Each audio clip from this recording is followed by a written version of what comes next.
Prologue. I was born Ian Fraser Kilmister on Christmas Eve 1945, some 5 weeks premature, with beautiful golden hair, which, to the delight of my quirky mother, fell out 5 days later. No fingernails, no eyebrows, and I was bright red. My earliest memory is shouting, at what and for what reason I don't know. Probably a tantrum, or it may have been rehearsing. I was always an early starter. My father was not pleased. I suppose you could say me and my father didn't hit it off. He left 3 months later. Perhaps it was the hair falling out. Perhaps he thought I was already taking after him. My father had been a padre in the RAF during the war, and my mother was a very pretty young librarian, with no idea of the duplicity of the clergy. I mean, you teach people that the Messiah was the offspring of a vagabond's wife, who is a virgin and a ghost? And this is the basis for a worldwide religion? I'm not so sure. I figured if Joseph believes that one, he deserved to sleep in the stables. So anyway, I didn't really miss my father, because I didn't even remember him. And on top of that, my mom and gran spoiled me rotten. I met him 25 years later in a pizza place on Earl's Court Road. Since he had apparently worked himself into a frenzy of remorse and wanted to, quote, help me, my mom and I figured maybe we could get some loot out of the son of a bitch. So I meandered off up there to meet the sorry blighter. I thought he was iffy, and I was right. I recognized him right away. He looked smaller, but I was bigger, right? He was a crouched little wretch with glasses and a bald spot all over his head. I suppose it was awkward for him, having walked out on someone for whom you were supposed to be the breadwinner, and then not a word for 25 years. Awkward, sure. But it had been bloody awkward for my mom, bringing me up on her own and providing for my gran as well. So he said, I'd like to help you in your career, to try and make up for not being a proper father to you. I said, look, I'll make it easy for you. I'm in a rock and roll band and I need some equipment, and on the fritz again. So if you can buy me an amplifier and a couple of cabinets, we'll call it quits, okay? There was a pause. He said. I could tell he wasn't 100% into this scenario. The music business is awfully precarious, he said. He'd apparently been an excellent concert pianist in his day, but his day was gone. Yeah, I said. I know, but I'm earning my living at it. Why? At least at the time. Well, he said, what I had in mind was paying for some lessons, driving lessons and sales technique. I thought you might become a sales rep, boy. He trailed off. It was my turn to be unenthusiastic. Overkill, I said, and rose from the table. He was pretty lucky that the Bass reunion pizza hadn't arrived, or it would have become his new hat. I strode back into the fatherless street. It was clean out there, and that was the Earl's Court Road. Talking of two-faced bastards, my band Motörhead got nominated for a Grammy in 1991. The music industry doing us yet another favor, you know. So I got on a plane in Los Angeles. New York's a long walk. I had a pint of Jack Daniels in my pocket. I always find it helps with the sobering up. As we taxied elegantly out of the sun-drenched tarmac, I took a sip and mused pleasantly on this and that. A voice, give me that bottle. I looked up. A stewardess with concrete hair and a mouth like an asshole repeated herself, as history will. Give me that bottle. Well, I don't know what you might have done, honored reader, but the fucking thing was bought and paid for. No chance. I volunteered this information. The reply, if you don't give me that bottle, I shall put you off the plane. This was becoming interesting. We were about 5th in the queue for takeoff. We're already late, and this boneheaded bitch was going to take us out of line for 1 pint of Jack Daniels? Fair enough, I said. Put my ass off this fucking plane right now. Or words to that effect. And can you believe it? The stupid cretin did it. She made all those people late and miss their connections in New York, all for a pint of the amber pick-me-up. So what? Fuck her. And the horse she rode in on. Come to think of it, perhaps she was the horse she rode in on. I got another flight an hour and a half later. It was an inauspicious start to the festivities, and they carried on like it began. When we got to the fabled Radio City, home of the stars, everyone was dressed in hired penguin tuxedos, trying to look as much as possible like the motherfuckers who were stealing their money. I don't wear tuxes. I don't think it's really me, you know? And I don't think the ushers like the Iron Cross. Anyway, having been nominated for a Grammy for our first album for Sony, I had foolishly entertained the idea that the company might be pleased. I don't think they even noticed. I have still, to this day, not been lucky enough to gaze enthralled upon the splendor that is Tommy Mottola. That night, I think he was probably too busy chasing Mariah Carey around her dressing room. I'm not an overly ambitious man. Hello, or just glad to have you aboard, or even, hey dude, would have sufficed. Nothing. Nada. Fuck all. So I went to Sire's party. Better, got laid. So fuck 'em, and the horse they rode in on.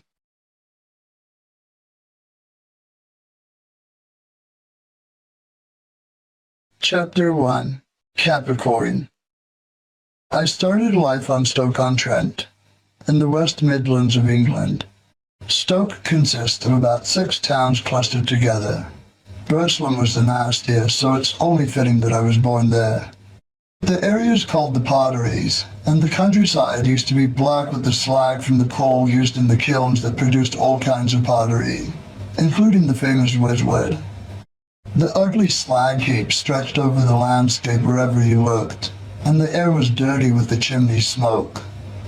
By the time my wayward father took off, we'd moved to Newcastle, my mom, my gran, and I. Newcastle-under-Lyme, that is, which is not too far from Stoke.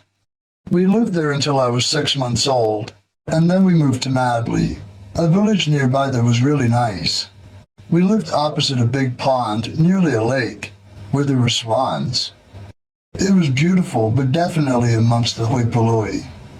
My mom had it rough trying to support us on her own. The first job she had was as a TB nurse, which was rotten fucking work, because in those days it was like being on a terminal cancer ward. So she was more or less just seeing the patients on their way. And she saw TB babies being born.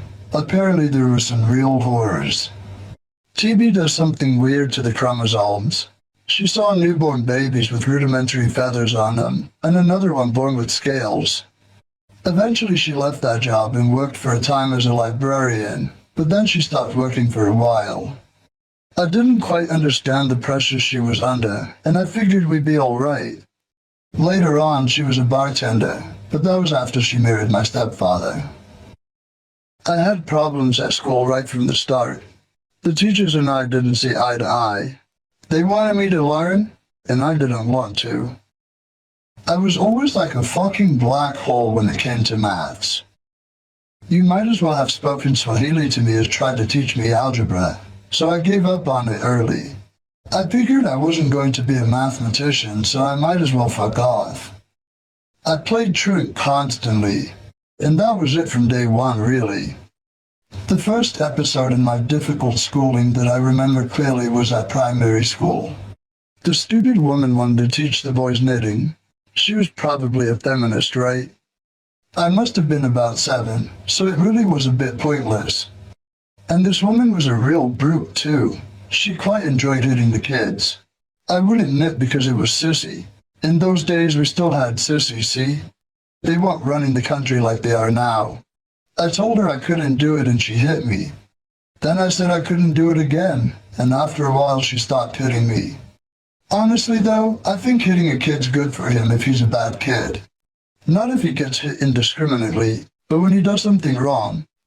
It'll stop him from being bad early if he's fucking terrified of a teacher. I used to get it regular.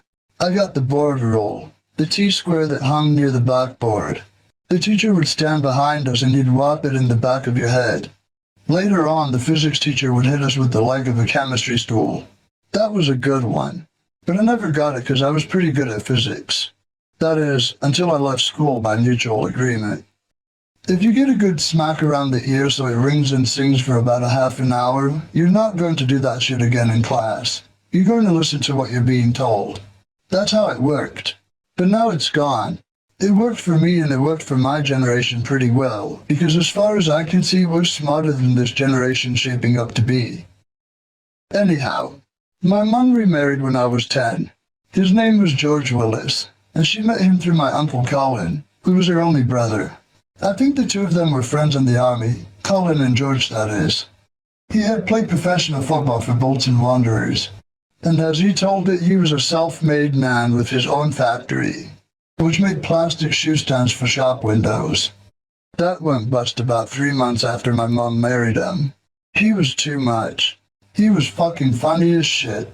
He kept getting busted for selling purloined washing machines and fridges off the back of lorries, but he wouldn't tell us about it. He used to say he was off on a business trip, you know. "I'll be gone about a month, darling." And he'd go and do 30 days in jail. We didn't find out about this for a while, but he turned out all right in the end. With him, of course, came his 2 children from his previous marriage, Patricia and Tony. I was the youngest of the 3 and was constantly being bullied by these huge, newly acquired siblings. And I had a very fraught relationship with my stepfather, because I was an only child as far as my mother was concerned.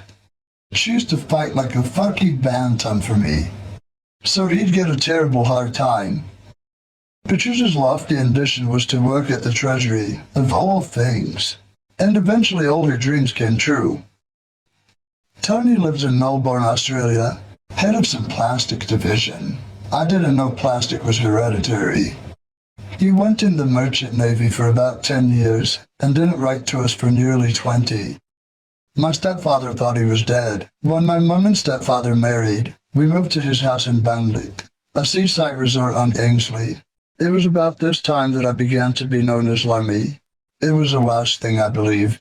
I was in a very bad school, being the only English kid among about 700 Welsh. That was made for fun and profit, right?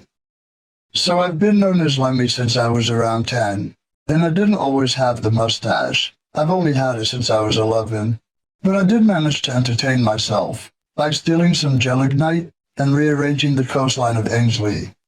There was this construction company redoing all the drains in the village. They could only work in the summer, because after that the weather got too cold. So they used to pack up around September or October, and they would stash all their supplies in these porta cabins. And around the end of October, beginning of November, me and some friends would break into them.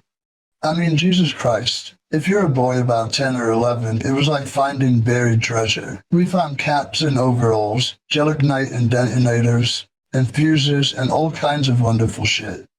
We would bite the detonator on the fuse and shove it into the gelignite. Then we'd dig a hole in the sand on the beach, shove the contraption down it, twirl the fuse out, and cover it up.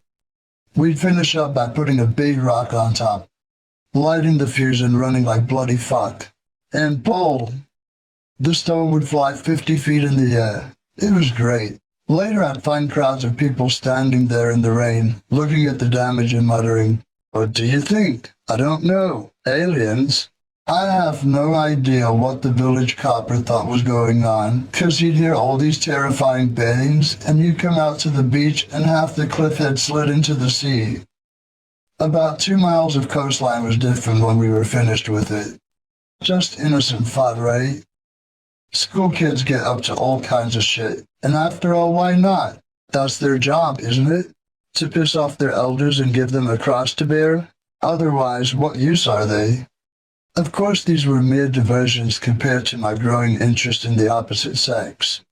You have to realize that in those days, the 50s, there wasn't Playboy or Penthouse. The kicks were in those magazines that featured things like nudists playing tennis, health and efficiency and shit. That's what an awful world the 50s were. And people call it the age of innocence. Fuck that. You try living in it. My sexual education began when I was very young. My mother brought home about 3 uncles before we decided on one being Dad. But that was always fine with me. I figured she was lonely, and she was working all day to feed me and my granny, so I didn't mind going to bed a bit early. And growing up in a rural area, one would find people going at it in the fields. Plus, there were always cars, of course, with the windows steamed up.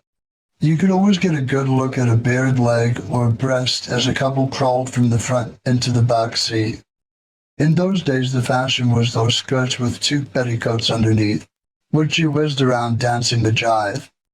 So I used to dance a lot. I gave up dancing when the twist came in because it offended me. You couldn't touch the woman anymore. Who wants that when you've just discovered adolescent lust? I needed to get close and warm, tactile, hands-on, experiencing, giving and receiving, encounter groping and stuff like that, you know? But it was when I was 14 and working at the riding school that I really discovered my lust and desire for women of all shapes, sizes, ages, colors, and creeds, and political persuasions. The whole of Manchester and Liverpool would come down to our little seaside resort town every summer. College students on holiday would take out the rides at this school, and the Girl Guides would come every year en masse, the whole troop with their tents in gear, and there were all of 2 guide mistresses to look after them. Ha! Who were they kidding? We were going to get those chicks if we had to don wetsuits, and the girls obviously felt the same way. They were eager to learn, and we were eager to learn, and between us we learned it. Believe me, we learned every fucking note. I got a job at a riding school because I loved horses. I still do. We had a good time there because horses make women horny. There's a sexual power to a horse. Women would rather ride a horse barebacked, and it's not for the obvious reasons. I think it's to feel the animal's body next to the skin. Through a saddle you can't, especially an English saddle. And then there's the fact that they're fucking strong too. A horse can do anything it wants with you, really. But it doesn't because, except for a small minority, they are temperamental animals. They give in to you. I think that's what women like about horses. A being so strong that gives in without fighting back, or at least trying to assert its rights. It won't do the washing up, but that's a small price to pay. I was in love with Anne. She was 5 years older than me, which, at that age, is an impossible gulf to cross. But I can still recall how she looked. Very tall, mostly legs. Sort of a broken nose on her, but she was well attractive. She went out with this really ugly geezer, though. I couldn't understand that. I caught them fucking once in a barn and I tiptoed out going, Jesus Christ. But the funniest story regarding those guide girls involved a friend of mine called Tommy Lee. Tommy only had one arm. He was an electrician, and one time he put his finger on the wrong wire, and the shock literally burned his arm off up to the bicep. They had to remove the rest of it and stitch up his shoulder. He was never quite the same after that. He used to listen to a lot of things that only he could hear, but anyway, he had this false arm with a black glove on it, which he would hook onto his belt or put in his pocket. So one night, the 2 of us sneaked over to the Girl Guides. We crawled under the hedge and through the gorse. Well, when you're 14, you don't care, do you? You'll do anything for a piece. We finally got there, and I went into this one tent with my bed, and Tommy went into the other with his. Then it all went quiet. You know, apart from the sound of the bed springs. Afterwards, I dozed off for a bit, like people do, because it all felt just so nice. That's why I kept doing it. Then I was startled awake. Ow! Ow! Ow! Ow! So I peeked under the tent flap, and there was Tommy, stark naked with his clothes under his one arm, running like a maniac. Following closely behind was a furious guide mistress, beating him on the head with his own iron. I laughed so hard they caught me. I couldn't move. I couldn't run. I was just helpless. That was one of the funniest fucking things I'd ever seen in my life. My initial discovery of sex came before rock and roll. Because you have to realize that for the first 10 years of my life, rock and roll didn't even exist. It was all Frank Sinatra and Rosemary Clooney and How Much Is the Doggy in the Window? That all was on the top of the charts for months. I experienced the birth of rock and roll firsthand. I heard Bill Haley first, Razzle Dazzle I think it was. Then there was Rock Around the Clock, and See You Later Alligator. The Comets were a very poor band actually, but they were the only ones at the time.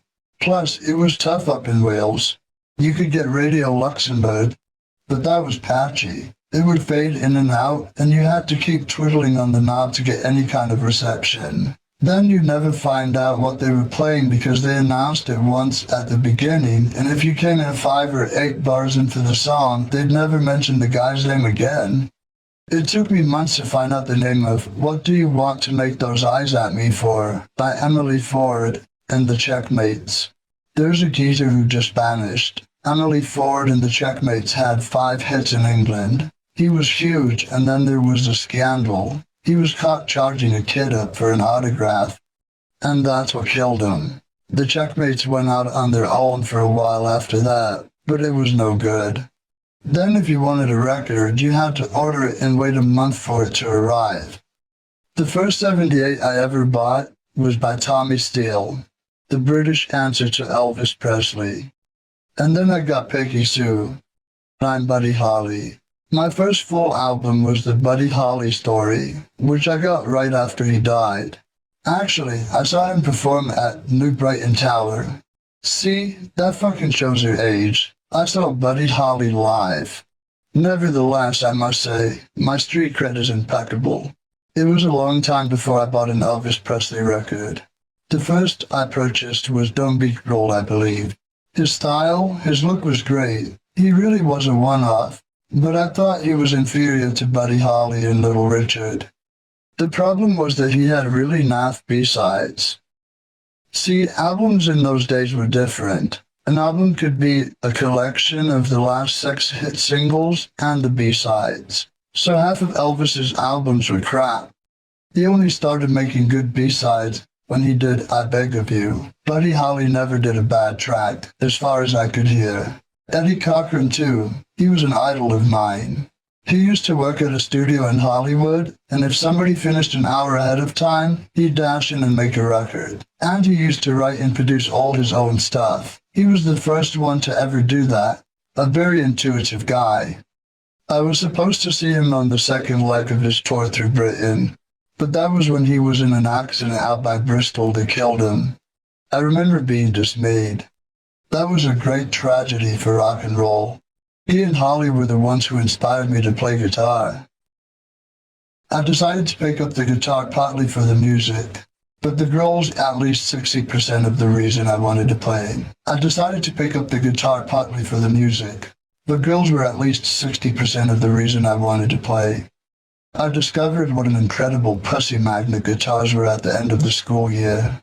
You get shunted in the classroom for a week after the exams with nothing to do, and this one kid brought in a guitar. He couldn't play it, but he was surrounded by women immediately. I thought, now that looks like fun. My mom had an old Hawaiian guitar hanging on the wall in our house. She used to play it when she was a kid, and her brother would play banjo. Hawaiian guitar had been very popular not long before. They were lap steels with the flat neck and upraised frets. Hers was very smart, covered with mother-of-pearl inlay, so that was a stroke of luck. Not many people had a guitar lying around the house in 1957, so I dragged the fucking thing into class. I couldn't play it either, but sure enough I was surrounded by women straight away. It actually worked instantly. That's the only thing that ever worked so immediately in my life. And I never looked back.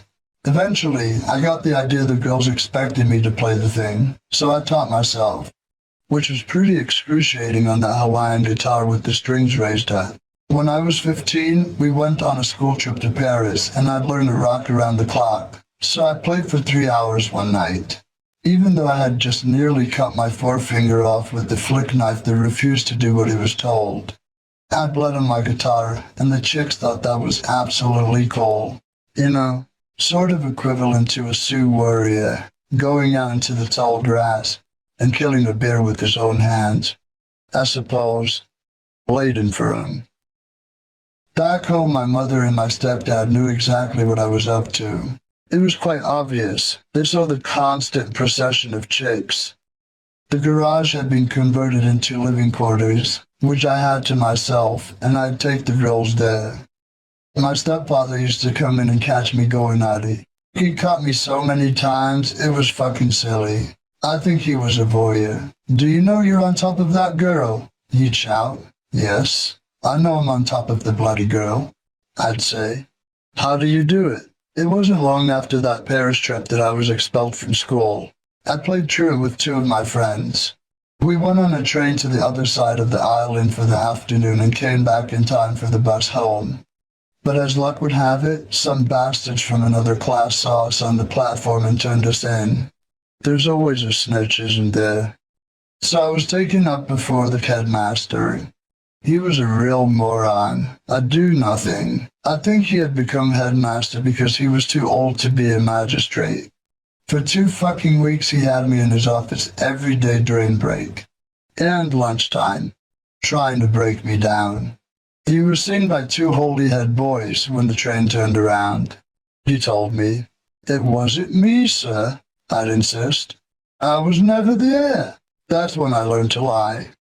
Another thing discipline teaches you is lying, because if you don't lie, you're in the shit. Anyway, to cut a long story in half the length it would have been, he was going to give me the cane, 2 on each hand. This was right after my accident with the flick knife in Paris, remember? It had taken ages for that to start healing. I mean, you might know how you bleed from a cut like that. Every time your heart beats, doom, bled straight across the fucking room.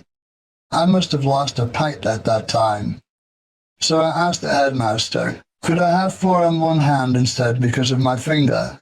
But no, that wouldn't do it for him. He stood there impassive, urging my hand up and whack. Fucking blood all over the place. As if nothing had happened, he said, "You bastard," I thought. So when the cane came down on my hand, I grabbed it from him and whacked him around the head with it. "I think that you'll find we don't need your presence here anymore," he glowered. I wasn't coming back anyway, I told him, and with that, I was out the door. But he was right. I stayed away, and they never came after me for truancy. There were only 6 months left to go anyway. I didn't tell my parents about it. I would leave like I was going to school every morning and then come back every night. I used to go up to the riding school and work up there on the beach with the horses, but eventually I got a couple of jobs. One was as a house painter with this gay guy, Mr. Brownswood. What a name for a queer. Absolutely perfect. All the same, he never hit on me. He was after my good-looking friend, Colin Purvis, which I was quite pleased about. I left him to it, you know. Colin will paint in here, Mr. Brownswood. I'll go upstairs, shall I? And Colin would be muttering, "Bastard," under his breath. That was when we moved off the island to a farm in Conwy, along the Wales coast, right up in the mountains. That's where I learned to be alone and not mind it. I used to wander around the fields with the sheepdogs. I really don't mind being alone now. People think it's weird, but I think it's great. About that time, my stepfather got me into a factory that made hot plate washing machines. Everyone worked on just one piece of them. I was one of the first in line. I had to take 4 small brass nuts and bolt them on this thing, and then a machine came down and knocked a ridge across the sides of them. Then you took the pieces off and threw them in a huge box.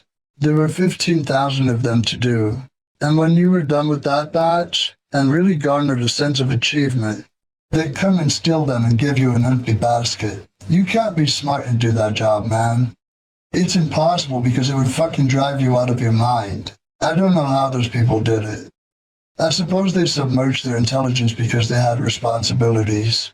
Everybody I knew who left home in search of something better wound up coming back. I had other plans for my life, so I grew my head till the factory fired me, and I stayed out. I would rather fucking starve to death than go back to that. I was very lucky and privileged that I escaped.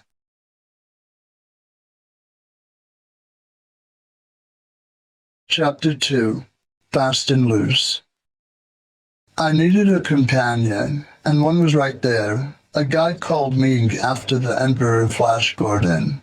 Ming had long hair and that kind of long droopy mustache. We began to hang out in coffee bars and dance halls, and pull other blokes' birds and generally appall everybody. After a bit of this, it seemed to us that we should take drugs, not that we knew what the fuck they were. So we got in touch with a friend of mine from when I lived in Ainsley, Robbie Watson of Beaumaris, famous also for his well-preserved castle. Robbie had lived in Manchester and had a very long hair, which we thought was a very big thing. We started smoking a bit of dope, and then one night in the Venetia coffee bar in Llandudno, Rob gave me an ampoule of speed, methamphetamine hydrochloride, with a little skull and crossbones on it. You were supposed to shoot it into your arm. I never fancied fixing anything, and I never have, even to this day. You just get into the ritual. I've seen people do weird shit around needles, shooting water just to have an excuse for getting the needle in their arms. That's what Rob was doing, and he thoroughly recommended that I should try it too. But I put it in a cup of something, chocolate I think, and drank it. There was this poor little girl behind the counter at this coffee bar, and I talked to her non-stop for about 4 or 5 hours. I kept saying to Robbie how I was having no effect on me. And then back I went to this poor devil who was in kind of an alphabetic shock from my babbling. But I felt great, you know, king of the world. Trouble is, it wears off. By the way, Robbie Watson, who was my best friend for a long time and had a brilliant, dry, ironic sense of humor, has been dead these 20 years. One needle too many. Any questions? But back to me and Ming, or the Ming and I. I was 16 when Ming and I left Wales and headed east to Manchester. Actually, we were chasing after a couple of girls, whom we'd met while they were on holiday in Colwyn Bay. We were going to marry them, and all kinds of shit.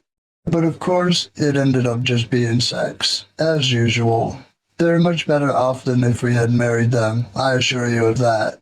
I don't remember Ming's girl's name, but mine was called Kathy. She was a great girl. All of 15 years old, and a curious, enthusiastic 15 at that. So when they went back to Stockport, Ming and I followed them. We got a flat in Heaton Moor Road, and we kept meeting people, and they would have nowhere to stay, so we'd let them sleep on the floor, or the sofa or somewhere, and within a month there were 36 of us in one room. The only one I remember was Moses, whom he resembles very closely if all those Charlton Heston films are to be believed. Then Kathy got pregnant. I mean, she was wonderful, but she was also 15. Visions of prison bars. Her father was writing letters to my stepfather calling me an exiled Welsh beatnik. The two of them worked out one of those convenient solutions, and the baby, Sean, was adopted at birth. I remember Kathy was taking her O-levels at the maternity home, and I used to go and visit her. She got really big, and I used to fall off the bus laughing, and she'd crack up laughing too. She was a great girl, my first love. I didn't see Kathy again. I don't know why. Funnily enough, she got back in touch with me 2 or 3 years ago, just in time for this book.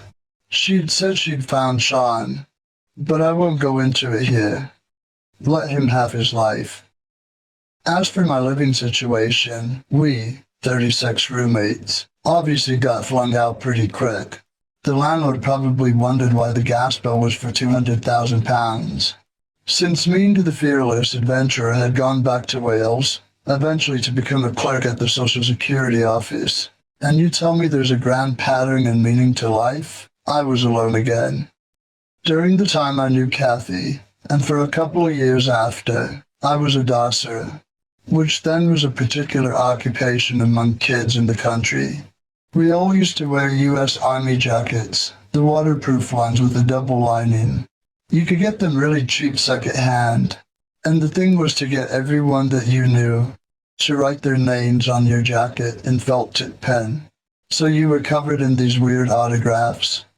and we'd hitchhike around the country, staying with girls or staying in parked railway carriages or caves or whatever, just visiting women of local persuasion. In those days, it was a great thing to be on the road. It was the time of Bob Dylan with the guitar on the back and the bedroll. A lot of girls like the transient thing. It's a tradition, if you think about it. The circus, the army, pirates, rock bands on tour. The girls always find them. I think women see something romantic in a geezer's being here today and gone tomorrow. I like it too. But being a geezer, I would like it, wouldn't I? Those days in the early 60s were great. We'd grow our hair down to our assholes and just bum around and live off women wherever we found ourselves. Chicks used to steal food out the fridge from their parents to feed us and shit. Kind of like bringing a meal to a convicted prisoner on the run. They liked the drama of it, and we liked the food. It wasn't all fun and good times, however. Sometimes when I was hitchhiking, guys would stop their trucks to come and beat me up. Or you would wind up getting a lift with some huge homosexual trucker. Hello, son. How far are you going? Manchester. Manchester. Right. I'd like to suck your dick. I'll get out here then. The flight and heat and more was like a forerunner to the commune, I guess. If one of you had a chick, it was murder. You'd be surrounded by very big eyes in the darkness, and you knew their night vision was getting better all the time. Sex was a lot more fun then. There wasn't dire things attached to it like there are now. And sex should be fun, instead of all this stigma. Oh, you only want one thing. Well, of course I do, don't you? When it stops being fun, then don't do it anymore, for Christ's sakes. All of us used to go begging on Mercy Square, and if you got anything, you'd come back and share it. I think we lived mainly on ambrosia creamed rice. You used to have a beer can puncher, and you'd sort of suck it out of the can. It was a great delicacy at the time, much better cold. I believe that is when I acquired my taste for cold food, which I have to this day. I can eat cold steak, cold spaghetti, even cold french fries, and that takes some doing. But if you've got enough salt on them, they're alright. Manchester is not many miles from Liverpool, and there was incredible music coming out of both towns during the early 60s. Through both cities runs the River Mersey, and so the music scene of the area took the name Mersey Beat. There was even a very well-known band from those days called the Mersey Beats, as well as the Mersey Squares, named after the place we went begging.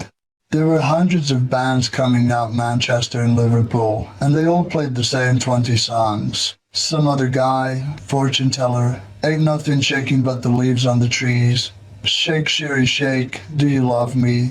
All the bands from 1961 to 1963 were cover bands, including the Beatles. There was this terrible one-upmanship rivalry going on, concerning whether you knew the original artist or not. Like the support band would say, "We're going to play Fortune Teller, now by the Mersey Beats." But then the Mersey Beats would come on and say, "We'd like to do Fortune Teller, now by Benny Spellman." Of course, that never lasted very long, cause they just told the whole audience who the original artist was, right? Another thing that bands would do was take an old standard and rock it up. Rory Storm and the Hurricanes really did a number on Beautiful Dreamer, I recall, and the Big Three had a go at it at Zippity-Doo-Dah. It was a unique time with some truly incredible bands. One of them was Johnny Kidd and the Pirates. Johnny Kidd used to wear an eye patch and a striped shirt and pirate boots. Sometimes he'd wear a white shirt with bouffant sleeves, great getup. The Pirates had the first strobe light I ever saw, created by the simple expedient of the roadie getting his hands on the club's main switches and turning them all on and off very fast. Their guitar player was Mick Green, who was excellent. I used to carry his guitars to get into their shows for free. Years later I made a record with Mick. Loners like him never made a reputation then. Eric Clapton got lucky.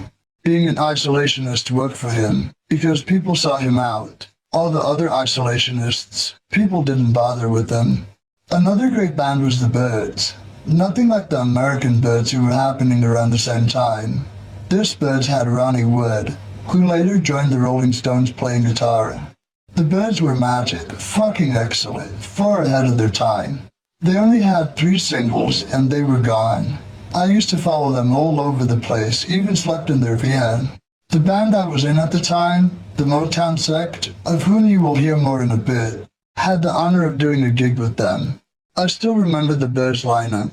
Aldi McKenzie singing, Ron and Tony Monroe on guitar, Pete McDaniels on drums, and Kim Gardner on bass. Kim now has a pub restaurant in Hollywood called Cat and the Fiddle. He was a great bassist, but he hardly plays anymore. A very good-looking band the Birds were, and Ronnie, especially in those days, was a very charismatic boy. He used to wear a brown herringbone tweed suit, 2-toned shoes, and he had a white Telecaster.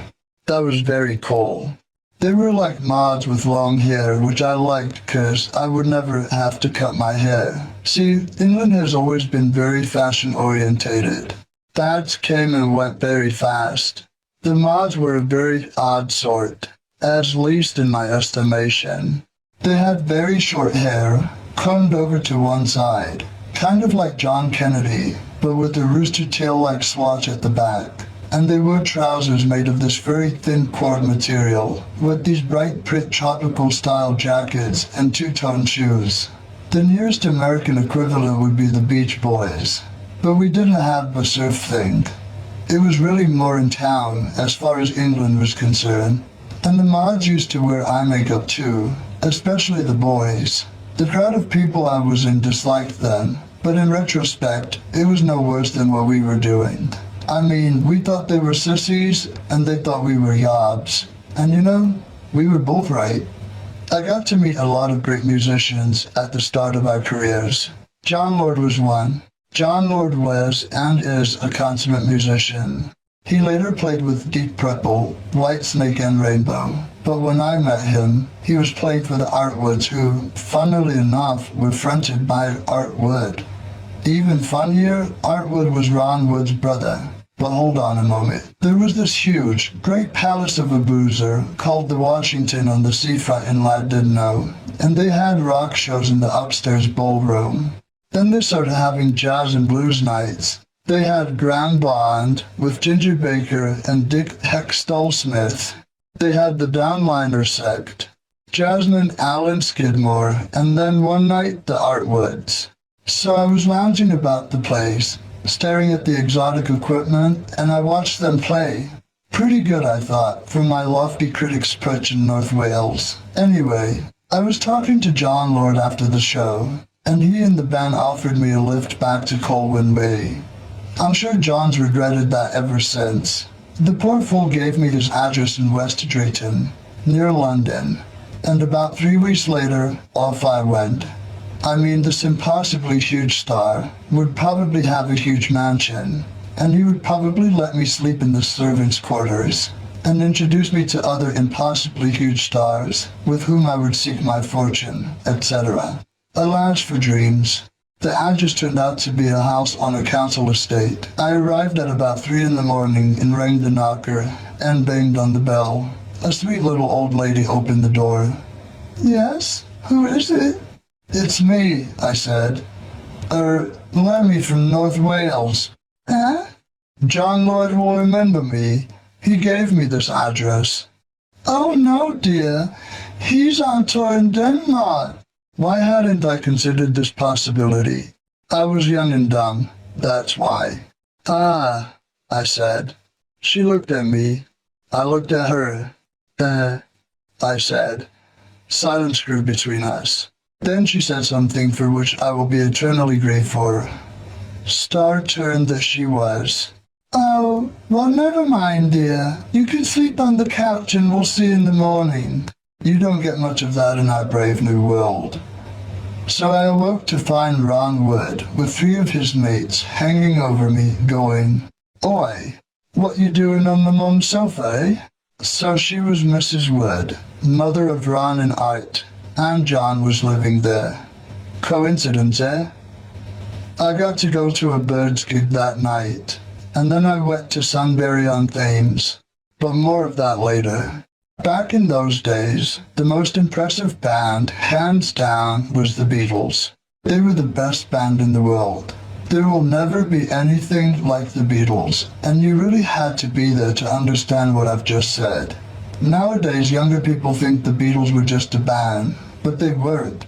They were a huge phenomenon all over the world. Everybody changed because of the Beatles, even politicians. The Daily Mirror in London ran a page every day about what they were doing.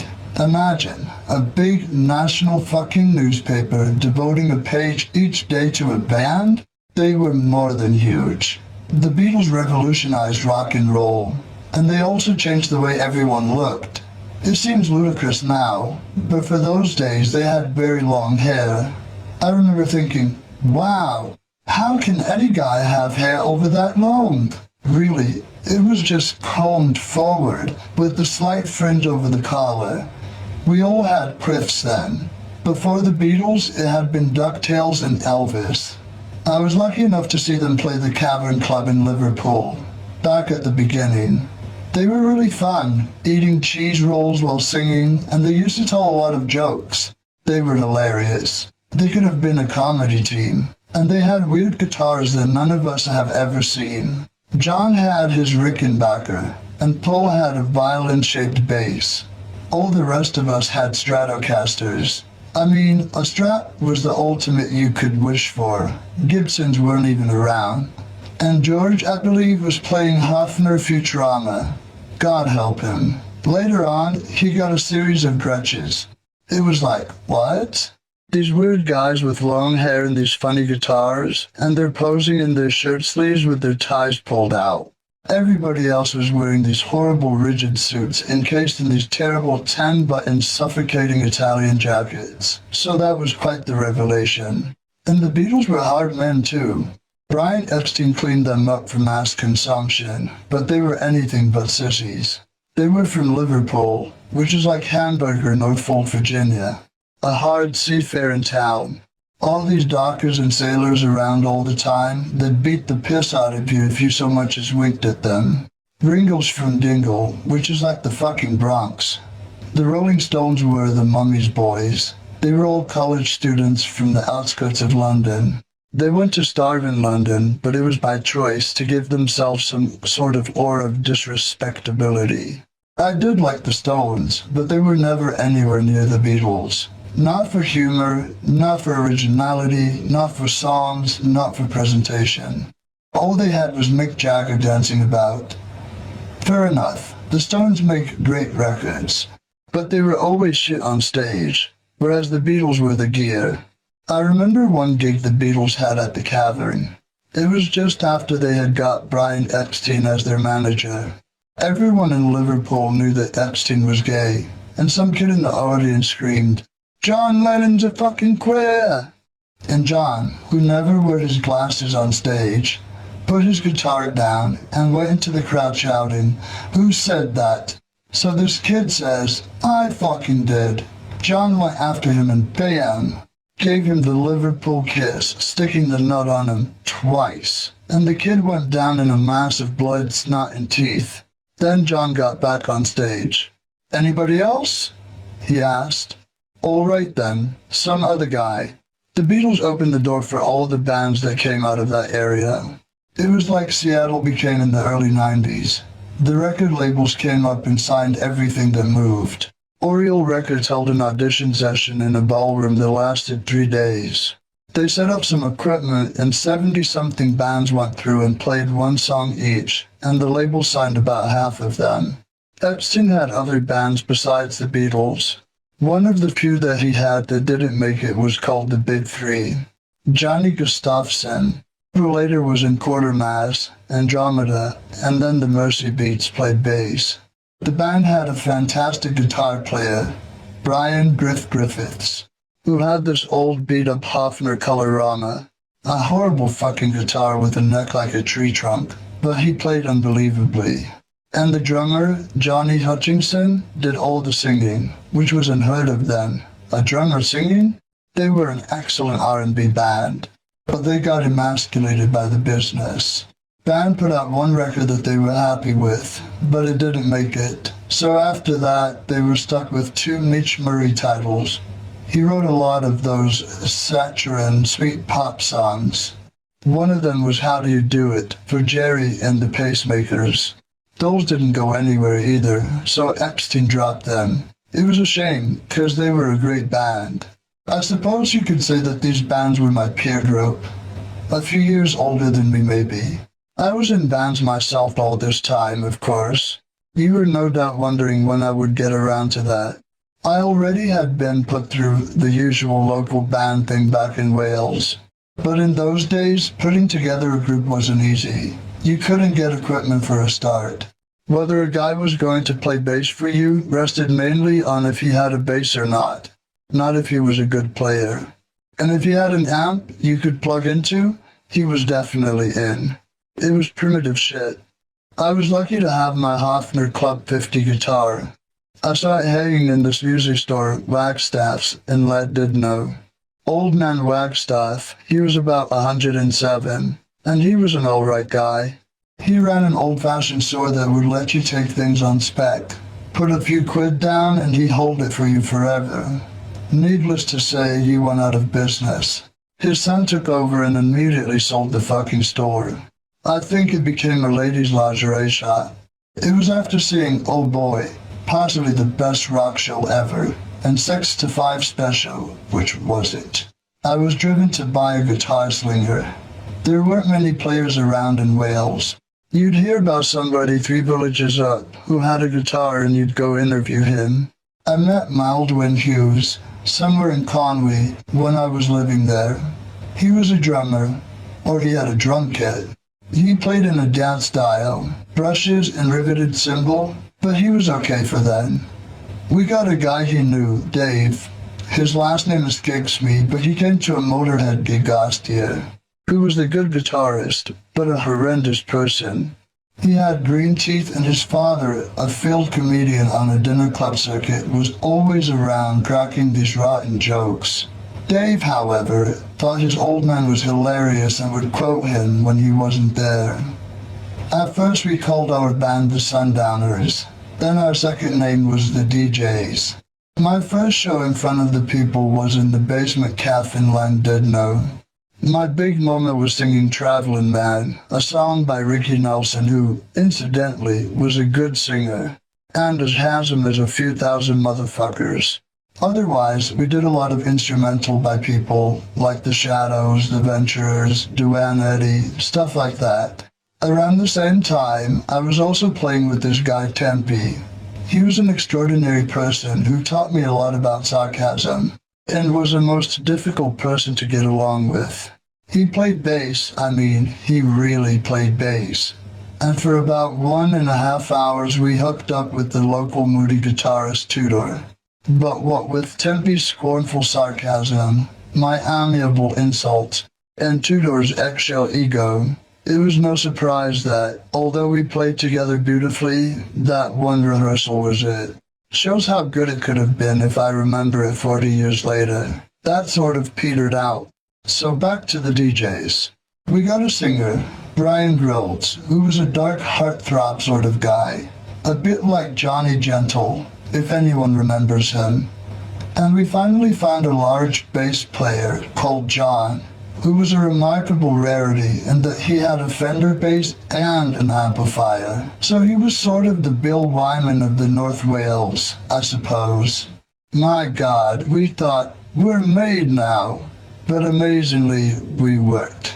We played a lot of factory dances and weddings and stuff, and until it was finally just me and Dave, 2 guitarists and nobody else. So we played instrumentals for a while. That was the DJs. I joined another local band called the Sapphires, but they had this terrible hyperventilating guitar player who I couldn't put up with. Between that and the Hot Plate Factory, you can see why I left Wales. When I arrived in Manchester, I had an Echo in my hand. What a horrible guitar that was. It looked like Librance's fucking stage jacket made into a guitar. All silver glitter and black. It had 10 push buttons on it, and only 2 of them worked. The others were just for show. I took the panel off and they weren't connected to anything. but I swapped it soon enough for a Harmony Meteor, which I should have kept, and then traded that for a Gibson 330, which was the cheap version of the 335. And I changed bands about as often as I changed guitars. First, the Rainmakers. I don't recall how I got with them, but by the time I joined them, they were already past their prime, and I wasn't in them for very long. After that, I was in another band for about 3 weeks. I don't even remember what they were called. That shows how impressive they were. Then I joined the Motown sect, where I would stay for about 3 years. I met the guitarist Stuart Steele and his bass player Les just from hanging around in Manchester. They had a drummer called Kevin Smith, who lived next door to Ian Brady in Myra Hindley. And I joined up as the guitarist and did most of the singing too. I didn't like singing much. I still don't, but I've gotten used to it by now, obviously. After about 2 years, Les left, and we got this bass player whom I knew, name of Glyn, but we called him Glun. Who knows why? Glun was a very strange individual. He only ever had one girlfriend, and they got into weird sex immediately when they met. She was this chick who used to walk around the sand dunes in Wales, and she always wore this white bikini made out of chamois leather, very thin, clingy material. And she would never talk to anybody. Nobody knew who she was, but everybody wanted to know her. Then she showed up one day with Glenn, who was going bald already at the age of 20. He was a good-looking guy, though. He looked a little like Dennis Quaid, the actor who played Jerry Lee Lewis in The Great Balls of Fire, except he had this massive blonde frizzy hair. Anyway, the Motown sect were a kick-ass R&B band. Stuart was a very good guitarist, well ahead of his time. He had a Gibson Stereo 345, which to everyone else was very big news. And he had a treble-boosted Vox amp too, which was also a big deal. The sect played exactly the kind of music that I wanted to play, so I fitted right in.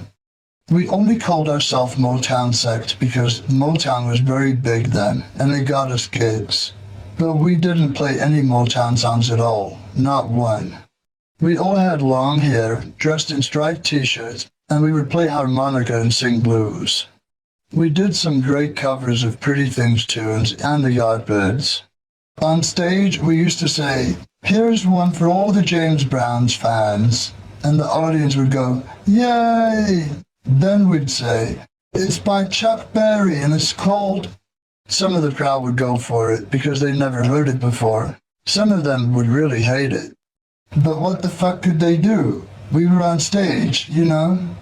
Fait accompli. We really had no equipment. No one did those days. I remember we played at Halifax Town Hall, supporting the Pretty Things, and we had one 30-watt amplifier. Can you imagine that? The 2 stacks I've got now are 100 watts each. Back then, it was everyone. Bass, 2 guitars, and vocal, hooked into one 30-watter about the size of a practice amp. It seems to me like I've always played at the same ear-blasting volume, but obviously that's not the case. I suppose back in those days, we were taking care more with what we were playing, because you could hear every note. And we always used the house PA. Everybody did, even Hendrix years later. Hendrix used the house PA all through his career in England. Some of the places we played had 2 10-inch floor speakers on each side of the stage with a little metal amp with handles on the back. Hopeless. However we did it, I'll never know. But you never know how you did anything when you were 20. You look back and you think, fuck me, what was I doing? I didn't do that surely. Members of the band started to leave eventually. Stuart, as talented as he was, wound up going nowhere. Sacrificed himself to his nagging mother and his marriage. Anyhow, I wanted to get out of Manchester because the band was obviously going nowhere. When I saw the Rocking Vickers for the first time, I knew they were my ticket.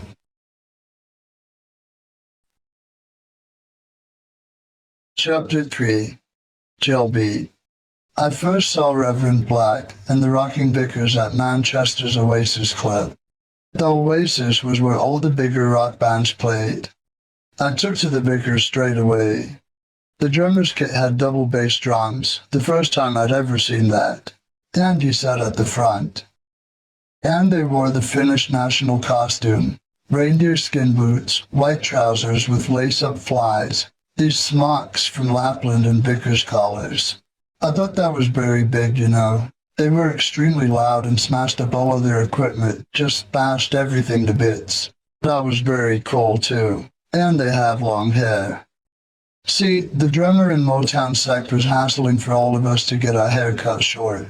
We had gone to see Who one night at the Oasis, and he was going on about, "Oh, they look great with that short hair, don't they?"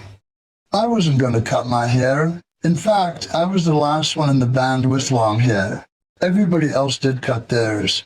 Just in general, I was getting more and more pissed off with the guys in the band. Finally, I saw the rocking Vickers at the Oasis again, and they were fucking excellent. So I made sort of tentative inquiries. I learned the guitar player was not reckoned a good long-term investment, so I followed them doggedly. The night I auditioned for the rocking Vickers, I smashed my first guitar. I never could play lead guitar, you see. Still can't play lead guitar as we speak. But I fooled them by turning it up and moving my hands very fast all over the guitar. Then at the end I jumped on the piano. It collapsed and I rode it into the ground and smashed up all of my equipment. There's a lot to be said for that, you know. A lot of time over the years, I should have smashed a lot of guitars. But I didn't because it was the only guitar I had. But you know that if I had smashed it, I would have gotten another one somehow. I would have been better off. The Vickers hired me immediately, and I was one of them for over 2 years, from 1965 till 1967. The band owned a guitar that sort of came with the gig, a Fender Jazzmaster. I had a Telecaster. I'd just traded in my Gibson 330 for it, so I put the teller's neck onto the body of the Jazz. That was a wonderful guitar, and I played it right through my time with the Vickers. When I left, I had to give the Jazz's body back. But after all, who am I to judge? The Vickers' lead singer, Harry Feeney, was known as Reverend Black. He looked very much like Peter Newton from Herman's Hermits. When he sang, he used to do the windshield wipers, you know, 4 fingers in the air, waving them back and forth. But he was a good frontman, and the chicks used to adore him. Pete, the bass player, would soon leave, so we ended up with Steve Morris, or Mogsy. He was a very miserly person, a trait he got from his father. I remember going over to his house once, and his father shouted up the stairs after me, "Only use 4 sheets." Scrooge comes to your town, you know. We had a guitar player for a while called Ken, who had this Mini Cooper, a racing model. That was the apple of his eye. But he couldn't get the wire wheels, which were very hard to come by. He was driving down the road once, when this other Mini Cooper overtook him like a bat out of hell. As he came to the next roundabout, he saw it upside down, all smashed up with the wheels still spinning, the guy hanging out of it, unconscious, covered in blood. And Ken thought, "Oh, fucking unconscious, is he?" Took the fucking wheels off it, drove them back to a farm and hid them in the haystack. Then he called the police and ran back to the roundabout, and this cop was standing there saying, "Look at that. Some bastard stole his fucking wheels." Ken nodded and said, "Hey, there's some cunts around." That's the sort of people the rocking Vickers were in a nutshell. Then there was Siggy, short for Cyril, the drummer. He was the leader of the band, and he was one of them people who everything he did, he was best at. Swimming, you'd do 4 lengths, he'd do 6. If you went climbing, he would be up the tree and down again before you started on the second branch. Shooting pool, he'd have all the balls down and be on the 8 ball, and you were still wondering how the fuck he did it. A driven man, but an excellent drummer. He was sort of like Keith Moon. Remember, he always had his drum kit right up in the front of the stage, which tells you a lot about his personality. Siggy was a right tyrant. When he had this roadie Nod, who used to stay with him, Nod was and is mentally unstable. but a truly wondrous man, really, all around. He's a very successful businessman now, on the Isle of Man, where he's from. He got the job of the bass player with the Vickers when Mogsy left. But he only lasted one night. He got so excited smashing everything up that he nearly fucking killed himself.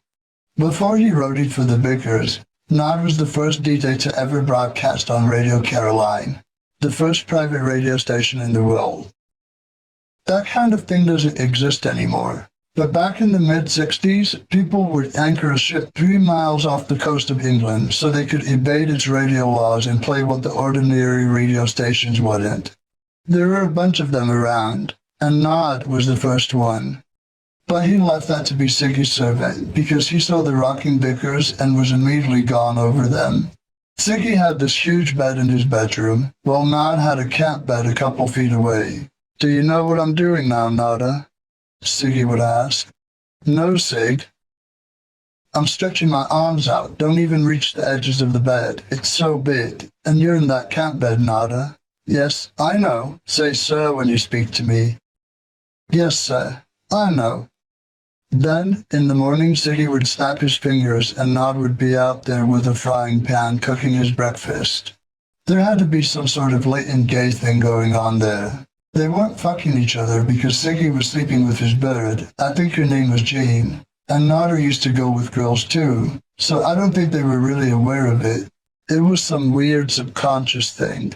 There was this one time Nodder was driving our van along the promenade in Douglas, on the Isle of Man, a big van with a gold cross on the roof and covered in lipstick-written messages like, "I love men with long hair." That was a thing in those days, lipsticks on the van. The more covered it was, the more successful you were. The one-upmanship thing again. Siggy looked over at the rest of us. "I don't think you boys realize how devoted Nodder is to me," he said. "Yeah, we do," we told him. "No, you don't. Stop the van, Nodder." Nodder stopped the van. "Everybody get out," Sig declared. So we all got out of the back of the van. Siggy slammed the door shut, opened the window, and spoke to Nod. "Nodder, drive this van through the window." He pointed at a wedding store with a large display showing. "Certainly, sir." "Run." "Oh." Straight through it. Wedding dresses all over the van. The guys at the Vicar were a strange lot. We toured all over the north of England and would fucking bring the place down wherever we went. And I would always do a piano. A lot of places we played had a grand piano, usually painted white, and I would leap on one end with the outermost leg and ride it down into the crowd. We were a hell of a band, loud and exciting, kind of like the Who with long hair. We never did any original material, however. It was all covers like Skinny Minnie by Bill Haley or the Beach Boys. We did hear today from the Pet Sounds album, which was quite innovative in those days. We used to do something of a cabaret act. Pete, the bass player before Mogsy, would drop his trousers during our show, and he had these big theatrical underpants on. That was always good for a laugh in England.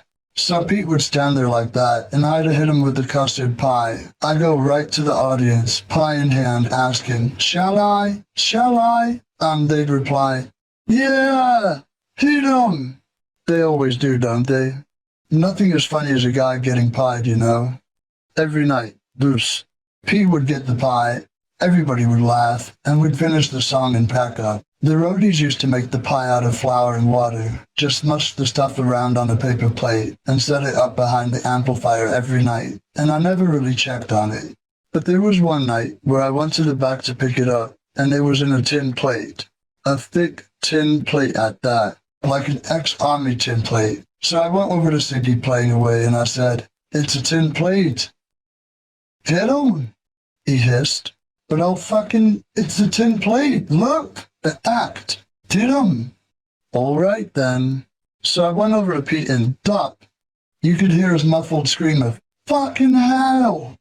I broke his nose in 2 places, and there was blood and snot everywhere. The kids thought it was excellent, though, thought it was part of the show. We used to have a good laugh with the rocking Vickers.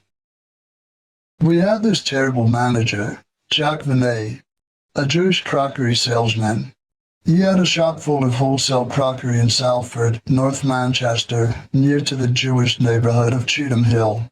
He got us in this apartment there, and all the Jews really hated us, because we were lying on the lawn on towels, with chicks doing our nails and our hair. You know, all the Orthodoxes walking by, glaring at the girls and shit. They didn't like us at all. The wrong side of the tracks we were. But we got away with murder there, because they were nice people, most of them. It was just the militant ones that wanted to give us trouble. But aren't there militants of every race, creed, and political persuasion who want to ruin it for everyone else? And we were fairly militant too, I guess, so fuck 'em. So we had our nice big flat in Cheetham Hill. And I fell in love with a French girl while we were living there. It was wonderful. I was smitten completely. Anne-Marie her name was. She looked just like Brigitte Bardot. She was a dentist's daughter from near Limoges, and she came on holiday to my house in Wales. After 2 days, I left her sitting there totally on her own while I went out with the lads. I don't know why I did that. She obviously wasn't the right one. I thought I'd found the right one a few years later, but she died. But then it'll always be the right one who died, because you'll never know. She didn't have a chance to become the wrong one.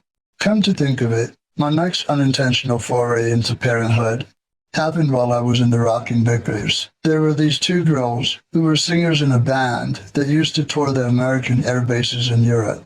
I forget what their group was called. The Rock Girls or the Rock Birds or some birds of sort. It was always birds around Liverpool. Anyway, Tracy and her friend used to come around. I really wanted her friend, but Harry got her. Tracy was cute, and she had bigger tits anyway, so I was quite keen.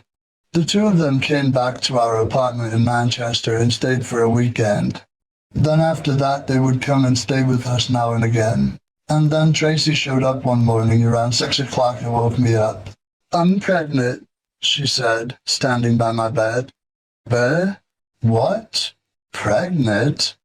I groggily inquired.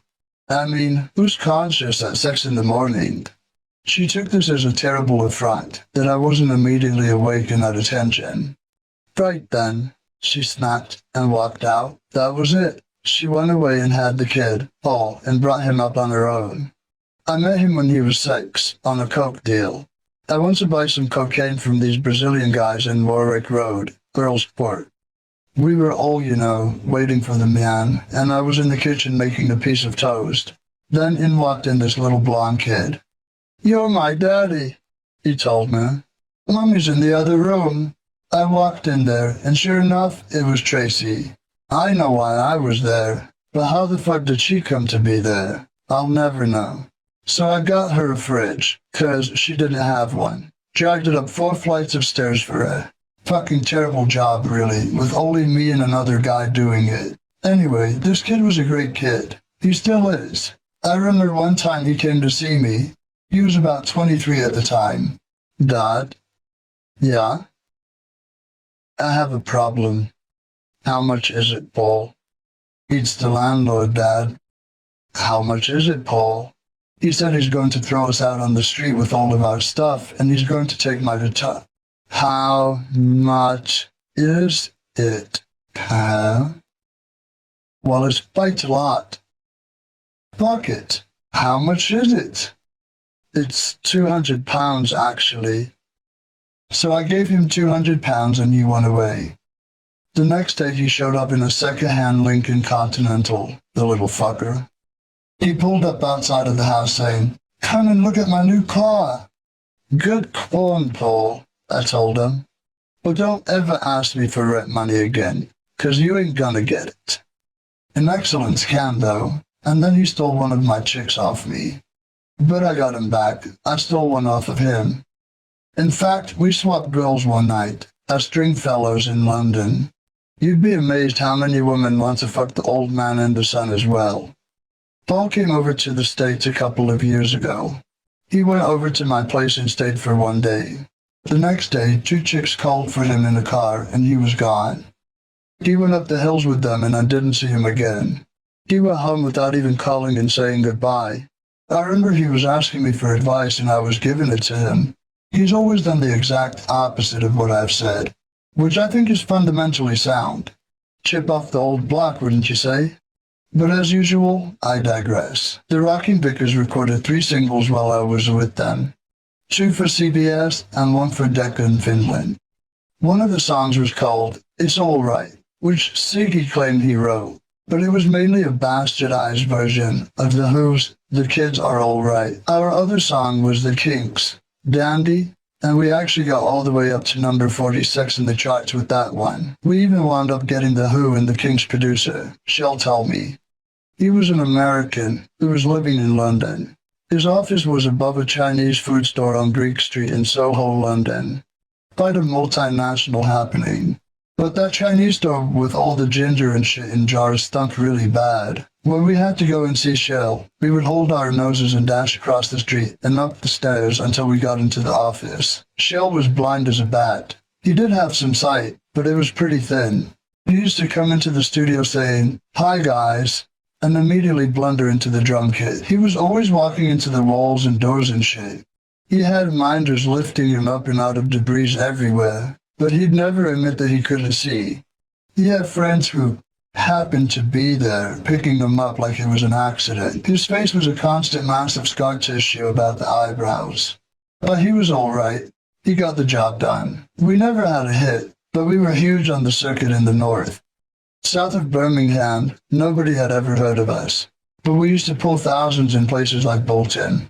There was this one place we played in Bolton, which had a circular stage that would spin around, and we'd all be torn off stage by our fans before we were able to make it to the first rotation.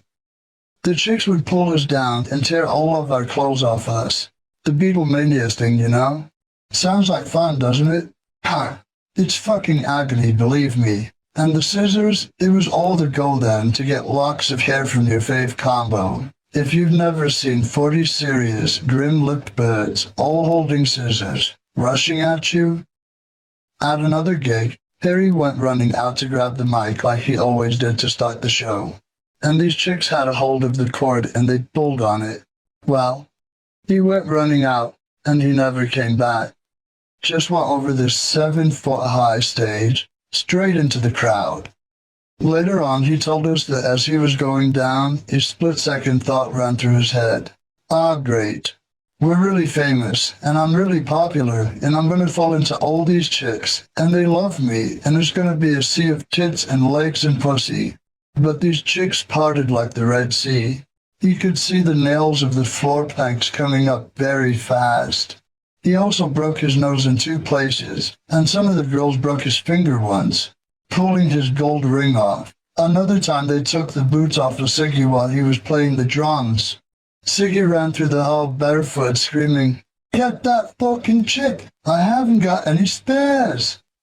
All this adulation sometimes went to Siggy's head. Once we were scheduled to play with the Hollies at Manchester University, and Siggy insisted that we go on last. The Hollies were fucking huge at the time. They'd just done something like 6 #1 records in a row. And here was Siggy. We go on last, the Rocking Vickers, and the rest of it. And the guy running the show said, "I can't tell the Hollies that. They're at the top of the bill, don't be unreasonable." "Fucking tell them that the Rocking Vickers go on last and that's it," Siggy insisted. So the guy went to tell the Hollies and they didn't give a fuck. "Yeah, go home early." So they went on first, and when we came on, the hall was empty. After all, everybody came to see the Hollies, right? So we go out to the stage, which was actually in 2 parts, pushed together and locked. And the night before, Siggy had complained to Nod that the bass drums had been moving forward. "If those bass drums move tomorrow, Nada, you'll know what'll happen, boy." So Nada freaked out about that, and he put the spurs for the bass drum right in the joint between the 2 parts of the stage. Only problem was that someone had unlocked them. So we come on, and Ziggy calls, 1, 2, 3, 4, boom, flat. The whole fucking stage separated, and all his drums fell in the hole. There he was, left sitting on his stool with his sticks in the air. That was the end of the show. It was probably a good thing no one was there. As if all this wasn't surreal enough, I saw a UFO while I was with the Rocking Vickers. We were in our Zephyr going home to Manchester from Nelson in Lancashire, across the moors, and this thing came over the horizon. It was a bright pink color and shaped like a ball. It went zoom and stopped dead. I don't give a fuck what you tell me. A cloud of seagulls, a fucking air balloon, forget it. It wasn't any of them things. This object went vroom, like a bat out of hell, and stopped like that. So when we got out of the car, and we were all looking at it, it hung there and it seemed to be pulsing. But that was probably the effect of the atmosphere, just like the stars appear to pulse. Then suddenly, thing, and it went right over our heads, from standing still to about 100 miles a second. And it was over the horizon within 2 seconds of starting off. Nothing we make can even produce a facsimile of that performance, right? Therefore, when you've eliminated all the possibilities, it was a UFO. However improbable that may seem, I'm sure it wasn't looking at us. It was probably more interested in America. It was probably there by the time we got back in the car. A couple of times the Rocking Vickers got to play outside of England. One trip was to Finland. I never went back there again until I had Motörhead. The Vickers had a #1 record there. Of course, you only had to sell about 30,000 45s to be #1.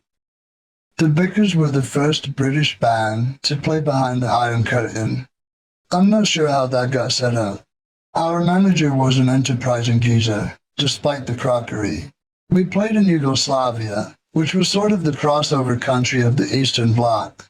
That area doesn't have much going for it, really, other than that. Basically, it's copter, rocks, and scrub, and everybody's poor. We played in Ljubljana, now the capital of Slovenia. Then we went down into Montenegro and Bosnia. And everyone would be bitching about everyone else. I mean, bitching like these people really wanted to kill each other. Apparently for historical reasons that have faded from their memory.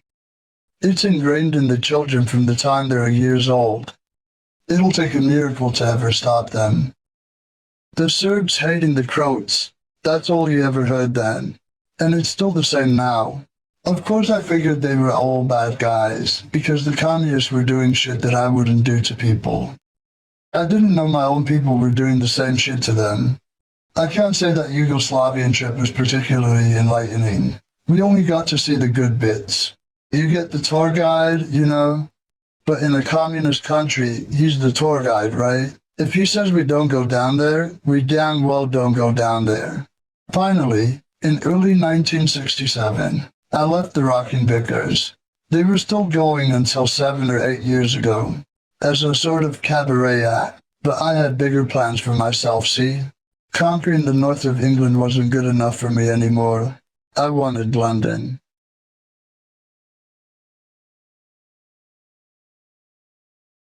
Chapter 4. Metropolis. I left the Rocking Vickers thinking I was going to be a star in my own right immediately.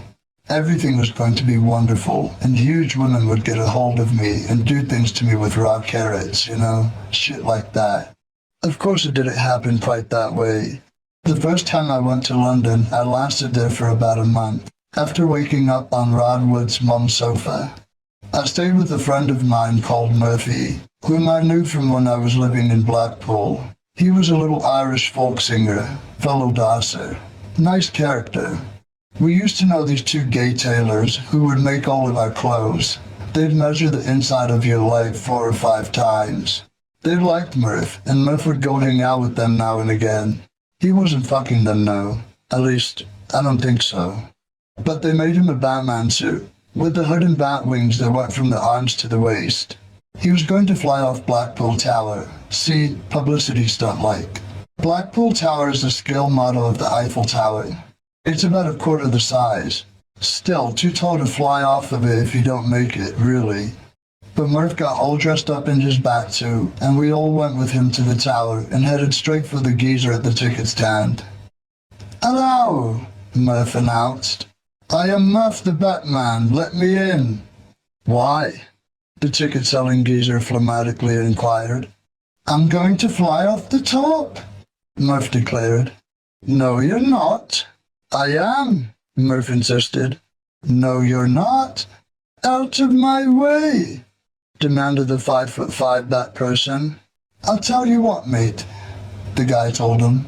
You give me the money and then fly up there, and if you make it, you can come back down and I'll give you your money back. How's that? He took the glory away from poor Murph, his fleeting chance of a claim to fame. Anyhow, Murph had already gone to London when I decided to head down there myself. He had this terrible rat-hole flat in Sunbury-on-Thames. Well, it wasn't that bad a flat, except there were 20 of us dancers living in his 4 or 5 rooms, and there was no hot water. No grub and no money either. We were getting a band together, me and Murph and Roger, this drummer. He had no drums, but he played on cushions. I ran out of patience after a short while, so I went up north. I woke up one morning sitting on a beach in the South Shields eating cold baked beans out of a can with my coal. I thought, there's got to be more to life than this. So I went back home and got fed for a bit. I didn't see Murph again for about 30 years. And when I did, I was pleasantly surprised to find that he'd weathered the years with his mind relatively intact. At least what was left of it after the 60s. He's now an author. When I saw him, he gave me a novel he'd written. When I get around to reading it, I'll let you know how it is. Not long after I'd returned home, the Bears were playing up in Northwich, near Manchester, so I got a ride with them back to London. When I got there, I phoned the only number I knew in London, apart from John Lord, Neville Chester's. He had been a roadie for The Who and the Mercy Beats. I asked if I could dance on his floor and he told me to come on over. At the time, Neville was working for the Jimi Hendrix Experience, and he was sharing a flat with Noel Redding, Hendrix' bass player. They needed a spare set of hands, so about 3 weeks after I landed at Neville's, I got a job working for them. Jimi Hendrix was huge in England at the time. He'd just had 2 #1 records, but no one in America had heard of him yet. I worked for his band for about a year on all the TV shows and tours through England. I didn't get to go to any of the foreign gigs, unfortunately, because I was only a fetcher and lifter. Still, it was an amazing experience. Hendrix was the most startling guitarist ever, no doubt about that. Everything about him was great. His playing was truly astounding. Plus, he had a great stage act. He was like a cat, a snake.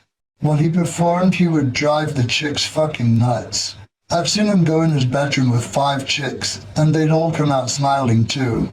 Of course, the road crew got the spin-offs. A stud Hendrix was, and I'm crass enough to think that that's quite a good thing. I don't know what's wrong with being a stud. It's more fun than not being a stud, that's for sure. Unfortunately, I didn't get to mix with him off stage much. I wasn't part of his private life. I was just working for him. I do recall that he was very gentle, very nice guy, but most people were nicer in those days. It was one of those ages of innocence, you know? Nobody had started dying yet. I liked the other 2 guys in the Experience too. Noel Redding was alright. He only used to wear a nightshirt to bed and Aladdin-type shoes with the curly toes and a nightcap with the tassel. That was quite a sight. Mitch was nuts, as he still is today, in fact.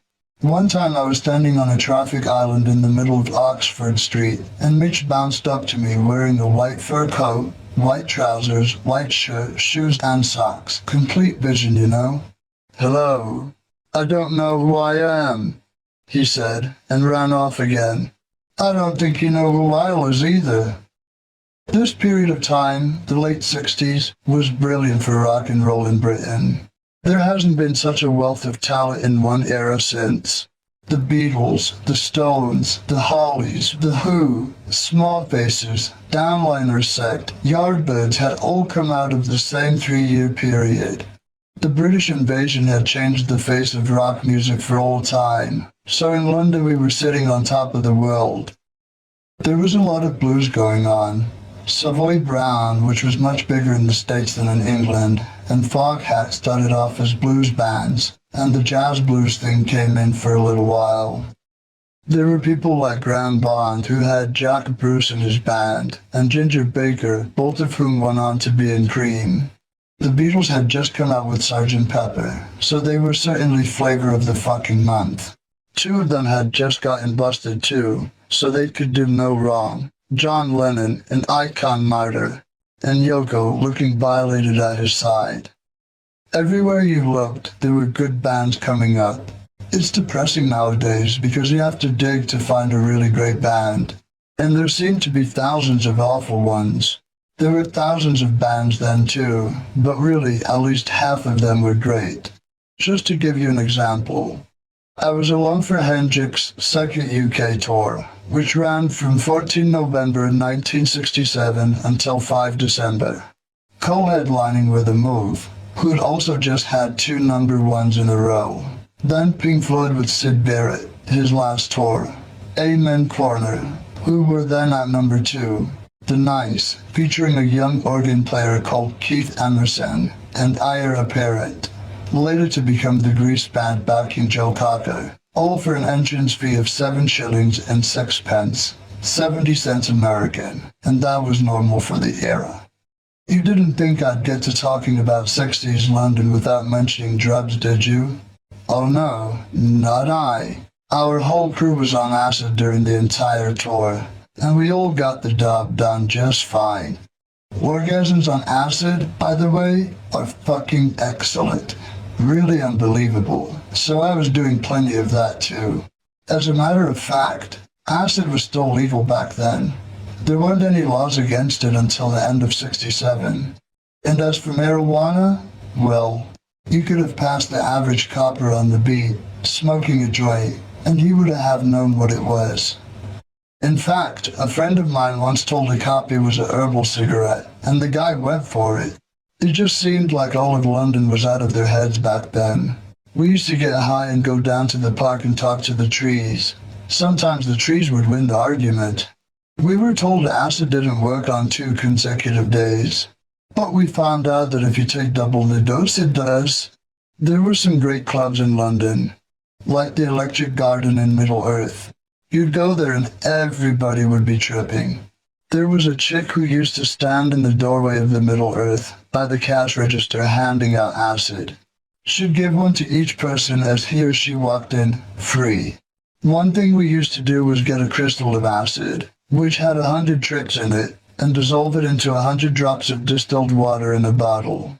Then we'd take a dropper and lay the mixture out in rolls on a sheet of newspaper. Then when it was dry, we'd put the page back in the paper, go out, rip off the corners, and sell them to people for a quid. Sometimes, if you were lucky, you'd get a piece of treated newspaper that had 2 trips in it. Other times, a soggy bit of paper. Real acid tripping in those days wasn't all groovy like peaceful shit. The first trip I took lasted 18 hours, and I couldn't really see. All I saw were visions, not what was actually around me. Everything, every sound, you could snap your fingers and it would be like a kaleidoscope. Doomph. Your eyes would just turn into noise-activated colored strobes. And all of the time your mind felt like you were on a roller coaster. Sometimes slow at the approach to the top of each drop and then, whee! Your teeth would kind of sizzle, and if you started laughing it was incredibly hard to stop. You could say I liked acid, but acid is a dangerous drug. That is if you're complacent, because it will wake your ass up. If you were a little uneasy about yourself, you would either be catalyzed by it or you wouldn't show up again. You know, they'd take your tie and shoelaces away, and your belt, and put you in a room with no windows in it, and a lot of soft walls. A lot of people I knew went to the Basket Weavers Hotel on acid. Everybody was taking pills too. Uppers like blues, black beauties, and Dexedrine. It was all pills. I never took powder for years and years. Really, if you're in a band, or especially if you're a roadie, you need to take them things because otherwise you can't keep up with the pace. You can't go on a 3-month tour without being on something. I don't give a fuck what they say. Keep fit, eat your greens, drink juice, fuck off. It's not true. I don't care if you eat 200 artichokes. You still won't last a 3-month tour doing a gig a day. Everybody did downers as well. We were doing mandrax, the same as quaaludes in the States. Once we bought a canister of 1,000 mandrax, but when we opened it, they had all melted. They must have got wet somehow. There was just this mushy mess of mandrax at the bottom of this thing. So we laid it all out on the breadboard, rolled it down with the rolling pin, and put it under the grill, and we wound up with a white sheet of mandrax. And we'd snap a corner off and eat it. Sometimes you got a mouthful of chalk, the binding, and sometimes you'd get 3 mandrax, sort of opiate Russian roulette. I had a prescription for Dexagen and mandrax. In those days there were a lot of doctors who'd prescribe you anything if you gave them the money. Hardly street doctors at that. And the doctor I went to took me off mandrax because a law had been passed against it and put me on Tylenol as a substitute. They were horrifying, really. Fucking Tylenol was 7 or 8 times worse than mandrax. Mandrax is a little baby boy compared to Tylenol. That was dumb as shit, as usual.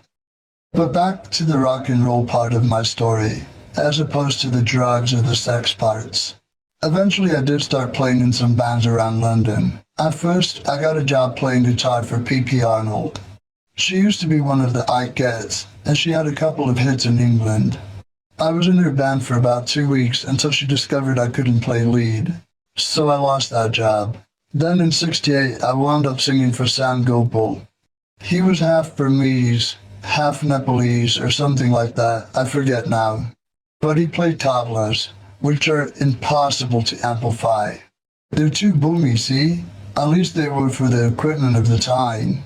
He'd had a band previously called the Sam Gopal Dream, which had been on a show called Christmas on Earth, with Hendrix in December of '67. Some people think I played that gig, but I didn't.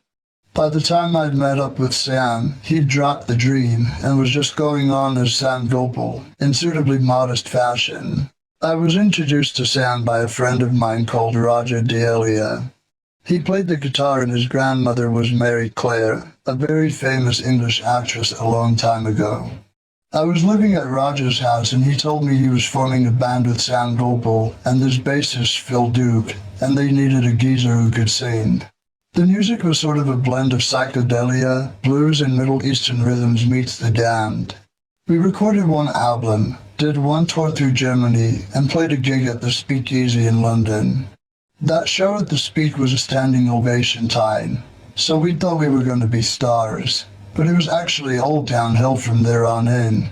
Sam was determined to be a star. That's what he really wanted. He was a real fucking poser, but I didn't mind that at all. I mean, I'm a poser. What are you doing in this business if you're not a poser, right? So Sam was alright. He had his own ideals and all, but he let me write anything I wanted to. I wrote nearly all the songs that wound up on our only album. Back then I was still using my stepfather's name, so I'm listed as Ian Lemmy Willis. I credited group on a few of the songs, but the truth is I stayed up and wrote them all in one night. That was when I had first discovered this wonderful drug called methadone. The only 2 I didn't do on the record were Angry Faces, which was written by Leo Davidson, and the Donovan song, Season of the Witch, which we did a fair version of it, actually. The album, Escalator, was put out by this record company called Stable. That was a joke. It was run by these 2 Indian geezers who had no idea whatsoever how to run a record label. I don't know how the whole deal came together. It was one of Sam's projects. He knew the producer and all. Escalator wound up doing nothing, 0. Stable was too indie of a label, even for the indies. Eventually it dawned on us that the band was going nowhere, so we just gave it up. Funny enough, I ran into Sam Gopal in 1991, just before I left England to move to America. It was very strange, because he was just walking up the street, right around where I lived, and I hadn't seen him for 10 years. We chatted for a bit and he told me he was getting a band together, you know, all that fun stuff, still. After Sam Gopal, I spent about a year with my guitar hanging on the wall, and I just tripped out and dossed around, living in squats. It's easy to do when you're young, and I was 23. It was around this time that I learned to hate heroin. He was always around, of course, but not very much at first. It started to be a real problem around 1970. I knew this guy, Preston Dave. He wasn't even a junkie. He was just getting there, but not quite. And a bunch of us were sitting with him at a wimpy bar, the early English attempt at, say, Burger King. It was in Earl's Court Road and was open all night.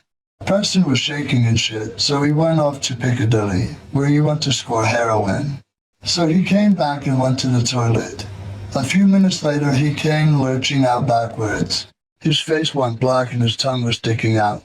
Somebody had sold him rat poison, took his money, smiled at him, and sold him certain death. I thought, hell, if that's the kind of people who are hanging around with heroin, you can fucking have it. And I also saw people doing horrible fixes with old blunt needles that would really fucking mess their arms up. You'd see people with embolisms in their arms the size of a cricket ball, and they'd be selling their asses for a fucking shot. It always looked like misery to me, no fun at all. I've had so many fucking friends die from heroin, but the worst of it was that the girl that I was most in love with, in my life, died of the stuff too. Her name was Sue, and she was the first girl I ever lived with. She was older 15 when we first got together. Most embarrassing if caught by the police, but there you go. I was just 21 when we met in 1967. Anyway, so I wasn't exactly some randy old geezer, more like two randy young ones. The big deal, at least to everyone else, was that she was black. We were ostracized completely.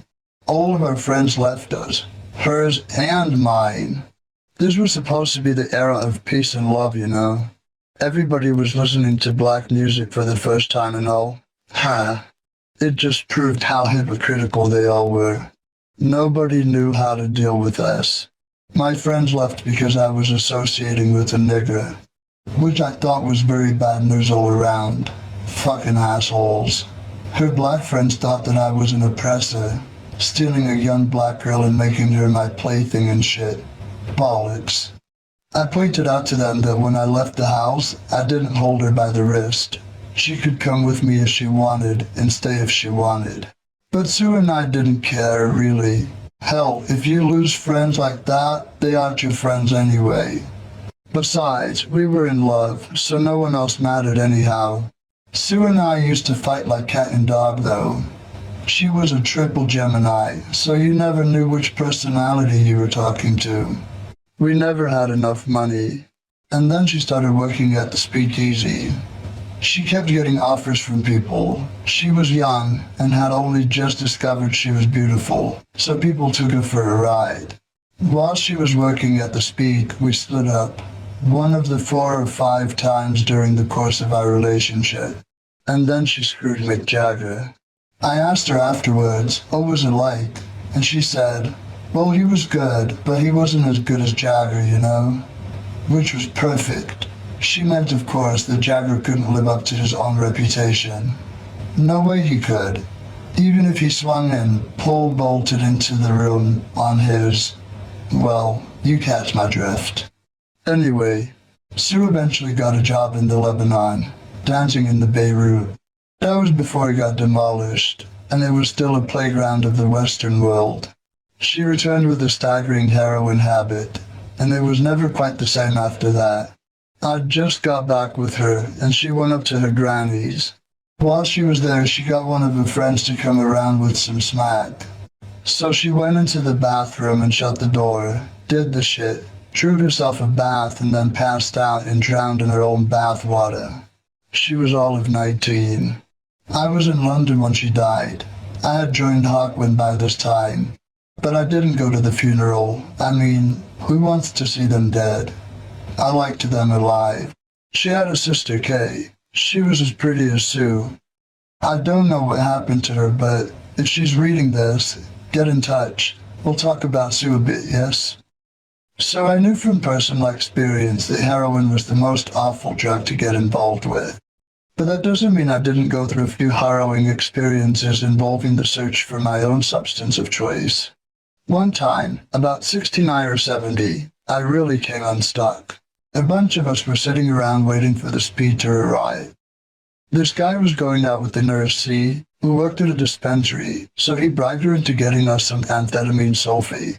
Finally, she came with a mason jar with what looked like amphetamine sulfate written on it. And we, greedy bastards that we were, dug in immediately. But it wasn't amphetamine. It was atropine sulfate, belladonna, poison.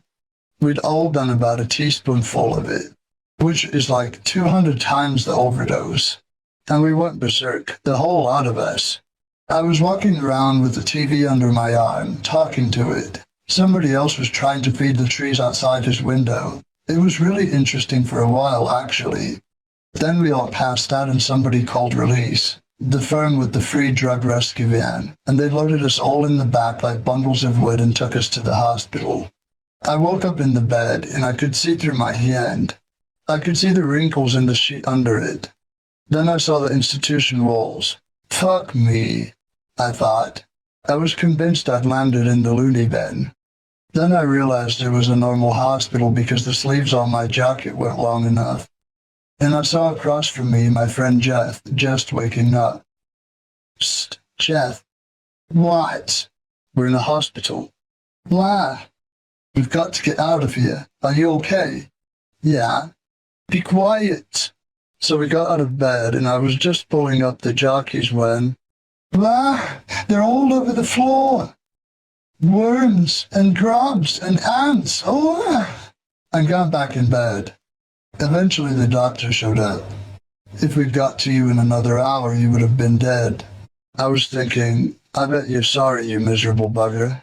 He said we'd had the antidote and that it would take a while to wear off. Well, it took 2 weeks, and it was a really strange time. I mean, I would be sitting, reading a book, and I'd turn to page 42. But there was no book. Or I'd walk down the street, thinking I was carrying a case, and suddenly, oops, I'd have nothing in my hand. Weird. But interesting. Not interesting enough to do it again, though. Finally, after dawsing around for some months, I wound up in another band. Opal Butterfly. I met their drummer, Simon Keane, at a place called the Drugstore in Chelsea. The drugstore was a big flash gaff, about 3 floors high. There was a restaurant at the top and a boozer on the ground floor, and a record store in the basement. All these boutiques and other stores too. It was one of the first mall-type places. It was rather expensive, but it was an alright place. The guys in Opal Butterfly used to hang out there to drink, and I hooked up with Simon and sort of drifted into the band. I don't really know why I was hanging out with him. I never got along with him all that well, but you will be hearing more about Simon later. Anyhow, Opal Butterfly was a good band, but they never went anywhere. They'd been around for years when I got in, and it was only a few months after that they gave it up. One of the guys, Ray Major, went on to be in Mott the Hoople. The breakup turned out to be rather timely, because it was only a couple of months later that I wound up in Hawkwind.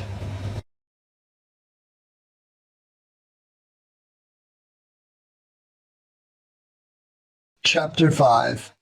Speed Freak. My association with Hawkwind began with Dick Mick. The instrument he played in the band was a small box with 2 knobs that sat on a card table. It was called a ring modulator, but it was actually an audio generator that went out of human hearing at both high and low end. If it went up, you would lose your balance and fall down and vomit. If it went down, you shit your pants. You could make people have epileptic fits with this contraption. On stage, Dick Mick could pick out the audience members who were susceptible. When we were playing in Hawkwind together, I'd go up to him and say, "Any good uns?" He'd say, "Yeah, that guy there, see that?" And he'd twist the knob, and the guy would start flopping about. Amazing things you can do with sound, but of course, we could never tell for sure if it was the audio generator, or if it was because we'd spiked all the food with acid before the gig. But as usual, I'm getting ahead of myself. Anyway, it was Dick Mick who got me in Hawkwind. He was running around looking for speed, and of course he found me eventually. I was living with this girl in a squat on Gloucester Road in London, and she ran into him. "Oh, I've got a friend at home who takes pills," she said. So he came round and we discovered that we had a mutual interest in discovering how long the human body can be made to jump about without stopping. We went on something of a binge that lasted about 3 weeks, during which we had about 2 hours of sleep. He had decided he was going to India to find the Suffolk secret or some fucking mystical shit like that, but he only got as far as Gloucester Road, which is in the wrong direction anyway, and then he gave up. He'd found me anyhow, and that was fine with him, because he was the only speed freak in Hawkwind. The rest of them were acid heads, and he wanted some company. I'd seen Hawkwind before, not at the beginning, when they were known as Gupakstow. The entire audience looked like they were having an epileptic fit, all 600 of them doing the same move. I remember thinking, well, I have to join them. I can't watch them. I wanted to get a spot playing guitar. Their lead guitarist, Lloyd Langton, had just left the band, disappeared really. They had been doing a gig at the Isle of Wight Festival. They weren't really playing at the festival though. They played outside the festival. How's that for being alternative? Anyway, a bunch of them were sitting around a campfire and who had done something like 8 tabs of acid. "I'm going for a walk, lads," he told the others. Went over a hill and nobody saw him again for something like 5 years. That's the way things were in Hawkwind. Loose. Very loose. Who did re-emerge a few years later in a band called Widowmaker. Not Dee Schneider's 1990s project, which we'll come to later. So I was hoping for the guitar slot, but I wound up on bass instead. In fact, the day I joined Hawkwind was when I first started playing bass. It was in August 1971. The band had an open-air gig at Powers Square in Notting Hill Gate, and the bassist, who was Dave Anderson at the time, didn't show up. But like an idiot, he left his bass in the van, which paves the way for a successor, doesn't it? You're almost inviting somebody along to take the job off you, which I did. Apparently, Dave didn't like doing free festivals, like the one Hawkwind was doing that night. He wanted to be paid all of the time, and the band was into doing all these benefit shows. I remember us playing in defense of the Stoke Newington 8, whoever they were. They'd been put in jail for some fucking thing, and we thought it wasn't fair because we were freaks, and everything wasn't fair because of the pigs, you know? All that crap that you talk to each other in those days. So we were doing all these gigs for these people, but the whole time we were getting conned. The organizers of those gigs had pockets everywhere. Quite a racket that used to be. Still is really, but once again, I digress. Anyhow, here was Hawkwind at Powers Square with no bass player, and somebody was running around asking, "Who plays bass?" Dick Mick, seeing his opportunity to have a full-time partner in speed, pointed at me and said, "He does, bastard." I hissed at him, because I'd never played bass in my life. So Nick Turner, who played saxophone and sang, came over to me and said in very important tones, "Make some noises in E. This is called You Shouldn't Do That," and walked off again. I mean, that's a lot of fucking information, isn't it? And then they opened up with another song anyway. It must have gone all right, because I was with them for 4 years. They never officially told me I was in the band that whole time. Del Dutmar, the synthesizer player, sold me a half bass, which he had got at an auction at Heathrow Airport for about £27. I still haven't paid him back for it. As I said earlier, Hawkwind was a very loose outfit. Every few months there was a change in the lineup. People would come and go. You were never quite sure who was in the band at any one time. At least, you were never sure who would show up. At one point there was 9 of us in the band, and then just a few weeks later there were only 5 of us. Then there were 6, and then 7, and then 5 again. Every picture you see, there was different people in the fucking band. It was very strange. Dave Brock, who sang and played guitar, founded the band in July of 1969, and he's been its only constant member over the years. It's his band, really, the same as Motorhead is mine. Hawkwind would not exist without him, and even he would disappear occasionally. He would go through these, nature boy phases. That's what we used to call them. Striding out in the fields with the staff, naked before a loincloth. And you couldn't get to him. I mean, there was no point in saying, "Dave, we've got a gig tonight," because he was gone. He was busy being Nature Boy, right? In addition to being the main part of Hawkwind's power core, Dave also wrote most of the songs, but he would never write with anybody else in the band. At least with Motorhead, I give the others credit, but Dave was all self-sufficient. I learned a lot from him, really, about vision and tenacity. Things I already knew about, but watching him boosted my confidence. He just made me sure of it. He had his quirks too, like his spanking fantasies. He used to pass schoolgirls on the road and lean out of his car yelling, "Spank, spank, spank, hello girls, spanky, spanky." When he was tripping, he was always convinced that he'd bitten off his tongue. He never had, of course, but he had to keep a red bandana in his back pocket, and he would wipe his mouth with it. Then when he saw the bandana was all red, and off he'd go.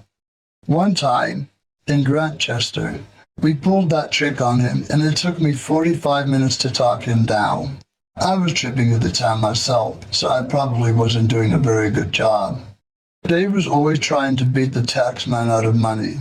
One time he was explaining to us, "I went and bought this new place. I've written it off against the old place, and I got this farm and they can't touch me."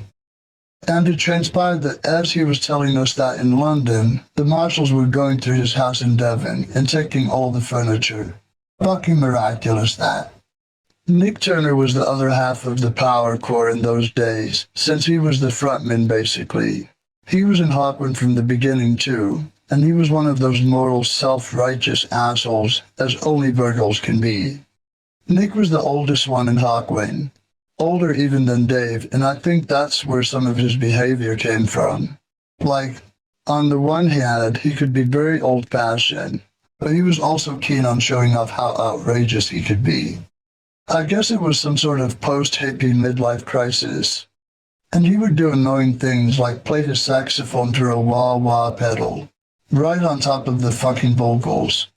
Whenever we got a new sound guy, Dave or I would tell him singing sucks out. I recall one time when Dave didn't show up for a gig in North London, and we rang up his house in Devon. His wife, who hardly ever spoke, told us, "Oh, I don't know where he is. He took some mescaline and went for a walk.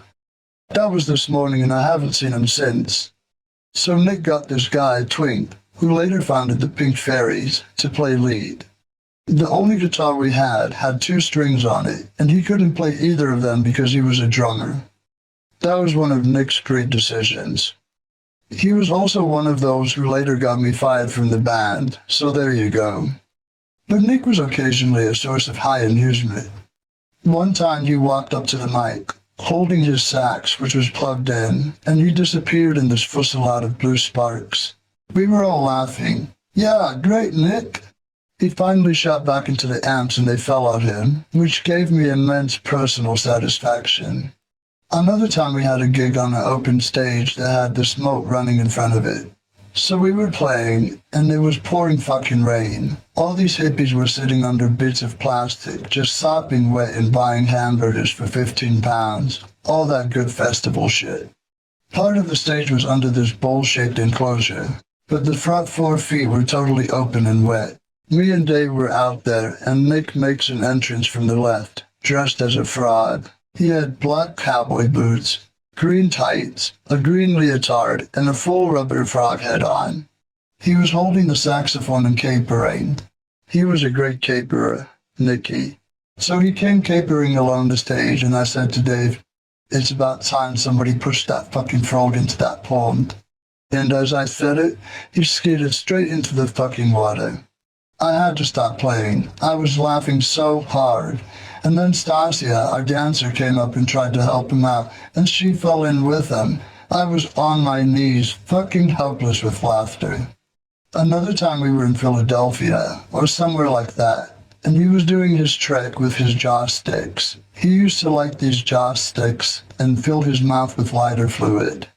Then with all the lights out, he'd go and boom. And then you'd get this big ball of fire. And this one night he overdid the lighter fluid. He went boom and set his hand on fire. There was this black silhouette hand in the dark, surrounded by a halo of flames, with a voice screaming, "Ow, ow, ow!" So we took him to the hospital, and he had blisters like sausages up his arm. But he still played that night, which showed fortitude, I will say that. He'd get drunk as a cut on wine, and once in Switzerland, he walked out of his side of the stage and leaned on the PA, and the whole thing collapsed on him. Only part of him sticking out of the rubble was his arm, holding the sax. Poor Nicky, he could be a bit accident-prone. Our drummer at the time was Terry Ollis. We called him Boris, or Borealis. He used to wear nothing on stage. He'd come on wearing a pair of his old lady's knickers. That's all. But then he'd take them off halfway through the first song anyway. He was a dynamite drummer, but his dick kept getting in the way. Freefall, you know, and he'd wind up hitting it with his stick. Ow. There'd be gaps in the fucking music, but he was still excellent. And an excellent character, too. He used to work at his dad's scrapyard on the outskirts of Far Westland, and he was always coming to rehearsals and gigs in weird clothing he found there. One day he'd show up in a German army outfit, and another he'd show up in an old woman's shawl. Then he got into downers, and that turned out to be his ruin. The last gig he ever did with us was at Glasgow University in January of '72. He fell out of the band on the way there. We stopped at a light and he thought we were there, so he opened the door and collapsed out onto the street. He was all over the road, his back scattered and shit. We didn't know he'd gotten out, so we just drove on. Later we found him and somehow we got him to the gig. I remember Nazareth was supporting us, and when they finished, we put up our gear and he walked on stage and sat there with his drumsticks crossed on the snare all night. Never played a single hit, so it was obviously time for him to go. A shame, really. We replaced him with Simon King, whom I knew from Opal Butterfly. He was another one who wound up getting me fired from Hawkwind, and I was responsible for getting him in the band. We also had this guy, Bob Calvert, from South Africa, who was the resident poet. Half the time he showed up for the gigs, and the other half he didn't. When he was around, he'd read his poetry on stage, or that sci-fi writer Michael Moorcock, which added to the band's mysterioso space warrior aura. But Bob had some very weird ideas. He wanted to go on stage with a typewriter around his neck on a guitar strap and type things and throw them in the audience. "It's not gonna work, Bob," I told him. "It's never gonna work." But he wouldn't believe me. Luckily, he never got a chance to try out that particular trick. Another time while we were playing Wembley Stadium, he came on stage wearing a witch's hat and a long black cape, carrying a sword and a trumpet. Then halfway through the second song, he attacked me with the sword. I was yelling, "Fuck you," and batting him about the head with my bass. "Look, fuck off." It was the biggest gig we'd ever played in our lives, and he was attacking me with a fucking sword. What's wrong with this picture, you know? Bob was very bright, but he went nuts while working with us. He started taking a lot of Valium, and hyperventilating, and speaking much too fast, and much too much. He went down to this Buddhist retreat in fucking Devon or somewhere, and this guy who was in charge, Bob's new guru, was obviously a fucking charlatan. You know, hippies grouped around his feet, staring adoringly at his fount of wisdom. I just thought he was a cunt, and then Bob started getting really weird. "You don't believe in this man, do you? You don't realize his greatness." And all this shit. Eventually I had to pop him. He was playing with a piece of wire and he hit me around the face with it, so I hit him back. He fell over, and when he got up he was a much better guy, but he was falling apart mentally. He once got so bad, we put him in a cab with his girlfriend and sent him to check in at a mental hospital. Halfway there, he put a hammer lock on the driver, and the driver had to press the button under the dashboard so someone would come and fetch him. A real mess, Bob was. We had to keep sending him to asylums, and they'd keep him locked up for 3 or 4 days and then send him back out. It was a really difficult time for him, and it was even more difficult for the rest of us. He's dead now. Had a heart attack at much too young an age. He was quite talented, but he wasn't as brilliant as people make out now.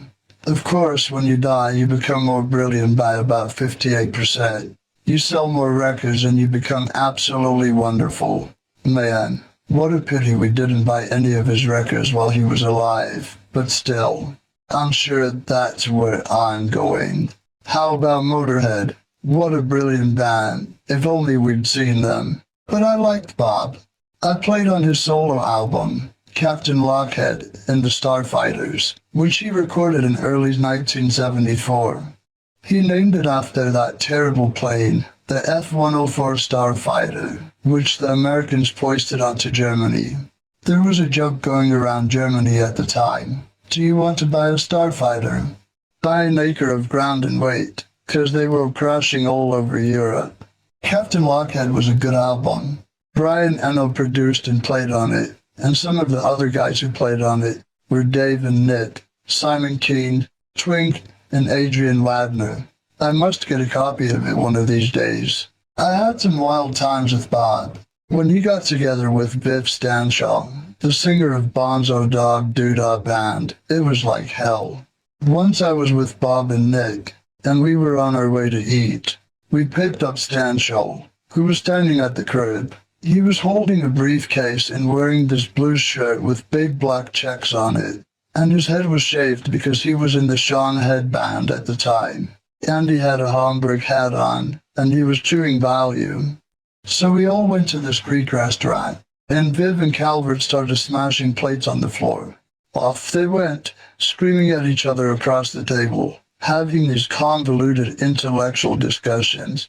Jesus, it went on for hours. Then we went back to Stanshall's place, which was quite near a house. Don't go through the doors because of the turtles, Viv told us. He had all these tins with terrapins in them, and these little walkways between, and of course they fell off and went all over. So to get into the house, we had to go round the side of the porch and climb through a window into the hallway. So we got in that way, and Bob trod on the turtle, and that it started between him and Viv all over again. Then we went upstairs, and he had all these false limbs hanging off the ceiling, and robots and these big piles of priceless 78s by people like Jelly Roll Borton, which Bob immediately fell onto, knocking them over and breaking them. About 3 hours later, I decided to go home. Just as I was leaving, one of them decided he must take a bath, and the other one got a chair and took it into the bathroom so they could go on screaming at each other. I thought I'd had enough, but I was wrong. At 7:30 a.m., I was wakened from a dead sleep by Stanshall, standing outside my window screaming, "You killed my pair of hens!" "You can't!" I yelled back. "It was Bob!" And I slammed the window shut. Stanshall's dead now too. He went in early '95. In addition to the musicians and Bob, Hawkwind had several dancers. Stasia was the one who stayed with us the longest. She was all there through the time I was in the band, and left to get married not long after I was out. She was 6'2" in her stocking feet, and had 52-inch tits. Quite an impressive sight. She was a bookbinder from Devon, and when she first saw the band, she took all her clothes off, painted her body from head to toe, and rolled around on the stage while they played. Then she wound up staying with them. She had a lot of male fans amongst her audience. We had a couple of other dancers too. One called Renee was double-jointed.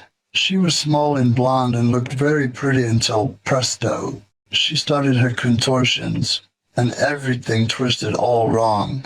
And then we had Toadie, who was a professional dancer and could do pantomime.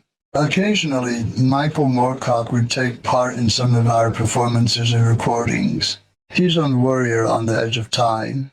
More often, though, Bob would recite the stuff he wrote. Hawkwind was inspired by him. The name comes from Moorcock's Hawk Moon series of books. He was great. We used to go around his house for some free food now and again, and he would have these notices on his door, If I don't answer the first ring of the bell, don't ring it again, or I'll come out and kill you. It means no. It means I'm not in. It means I don't want to see you. Fuck off, everybody. I'm writing. Leave me a fucking alone. That was brilliant. All of our equipment was painted in psychedelic colors by this guy, Barney Bubbles, another one who's dead now. He used fluorescent day-glow paint, and we'd throw ultraviolet lights on them. He also did our covers for Silver Machine and Do Re Mi Fa Sol La Ti Do. He was really clever and did a lot of tribute art for us. The album covers in the early 70s were so much better than they are now. The designs were much more elaborate. If you can find an original copy of Space Ritual, you'll see what I mean. The whole thing folds out and it's loaded with art and photos and poetry. Now, that's well worth your money. When you talk about packaging and getting an idea across to the public, that's it right there. Nowadays with CDs, everything's smaller and the record companies are so fucking miserable and cheap and nasty. They won't spend 5 cents more to make it look better. And remember that long box thing when CDs first came out? What the fuck was that anyway? The CD was only half the size of the box, and you couldn't open the fucking thing up to get your CD out. You had to use a carving knife and you'd wind up cracking the jewel case and putting scratches all over it. And it took ages to persuade them to get rid of that long box. I remember them fighting over it when Motörhead was on Sony. People were leaving the company because of the loss of the long box. How's that for stupidity? Anyhow, we made for one hell of a show. Hawkwind wasn't one of those hippy-dippy, peace-and-love outfits. We were a black nightmare. Although we had all these intense colored lights, the band was mostly in darkness. Above us we had a huge light show.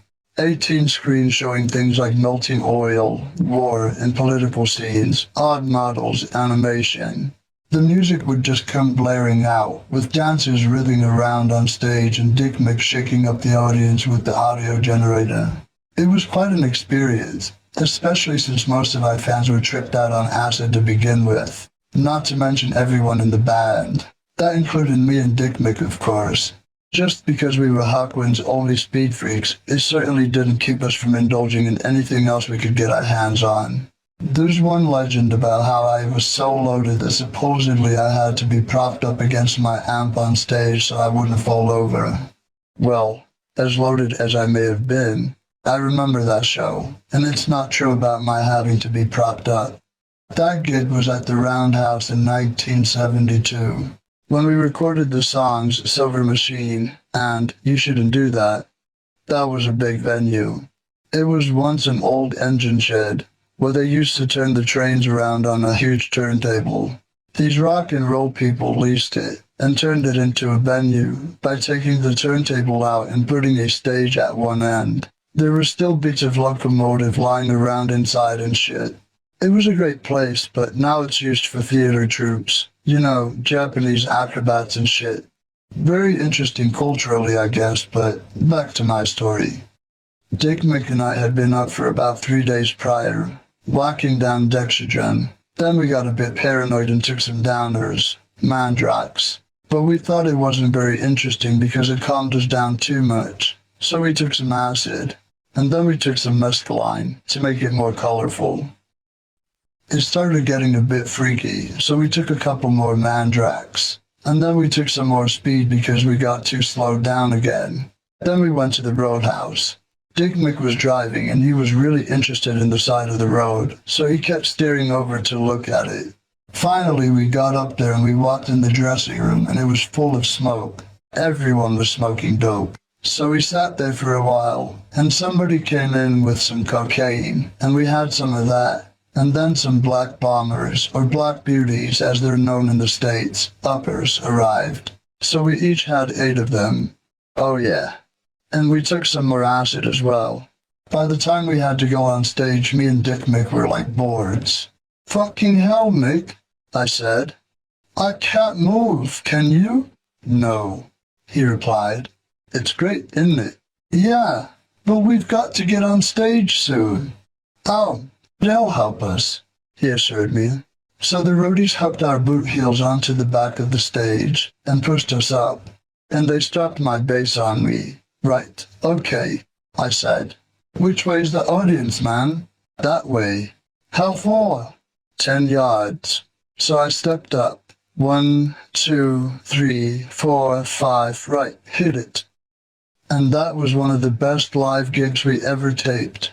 The jamming between me and Brock was great, but I never saw the audience.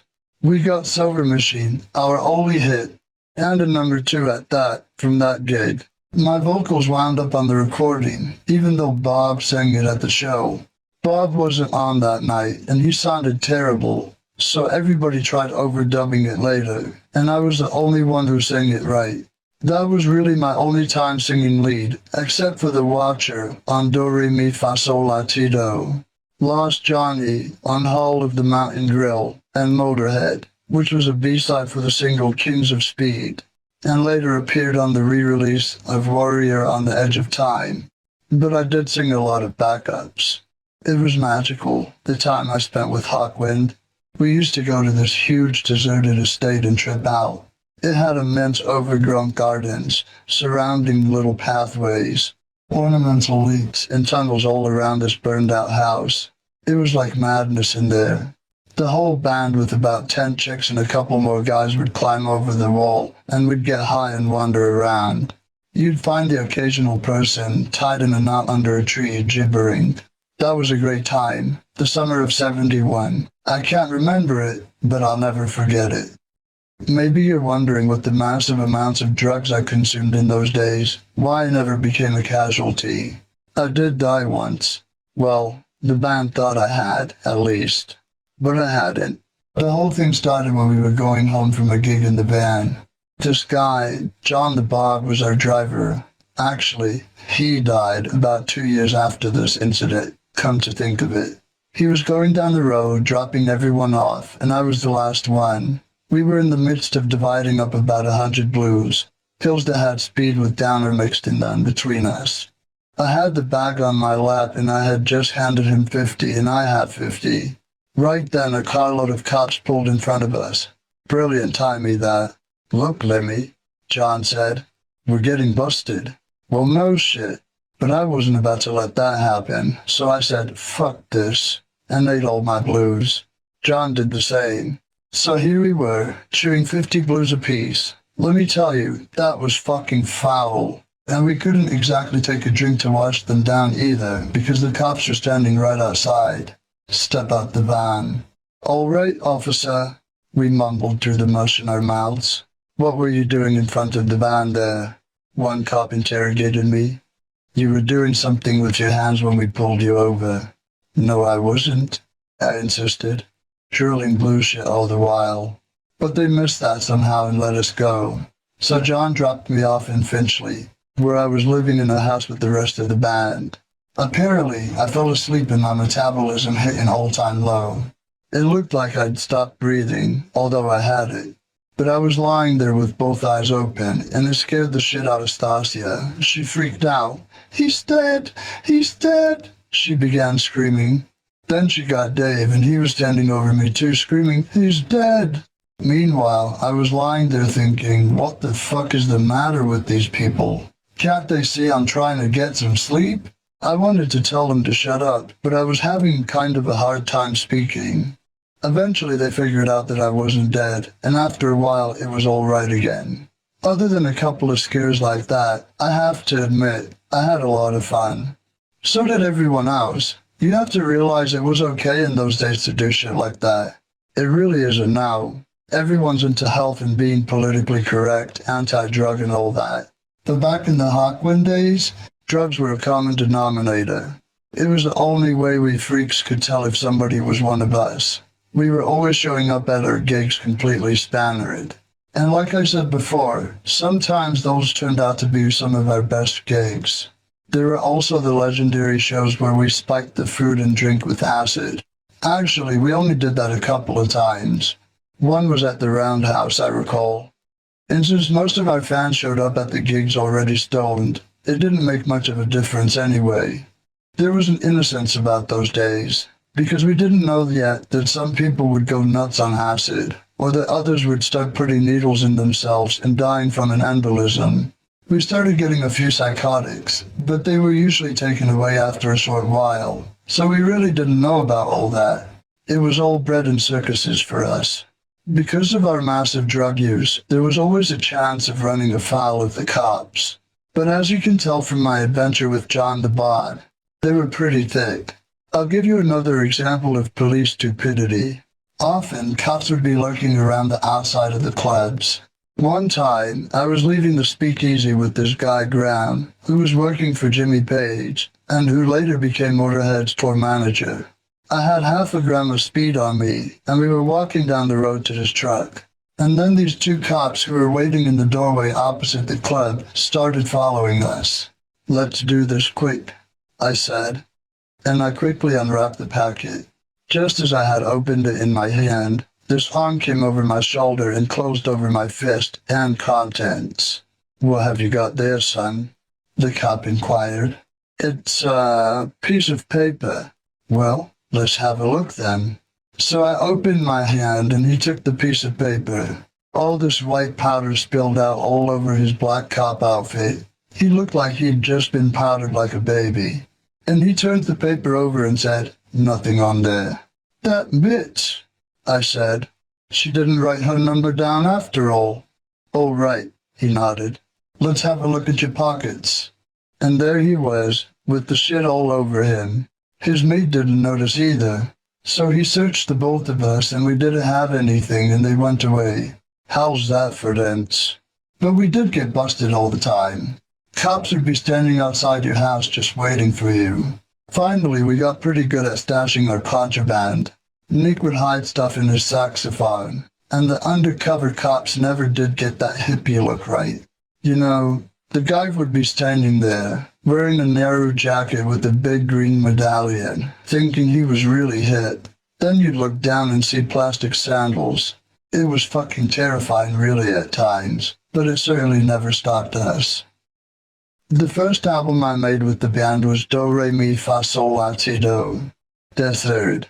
I played on 3 other full albums: the Space Ritual double live album, Hall of the Mountain Grill, and Warrior on the Edge of Time. A lot of Hawkwind's best work came from the time I was with them. When it came to making the records, it didn't matter really who the producer was. Dave was always the one who was in charge. I didn't get any help, however, recording The Watcher, since it was my song, not Dave's. He was like that. Somewhere between Space Ritual and Hull, we did this Greasy Truckers album, which also featured several other artists. It was recorded in London, at the Roundhouse on 13 February 1972. One side of the album is entitled Power Cut, and is completely blank because the miners shut off all the power in England for about 3 hours that night. That's how they brought down the government. Everyone sat around in the dark smoking dope until it switched back on again, and the gig continued. Mick left the band around this time. He got sick of all the power politics and the shit that was always going on within the band. So he went off and lived with his bird, who was a great friend of mine who's living with Simon King now. London can be a very incestuous place. But while Dick Mick was living with her, he became a pot dealer for ages until he got busted. He wound up spending 6 months or a year in jail, and when he came out, he became a moocher, sleeping on the couches of his friends. He spent 2 years on my couch until I finally threw him out. It was a shame. Mick had a very incisive mind, but prison knocked him down and he never recovered from it. I think he was profoundly shocked by prison life. He changed when he came out. You become a victim instead of a predator, and that's a terrible thing to see. But the best thing about the band for me was that we got to play a lot outside of England, and I hadn't traveled for a long time. My first gig abroad with Hawkwind was the Olympia in Paris. A German band called Amandol II played with us. They had the industrial sound way back then, and they were very well known in Europe. We caused a riot at that show. It was just kids going nuts really, but the CRS, riot police, came out like the fucking Gestapo. Another gig I recall doing was at the Lem Club in Italy. That really pissed Dave off. I got to America the first time in 1973, after Space Ritual was released. I took it from the start. Unlimited whoopee. It was fucking El Dorado for an Englishman.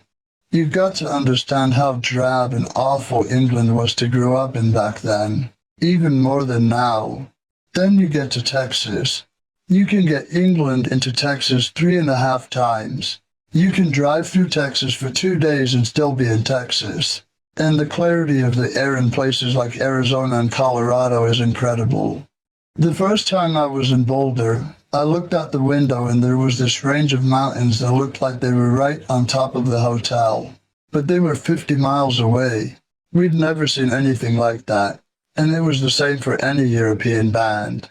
Our first tour started off at the Tower Theater in Philadelphia. And then we went up to New York and played at the Hayden Planetarium. The comic Kovatek was coming across, you see, and we were all very cosmically inclined. It came across all right, but it wasn't visible to the naked eye. Bit of a swizz and that was about it. But we had a party at the planetarium and saw this program about Kovatek and shit like that. It was a huge party where I met Alice Cooper for the first time, and Stevie Wonder was there. In the middle of the lobby there was this big lump of moon rock, and Stevie's minder brought him over, placed his hand on it, "Moon rock, Stevie," and led him away. Then, during the show, I looked around and there was Stevie Wonder again, with his minder telling him, "It's going across now, Stevie, left to right." Who's fucking nuts? Me or them? We took acid quite consistently all across America. In Cleveland, we were spiked 3 times with angel dust by 3 different sets of freaks before we went on, and none of us noticed. That's how much acid we were doing. Then you come to Los Angeles, and you think you've died and gone to fucking heaven. It's the palm trees. I remember our plane landing on LAX, circling around to descend, and I looked down. Every yard had a blue pool, and the palm trees were huge. And as we drove down Hollywood Boulevard, lined with all those palm trees, I thought, wow, this is something else, this place. And really, it was magical at the time. Young men over from England. Of course, by the time I moved over years later, I knew it wasn't. Intellectually at least. But you never quite lost that feeling of wonder. As a matter of fact, it was in Los Angeles I wrote my last song for Hawkwind. It was Motörhead. We were at the Hyatt on Sunset Boulevard, the hotel Led Zeppelin made famous with their Tales of Destruction. The Electric Light Orchestra were staying at the hotel at the same time as us, and their guitarist, Roy Wood, had an ovation, which he lent me. So there I was on the balcony of the Hyatt, at 7:30 in the morning, howling away at the top of my voice. The cops seemed vaguely disturbed by my racket. They kept stopping their cars, getting out and looking up at me. But then they'd just shake their heads and take off. Maybe they thought they were hallucinating. Incidentally, on the original recording of Motörhead, the one for Hawkwind, there was a violin solo. If any of you out there think the violin is a sissy instrument, you've never heard of Simon House. He played like a maniac and he ripped through that thong. He did some great stuff, Simon. He ended up playing with David Bowie later on. We toured America 4 times while I was in Hawkwind. Simon House, who played the synthesizer and violin, came on just before the second tour. Eventually he replaced Del Detmar, but he and Del were both in the band at the tour start. Del quit in the middle and went to live in Canada, where he built a log cabin with his own hands, literally. And he was a little fella too. He built it for his wife who was pregnant at home in England. About 7 months later, when the cabin was finished, she and the kid came out by ship. And the kid was half Pakistani. Nasty shock, eh? Went straight to him too. I don't think he immediately put her right back on the boat, but it was words to that effect. Very bad news. Things with Hawkwind started to go downhill when the drum empire took over. That started in July 1974. When Alan Powell joined. Simon King had injured himself playing American football, and Alan filled in for him on our Norwegian tour. Then, when Simon came back a few weeks later, Alan wanted to stay because he was having so much fun, and he and Simon were mates and all that. So the two of them started playing together. That, as far as I'm concerned, was the end of Hawkwind because those two killed it between them. I've seen a lot of pompous drummers in my lifetime, but when it came to this pair, it was ridiculous. Simon and Alan's two drum kits were set at the center of the stage in this huge semicircle of percussive effects, which we never used. There was an anvil and several bells, tubular and the hanging kind, and all sorts of things that could be hit. It was quite amazing, really. Jolly well made sure that you knew your place. But not me, of course. I gave those two fuckers no peace. I'd be standing on the side of them urging, "Hurry up, you cunt! Slow, come on!" They may have hated it, but it sure kept the band going. But it wasn't just the going-ons with the drum empire that upset people. I was just too forward for the rest of the guys. During my years with Hawkwind, I really came out of any shell I may have been in stage-wise. I was always at the front of the stage and showing off, and since I wasn't the leader of the band, it was considered most presumptuous.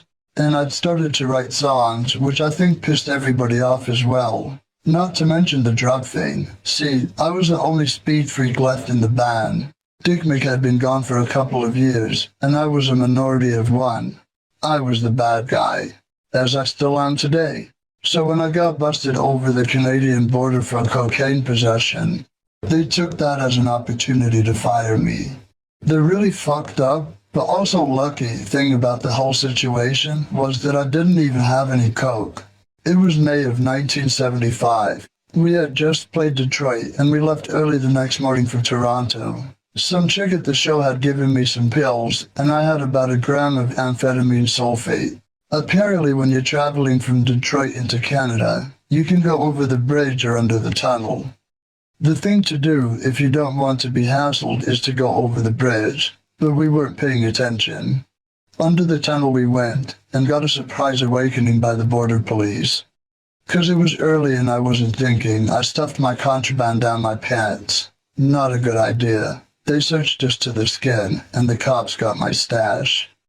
They took the amphetamine sulfate and put some of it in one of those vials that you shake up. If it turns a certain color, then you're in trouble.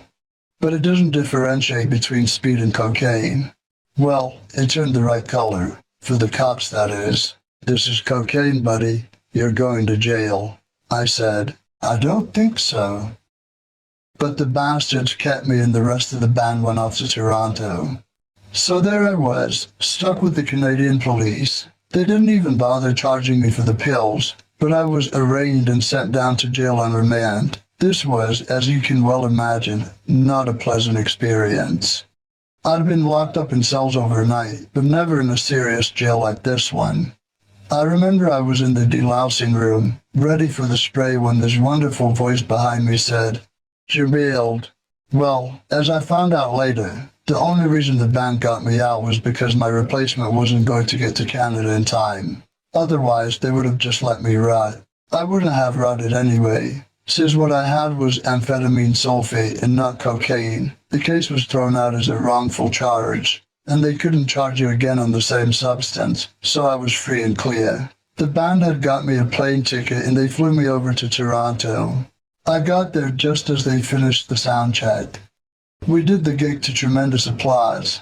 Then at 4 o'clock in the morning, I was fired. I was doing the wrong drug, see? If I had been caught with acid, those guys would have all rallied around me. I think even if I had been doing heroin, it would have been better for them. The whole hippie subculture was so fucking two-faced, when you get down to it. It was all speed kills, wow man, bad drugs, and stupid shit like that. And keep in mind, all the people I know who said that are now dead or messed up on heroin. Well, all I have to say is that speed keeps you functional. Why else did they give it to housewives for all those years? Hawkwind had very bad timing, kicking me out of the band when they did. They were on the verge of really making it in America when I got fired. So they must have been fucking insane. But it wasn't because I was fired that they failed. It was because who they got to replace me, in addition to firing me for all the wrong reasons. When I left Hawkwind, they got a guy called Paul Rudolph to play bass. He used to be a great lead guitarist for the Pink Fairies, but he was a very, very mediocre bass player. The reverse of me, in fact. And he just saw the band straight into the Twilight Zone. It was a terrible fucking mess. They tried carrying on into Ohio, did about 4 more gigs and cancelled the rest of the tour. Dave, God help him, actually wanted to bring me back into the band, but the drum empire wouldn't let him. So the drummers and the bass player took over, and the band went into a bad direction. They made a couple of, well, they weren't bad albums. Musically they were excellent, but they were really naff. There was no nuts in them. When I left Hawkwind, the cojones came with me.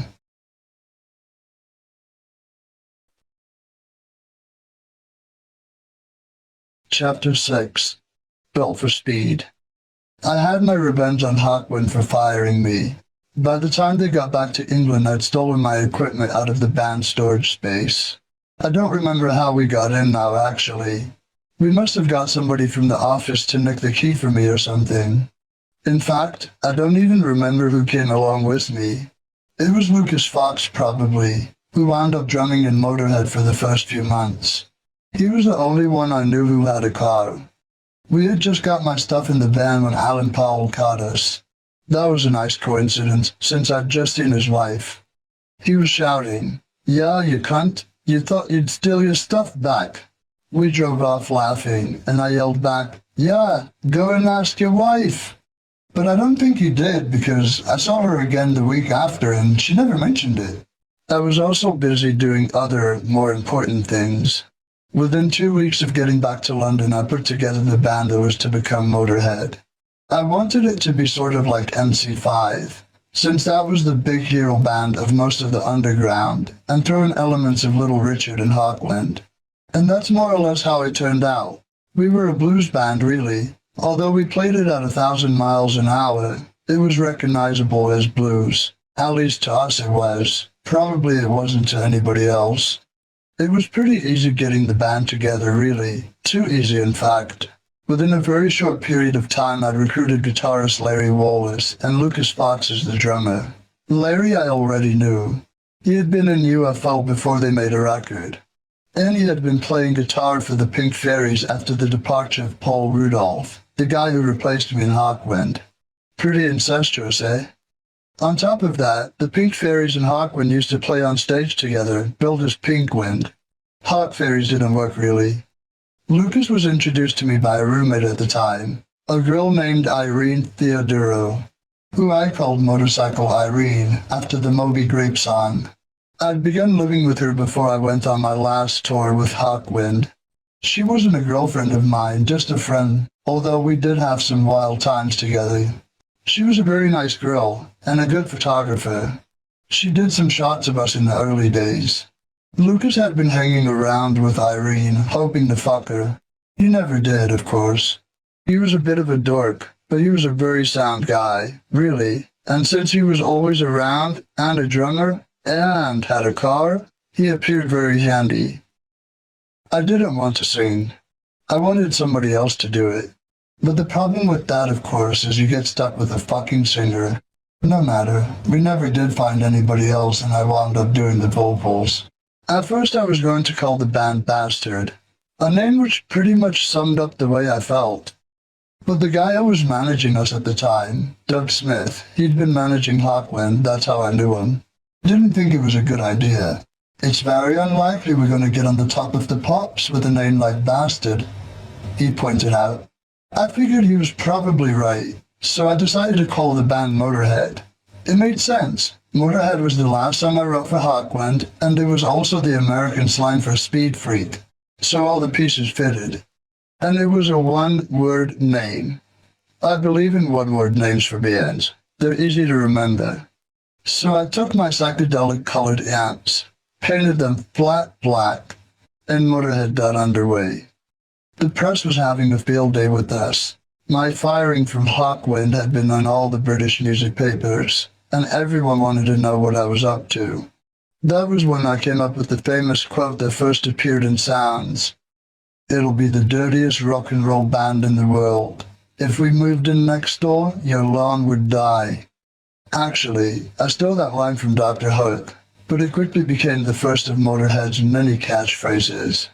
Our first show was on 20 July 1975 at the Roundhouse. That was fast, considering I'd left Hawkwind in May. We opened for Greenslade, a kind of pop rock band formed by this guy, Dave Greenslade, who'd been somebody's keyboardist. All the bands in those days had intro tapes, and since I've always been a World War II fanatic, we used a recording from Germany of marching feet and people yelling, Sieg Heil. It just sounded really powerful and incredibly cold. All those feet smashing on the German cobblestones, that brup brup tromping sound. That was our intro tape too. I had a silver-painted human skull on stage, on the top of my stack. But in spite of these theatrical touches, I have to admit we weren't very good. Bloody awful, let's face it. Undaunted, we proceeded to go on a trek of England through most of August. After all, that's the only way you get better. You keep playing. We were already attracting fans though. Punks, old Hawkwind fans, and a horde of nasty characters were coming to see us. And some of them were really getting into it. One kid showed up at our first show in white boots and a bullet belt just like mine, and I'd only gotten the boots 2 weeks before, so he was really early. From the start we were inspiring slavish fucking loyalty in people. That's the funny thing about Motorhead. Our fans and our crews really latch on to us. The sound man we have now has been with us since around 1977. He made a bunch of money when he was working for Black Sabbath. The tour we asked him to do was only going to make him a third of the money. But there he was on a plane with Sabbath's crew, plotting all our sounds and lights. Somebody told him, "You should be doing Black Sabbath stuff." And he replied, "Yeah, man, but these are my boys." And he left that tour to come and do us. We've always had people like that. It's some sort of disease people catch from the ultimate underdog band. And we were definitely underdogs at our next London gig, which was at the Hammersmith Odeon on 19 October 1975. We were supporting Blue Oyster Cult, but we certainly didn't get any help from them. In fact, they sabotaged us completely. They gave us no sound check, and the Odeon is notorious for its bad sound. I've noticed that a lot of American bands treat their openers poorly. Like they wanted to serve the competition before it even has a chance to compete. British bands don't do that. At least, mostly they don't. Nor does Motorhead. That show earned us a new reputation and our own category in the Sounds poll for that year. We were voted Best Worst Band in the World. Nevertheless, we had a record deal with United Artists. They were Hawkwind's label, and they decided to hang on to me, at least for the time being. That was kind. Or so we thought at the time. So late in the year, we went down to Rockfield Studios, which is located on a farm in Monmouth, South Wales, to make a record. Dave Edmonds was going to produce it. Dave is one of my heroes. He became famous with Rockpile and as a solo artist, but I knew him from Love Sculpture, which was his first band. They did an instrumental version of Saber Dance, which was the fastest thing you've ever heard in your fucking life. It's some of the best guitar too, because everybody was on pills then, and Dave was fast already. Unfortunately, Edmonds only recorded 4 tracks with us. Lost Johnny, Motorhead, 2 of the songs that I wrote while in Hawkwind, an excellent Eddie Holland song. I used to see the Birds play in my Manchester days, and City Kids, a Pink Fairies number that Larry wrote. Then Dave got signed to Led Zeppelin's label, Swan Song, and they took him away. That was too bad because I really liked working with him. He was just like one of us. I recall one night when we were listening back to a track. Dave stood up and said, "Excuse me." He went out of the front door and threw up. Then he simply came back, sat down, and carried on. We used to find him slumped over the board with white noise howling out of the speakers. He also helped me fix my guitar. One of my strings kept jumping out of the nut. That thing that your strings go on at the top of the neck? So he told me, "All you need on there is a bracket above it. Come with me." And we broke through a window of this tool shed on the farm to get a drill. Then he smashed this old guitar, took the bracket off it, drilled holes on my guitar and put it on. It's still on there to this day. Good man, Edmonds. Great spur of the moment guy. And he's made some great records. He produced the Everly Brothers comeback album with Jeff Lynne and the Stray Cats, among many others. After Dave, we wound up with Fritz Fryer as producer. He was in the 60s band called the Four Pennies, who had a couple of number ones in England. A very good band, but they were a bit soppy. So Fritz finished up our record, which was a shame really. He was alright, but he wasn't the man Edmonds was, which is not surprising, since he was the man Fryer was. It was around the time Edmonds left that we changed drummers. We decided that Lucas had to go, because he was starting to get very weird. He was trying to keep up with my speed habit, and of course you can't.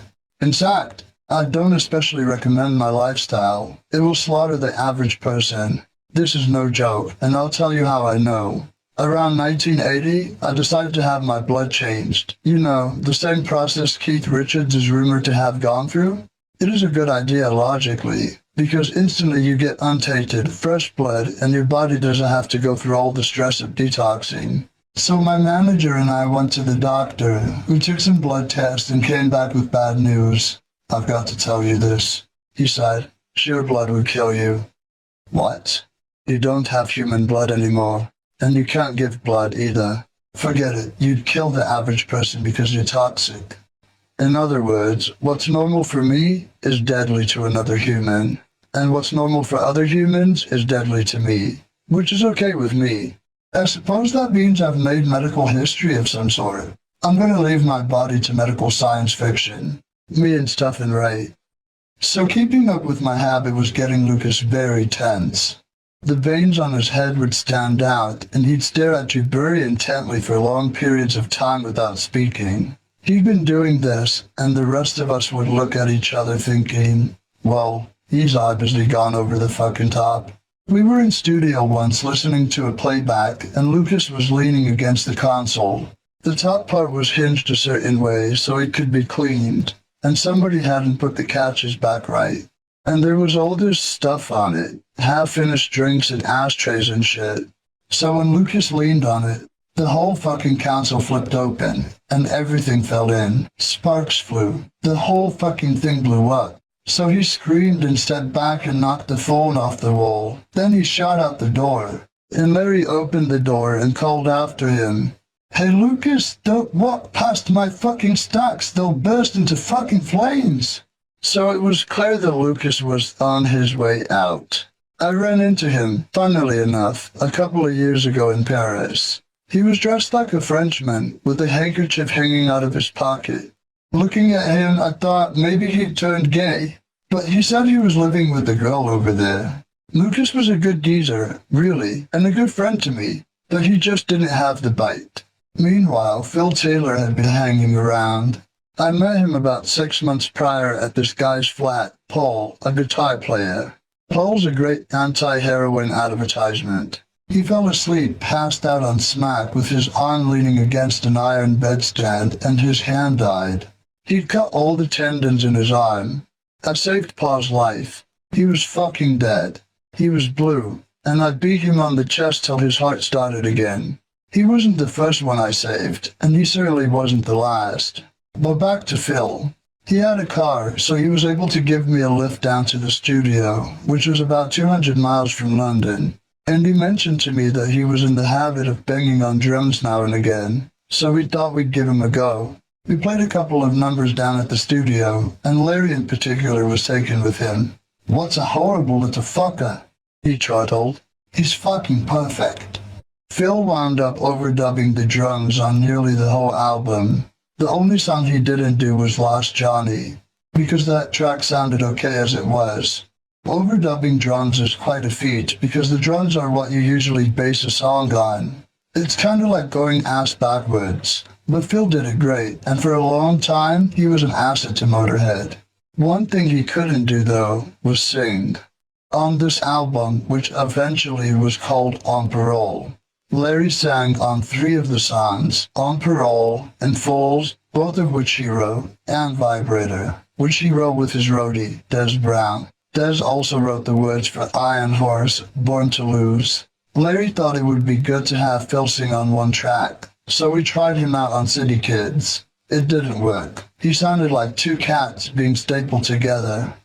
It was so funny that I was outside in the farmyard in the rain, on my knees. I was laughing so hard. So we had to scotch that idea. We finished up the album, which also included The Watcher, another song I wrote while in Hawkwind. Then the assholes at United Artists began hedging about the record's release. For months they fed us numerous lies, while still keeping us signed to the label. That, of course, kept us from being able to record with any other company. They wound up putting out On Parole 4 years later, long after we'd already been released from our contract. They claimed that the UA staff had turned over and the new people had a new attitude towards the record. Strangely enough, their change of heart came just about the time we were starting to become really successful. Coincidence? I fucking think not. That was just the beginning of our fucked up dealings with record companies. Day one, Jack, and that was it. It was around the time that UA was buggering us about that we also began our sordid history of various management changes. Doug Smith farmed us out to this guy from Belgium, whose name I cannot remember to save my fucking life. He was funny. He tried to talk British slang in a futile attempt to appear hip. In England, one might say, a bunch of cunts, to describe a group of guys. You never say cunt about a woman in England. I discovered the difference in America quite early on, incidentally. So the Belgian would come into a room and say, "Where are my bunches of cunt?" Belgian translations of English are miraculous. But he was fucking hopeless and faded out because he ran out of money. Then for a while, we had the sweaty maniac Frank Kennington managing us. He was a friend of our guitarist, who by then was Eddie Clark. I'll be getting to Eddie very shortly. Frank's father had a factory. I don't know what they were making. Small things, I believe. Small, indispensable shit. Lenses, that's it. Lenses and prisms and things like that for industry. And Frank had taken the factory over from his father, so he had quite a bit of money. We rectified that situation, however, by bankrupting him completely. We owed the poor bastard money till the day he died. In fact, although incidentally, I finally paid him my share in 1996, 20 years late. Still, better late than never. He eventually moved to America, where he was known, not surprisingly, as English Frank. After we ruined Frank's financial affairs, we were managed for quite a while by this guy called Tommy Secunda.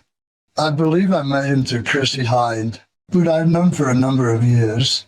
Chrissy used to be a journalist for the New Musical Express, and I was always very impressed by the fact that though she had no tits to speak of, she could play very good guitar. She was very good indeed. She was squatting in Chelsea when I knew her, and I used to go round there and jam with her all night.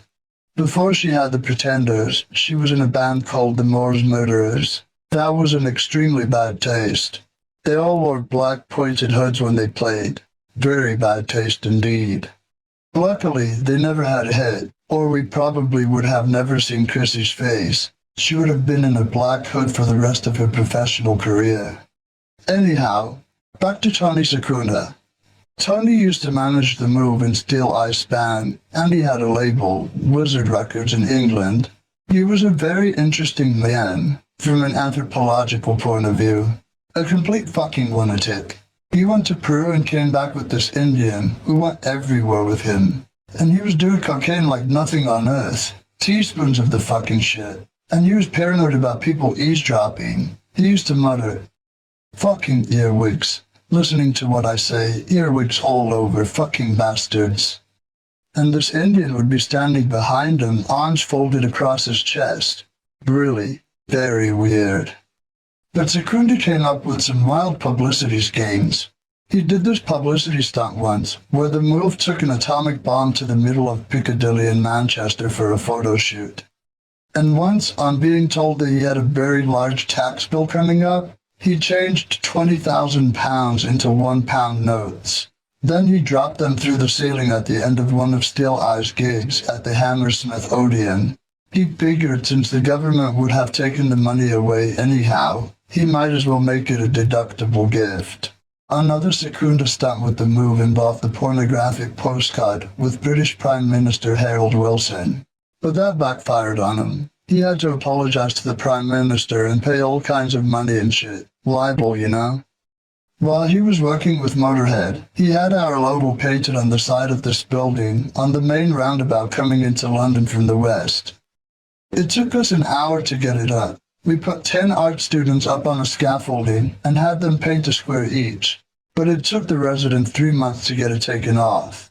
So for those 3 months, we had top drawer publicity. Sweet. Originally, I had intended the Motörhead be a 4-piece band, and we tried out a couple of different guitarists. One was Ariel Bender, known at the time as Luther Grosvenor, who was in MOTORHEAD and Spooky Juice. We did a few rehearsals with him, but it didn't work out. He was a nice guy, but he just wasn't our type. He didn't have the same sense of humor as the rest of us, and I couldn't imagine being on a bus with him. So we carried on as a 3-piece until we found Eddie Clark, and wound up carrying on as a 3-piece anyhow. Phil met Eddie while they were both renovating a houseboat down in Chelsea, but it wasn't Phil who brought him to us.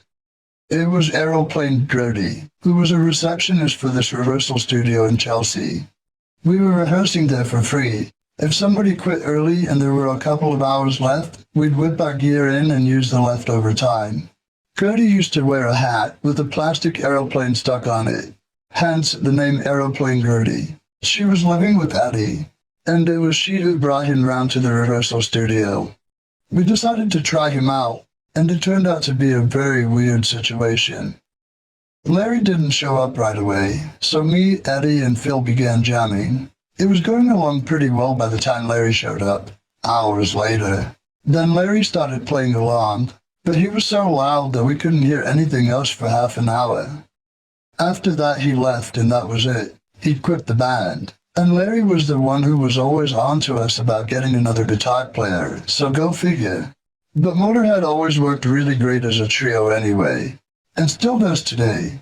If there's 2 guitars, then you sort of have to toe the line a bit, because if the 2 guitars stay together, and the bass too of course, it's really messy. While with 1 guitar player, you can do anything. I used to play all kinds of weird shit behind Eddie and it would work. Right off the bat, I was trying to find nicknames for everyone.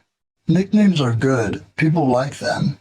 So Eddie became Fast Eddie Clark, which is logical really.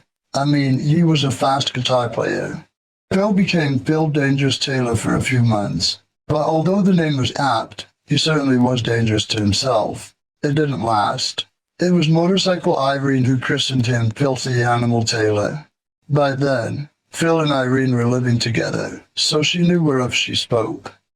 Eddie and Phil were great friends. At one point Phil was living at Eddie's house.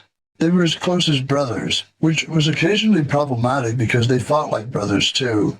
Like one would turn around and the other would say something, the next thing you know, bang, they were beating the shit out of each other. The 2 of them used to fistfight all the fucking time. On the way to one gig we had in Brighton, Phil and Eddie were punching each other in the van the whole way down. By the time we got there, Phil had a black eye and Eddie's arm was bad. But when it was time to go on, I said, okay, that's it, on stage. And they both straightened up and went, okay. And we did the show. Then when we were coming off the stage, Phil smacked Eddie in the back of the neck and set him sprawling. And there they went all over again. As fighters, they were pretty well matched. Eddie was always thought of amongst our fans as the quiet one, but he was more vicious than Phil. He really is a nasty piece of work when the fists start flying. I remember him and Phil both rescuing me out of a fight. This guy jumped me from behind in this boozer in Portobello Road, and Eddie and Phil got a hold of him and his 2 mates and they just wound them out the door and kicked them down the street. I never even got a chance to get a punch in. I couldn't get at them because Phil and Eddie had him busy. Incidentally, the week after that, the geezer from the pub broke a pool cue over my head. Those were the days, eh? This new lineup of Motörhead had been working together for a few months when Tony Secunda got us a deal to make a single for Stiff Records. So sometime during the summer of 1976, we did White Line Fever, a song that the three of us had written together, and leaving here for the label.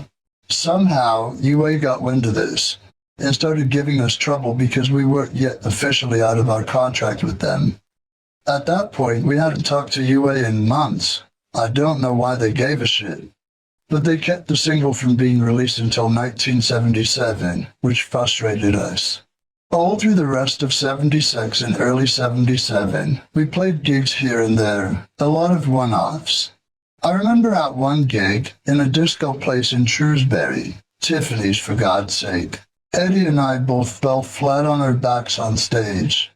It was one of those slippery plastic floors with lights under it, but the crew only lifted me up. Eddie used to treat them like servants, so they left him down there. There he was, lying on his back, waiting confidently to be picked up, and it never happened. On the way to another gig, Phil was angry about something and kicked the side of the band, breaking his toe. By this point, the morale of the band was pretty low. All of our efforts were getting us nowhere. We were starving, living in squats, and nothing was happening. I was well prepared to keep going, but Phil and Eddie wanted to give it up. It wasn't their band, and they didn't have the commitment I did. So finally in April, after much debate, we decided to do a goodbye show at the Marquee in London and call it a day. Around this time, I had hooked up with Ted Carroll from Chiswick Records. I asked Ted to bring a mobile studio down to the gig so we could document our farewell performance and our fans would have something to remember us by. Well, Ted apparently couldn't get the studio down to the Marquee, but he did show up backstage after we played, and he made us an offer. If you want to make a single, I'll schedule you 2 days at the Escape studio in Kent. So we went down to Escape with producer Speedy Keen, who had been in the band called Thunderclap Newman, which had a #1 hit in England with the song Something in the Air. In 2 days, we recorded 11 backing tracks with no vocals. We all agreed there was no point in doing a single because we wanted to at least leave an album as a memento. So we just barreled our way through an album's worth of material in 48 hours with no sleep. Speedy Keen and the engineer John Burns were speeding out of their heads because they couldn't afford to go to sleep. They didn't have the time and they wanted to make an album as much as we did. They mixed 24 versions of Motörhead alone. Then they asked me which one I liked best, as if I would remember. I mean, you can't tell after 3. I just said, fuck it, that one. At the end of the 2 days, Ted came down to hear 2 finished songs, and we gave him 11 unfinished ones. But as he was listening, he was doing the boogie at the back of the studio, so we knew we'd got him. He gave us a few more days to finish vocals and such, and Motörhead was our first album to see the light of day. By then, we had wrestled our freedom away from UA, so we were back in business. We recorded a total of 13 songs for Chiswick, and 8 of them wound up on the album. Much of Motörhead was material from On Parole, which we re-recorded. Motörhead, Vibrator, Lost Johnny, Iron Horse, Born to Lose, and The Watcher. We also did 2 new songs, White Line Fever and Keep Us on the Road, and a Johnny Burnett song, Train Kept a Rollin'. You're probably familiar with Aerosmith's version of it. It was a hit for them. The other songs that didn't wind up on the album included City Kids, which was a B-side for the Motörhead single, a ZZ Top song called Beer Drinkers and Hellraisers, Anya Witch Doctor, a great song by John Mayall and Eric Clapton, On Parole, and an instrumental jam which was appropriately called Instro. Those last 4 songs were released as the Beer Drinkers EP in 1980, long after we'd left Chiswick and not so coincidentally near the peak of our success. Once again, it was cash in time, for the record labels at least. I've never recorded more than we need since. But having said that, I don't begrudge Ted Carroll that he saved my band after all. It was about this time that we were starting to have some differences with Secunda. For one thing, he wanted us to get our hair cut. Obviously, we weren't going to do that. Doug Smith started coming back into the picture when he put us on a tour through England with Hawkwind, whom he was still managing. That was in June of 1977. But with their usual bit of luck, Phil broke his hand in a fight on the day before the tour. We were all at my house, painting our equipment, and this guy came over, a junkie who was a real drag. We told him to leave, but he wouldn't go, so Phil hustled him out the door and punched him. Unfortunately, this shoved Phil's knuckle back to about the center of his hand, so we ended up gaffer taping the drumstick to Phil's bandaged hand, and we did the whole tour that way. Other than that, it was a good tour, and things were fine between us in Auckland.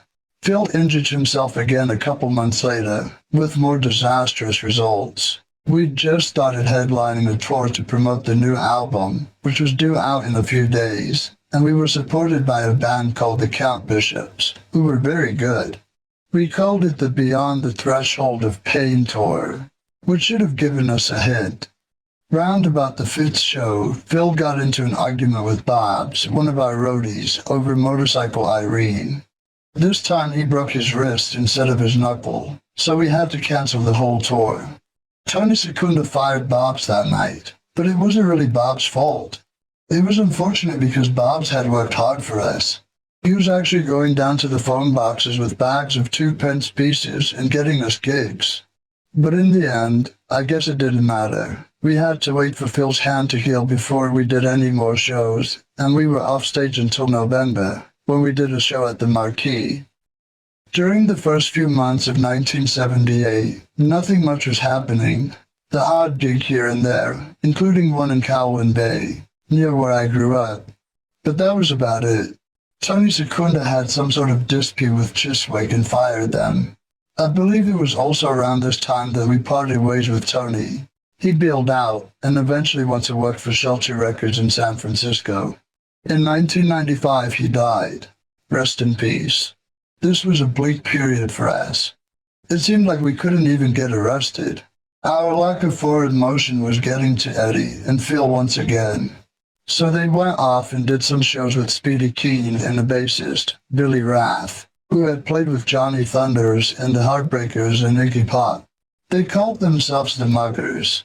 I think Speedy wanted to form a band with them permanently, and he might have been successful because we were about to break up. But finally Doug Smith took us back and got us the deal with Bronze Records, who had bands like Uriah Heep and the Bonzo Dog Doodah Band on its roster. It was just for a single. They wanted to see how we did before they invested any more money in us. But it turned out to be the beginning of our long-awaited upward ascent. Not only did the Bronze deal give us a shot in the arm, we would have our biggest hits with the label. And really, they treated us quite well there. Not that we appreciated it at the time. In fact, we found a lot to gripe about. We thought Bronze gave us a hard time, but considering the dealings I've had with record companies since, they were fucking great. Since then, I've often looked back on the Bronze days with nostalgia. The label head, Jerry Braun, and his wife Lillian were enthusiastic about us. And A&R exec Howard Thompson, who was the one responsible for signing us, was brilliant. They believed in us and made some good efforts on our behalf. So that summer, we went into Wessex Studio in London and recorded Louie Louie with one of our own numbers. Tear You Down, as a B-side, covering Louie Louie, was an idea Phil had come up with months back when we were still with Tony Secunda. We'd been sifting through some old songs, and I wanted to cover a Chuck Berry song, Bye Bye Johnny, or something like that. But Louie Louie was a better choice, really. I think we did a very good version of it. People tell me it's one of the few times it's been recorded where the lyrics can be understood. Actually, I got the first two verses, and then the last verse was largely improvised. We produced it jointly with this guy, Neil Richmond. We never did work with him again, but he was good. Except for that weird clay violin thing he put in. I thought that was suspicious. We used to call him Neil Fishface. I don't recall why, 'cause he didn't really have a fish face. Nah, only from certain angles. Anyhow, the single was released on 25 August 1978. The photograph of us on the sleeve, incidentally, was shot by Motorcycle Irene. By the end of September, it had gone up to number 68 in the charts, which was enough for Bronze to give us the go-ahead for a full album. As it was making its move up the charts, We started a tour around England. But before we took off, I had my brief excursion with the Damned. In America, the Damned were never more than a good-sized cult band. But in England they were much more famous. They were the true punk rock band, not the Sex Pistols. The Pistols were a great rock and roll band, but that was really all they were. I actually gave Sid Vicious some bass lessons. He came up to me and said, "Hey Lemmy, teach me how to play bass." And I said, "All right, Sid." But after 3 days I had to tell him, "Sid, you can't play bass." He said, "Yeah, I know." And he was all depressed and went off. Then a couple of months later I saw him down at the speakeasy and he said, "Hey Lemmy, guess what? I'm in the Pistols." "What do you mean?" I said. "I'm a bass player in the Pistols," he said. "It's great, isn't it?" "You can't play bass, Sid." "Yeah, I know, but I'm in the fucking Pistols." Steve Jones just taught him basic bong bong bong bong. That's all he had to do, really. Anything more complex than that on the album, it's either Steve or Glenn Matlock. Sid, he wanted to be in a punk band so bad. He'd been in a band called Flowers of Romance for about 3 weeks. And in Susie and the Banshees for about 3 days. He just talked everybody into it. But he was very good for the image. He was perfect. Fucking hell, he out-pistoled the Pistols as far as image was concerned. Even though he couldn't play bass worth a damn, Sid was a nice enough geezer. I got quite friendly with him, but he used to get into all sorts of fights. One night at the Marquee, he mixed it with Bruce Foxton, the bass player of Out of the Jam, and Bruce stuck a broken glass in his face. I was walking down Water Street, towards the speakeasy, and the lights were still on at the Marquee, so I put my head in there. You might find some birds, you know. And there was Bruce going, "Fuck me," and all this. I said, "What's up?" And he said, "I just fucking glassed Sid. I think I cut him." I sighed. "Well, I'm sure you cut him, else he'd be here jumping on you." He was worried that he'd hurt him bad. So I went to the speak. There used to be all these cinema seats in front of the stage for a while, and Sid was sitting right in the middle of them, all on his own. So I went over to him and said, "What's up, Sid?" "Cut done me," he said. And he had this 3-cornered fucking wound going right through his cheek. "You wait till I get better," he promised. But he never did try and do Bruce again. One time, he was trying to take a bird into the toilet for something or another, and this huge Maltese bouncer, who was really a hard man, said, "You can't go in there." And Sid just went for him. I'd never seen anything like it. The geezer was down on the deck rowing backwards on his elbows up the stairs, horrified because this fucking bundle of pipe cleaners and a pair of tennis shoes was kicking the shit out of him. The guy didn't know what to make of it. Sid frightened him to fucking death. Anyway, that was the punk era for you. So I liked the Pistols, though as I said, I thought they were really a rock and roll band, and I never liked the Clash for that matter. Joe Strummer was better in the 101ers, the band he had before the Clash. When it came to punk, the Damned were the real thing. They never quite got it together, but they were great fun. Dave Vanian couldn't sing. None of the guitar players could play, and the drummer, Rat Scabies, just sort of went along with it all. But they were fucking crazy. I mean, seriously in need of professional help. One time we supported them at the Roundhouse with the adverts, and at the start of their show, Captain Sensible, there's a true maniac for you, came out wearing a pink ballet tutu, fishnet stockings, a pair of hobnailed boots, these big wing-tipped shades, and orange hair, and the punks all spat on them. And by the end of the gig, the band was skating around in this green goop all over stage. They were soaked in it. And then the captain took all his clothes off. Of course, he used to do that at most of the gigs. When they played in another club, the Rainbow, he took a piss on the front row. The audience was throwing seats at him, while pissing down his leg, I hasten to add.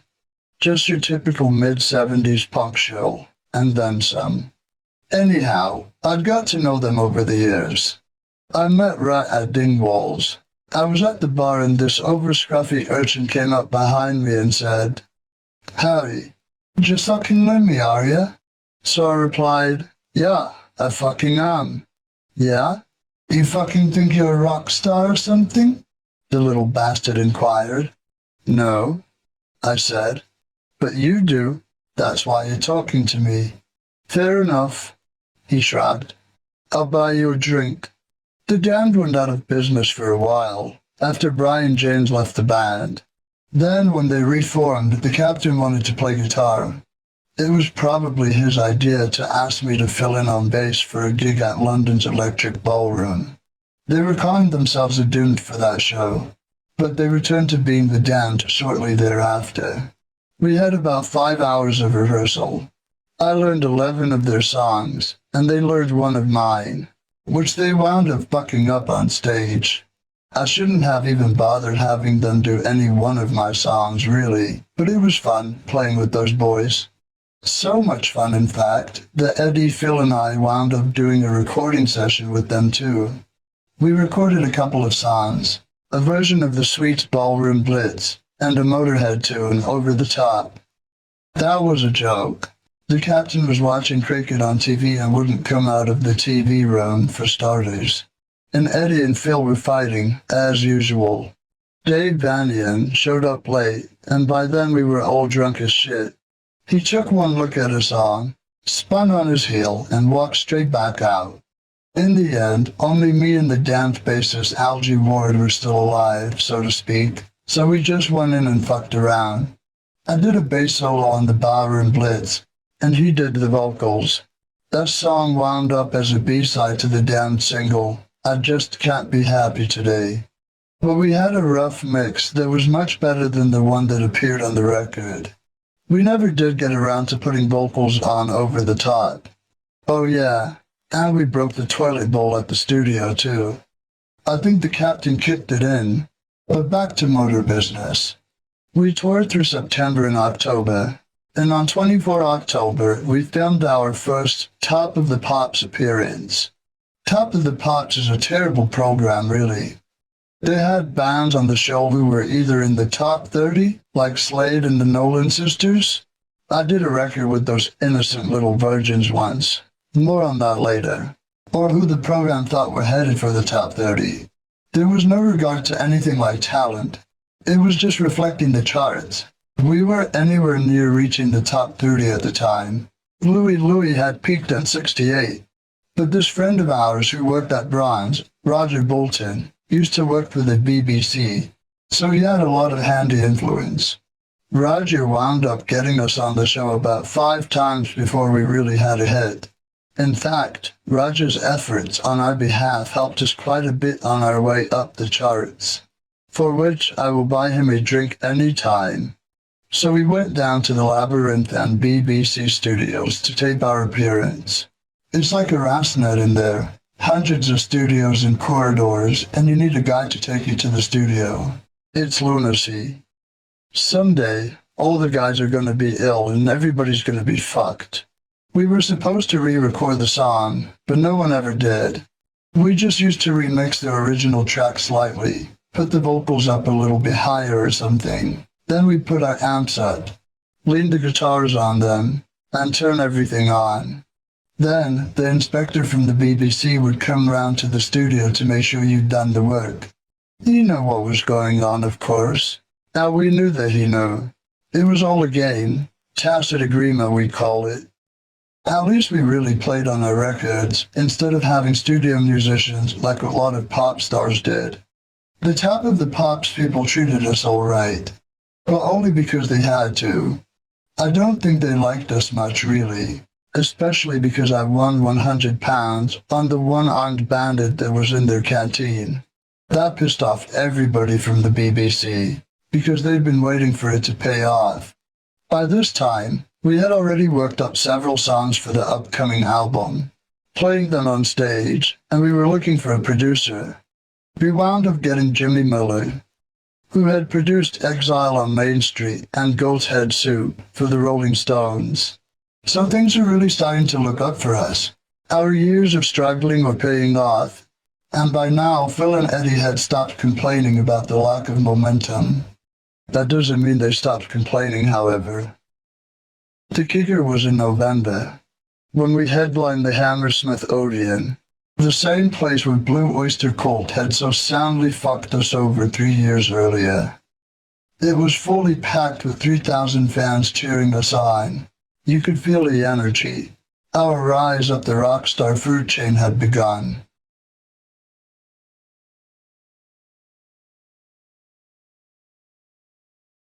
Chapter 7. Beer Drinkers and Hellraisers. We only had a fortnight to record Overkill, our second album and first for Bronze. Considering our checkered recording history, however, it was a world of time for us, and besides, being quick in the studio has always been natural for us. The whole experience was pure joy. We recorded at the Roundhouse Studios, which were next to the club of the same name in North London. Jimmy Miller was excellent, as were Trevor Halsey and Ashley Howe, the engineers. Overkill was supposed to be something of a comeback album for Jimmy Miller, which is exactly what it turned out to be for him. He had gotten very heavily into heroin, which likely began when he was working with the Stones, and he had lost it for a couple of years. Since Overkill charted right away, it eventually peaked at 24. He got a lot of work from it, but months later, when we were working with him on Bonger, it was sadly clear that he was back on smack. Come to think of it, he must have been doing it during Overkill too, because he'd already started showing up late now and again to the studio, and coming up with completely preposterous excuses. One incident will give you a good example of his modus operandi. This particular day he arrived 5 hours late for a session. And we were all sitting in the studio, twiddling our fucking thumbs at $1,000 an hour, muttering, "That bastard, he cometh not." Finally, he showed up, and before he was even through the fucking door, he'd launched into his tale. That way, of course, we didn't have room to start in with, "You bastard, where have you been?" and all that. Guys, you wouldn't believe what happened," he said. "I called this taxi and it didn't come, so I had to call another one, and then that arrived in the snow, you know what I mean? And then he ran out of gas, so we had to push it to a filling station. And then the thing on the solenoid was gone, so I had to call for another cab from the filling station, and he didn't arrive for ages. And anyway, he broke down on the way after that too, and I've been walking through the snow for 3 hours. Look at my clothes." We knew he'd been rolling in the snow outside for 3 minutes to get his drawers wet. I looked out the window and saw him doing it as a matter of fact. But at least he was jovial, and he got the job done. And he took the trouble to be original. God rest his soul. As is usual with Motörhead, there were quite a few new songs that we'd already been performing live. Damaged Case, No Class, I Won't Pay Your Price, and Tear You Down were among those. Others we wrote in the studio. Capricorn, which happens to be my astrological sign, was written in one night. Eddie's solo for that one, I recall, happened while he was tuning up. The tape was running while he was fooling around with his guitar, and Jimmy added some echo. When Eddie finished tuning, he came in and said, "I'll do it now." And Jimmy told him, "Oh, we got it." That saved us the money. Metropolis was another fast one.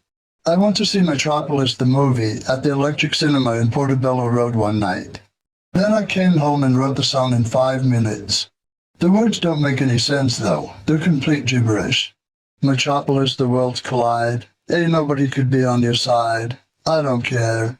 Metropolis is something new. Ain't nobody got their eyes on you. I don't care. See what I mean? But some of my lyrics have more meat on them. I always wanted Tina Turner to record I'll Be Your Sister, for instance. I like writing songs for women. In fact, I've written songs with the women. I've been called sexist by some factions of radical, fruited feminists. The kind who want to change the word manhole to personhole, that kind of crap. But they don't know what they're talking about. When I find good women rockers, I'll lend them a hand. I'll never get any kind of credit for helping to advance women in rock and roll, but I have. Girls' School is an example. They were never that well known in the States, but in England they were quite popular for a while. In March 1979 we began our Overkill tour.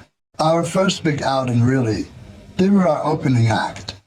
A lot of their early success came from their association with us, and they wound up being quite an asset for us too. It was one of the guys in our office, Dave Giggles Gilligan, who found Girls' School originally. The band was from Tooting, South London. I listened to a single called Take It All Away that they'd put on some little label and thought they were fucking excellent. Plus, I liked the idea of girls being in a band. I want to stick it up to these pompous bastard guitarist asses because Girls' School's guitarist Kelly Johnson was as good as any guitarist I'd seen in my life. The nights when she was really on, she was as good as Jeff Beck. So I went down to see them at the rehearsal they were having. I thought they were great, and I went back and told the others. They're coming on tour. The boys were a bit weird about it at first, but after the first night they played with us, they shut up. Not only were Girls' School an excellent band, they were really feisty and they didn't give a fuck. One night, a couple of days after the tour started, they walked out and some guy in the audience shouted, "Go on, get him off." And Kelly walked up to the mic and said, "You get him off." We could all do with a good laugh. I thought that was really good. I like chicks who stick up for themselves. Then they kicked into their set and proceeded to knock the crowd on their ass. During the first week of the tour we were in Edinburgh, and a few of us were sitting in the lobby of the Crest Hotel. It was me and Eddie, and Kelly and Girls' School singer Kim McAuliffe, with her boyfriend Tim. He later wound up being the boyfriend of their drummer Denise Dufour. See, there's not much difference between male and female rockers. I don't recall where Phil or the rest of Girls' School were, and I fed Kelly Johnson the worst fucking line I'd ever fed a woman in my life. "How'd you like to go up to my room and watch the old grey whistle test?"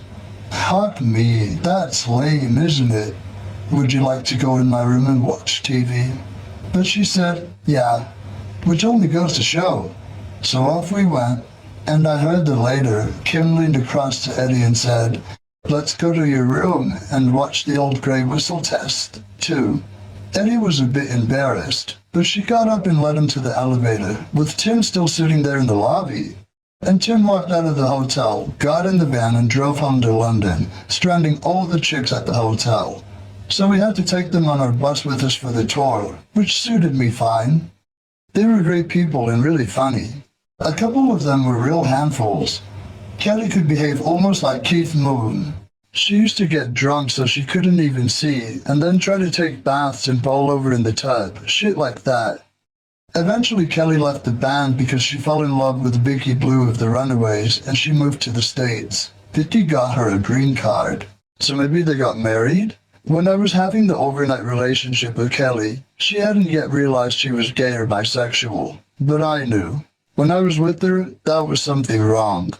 Like she was trying too hard, and it wasn't working. So I think it was maybe she just didn't fancy me. But whatever. She's an excellent guitarist, and a really nice person, and whatever she fucks doesn't matter. She's an old friend of mine. I'll digress from there. I'd go to bat for them anytime. As always, I digress. And frankly, this is where my mind starts to wander anyway, because much of the next several years are a blur. That's what happens when you start to be successful and you're in a rock band. You're either on the road for months or in the studio, or people are leading you around somewhere, to a TV show or a radio station or whatever. And most of the time, you're not even sure about where you are. It all starts to blend together and everything looks the same. Some incidents stand out though, and Finland's Punkaharju Festival, which we played in June 1979, is certainly one of them. And not because it was a great gig either. In fact, it was fucking horrendous. It took place at the side of a lake, in a forest of pine and birch, like fucking Peer Gynt, you know? And the crowd was really fucking dour. We played badly, the sound sucked, and it was too bloody anticlimactic for words.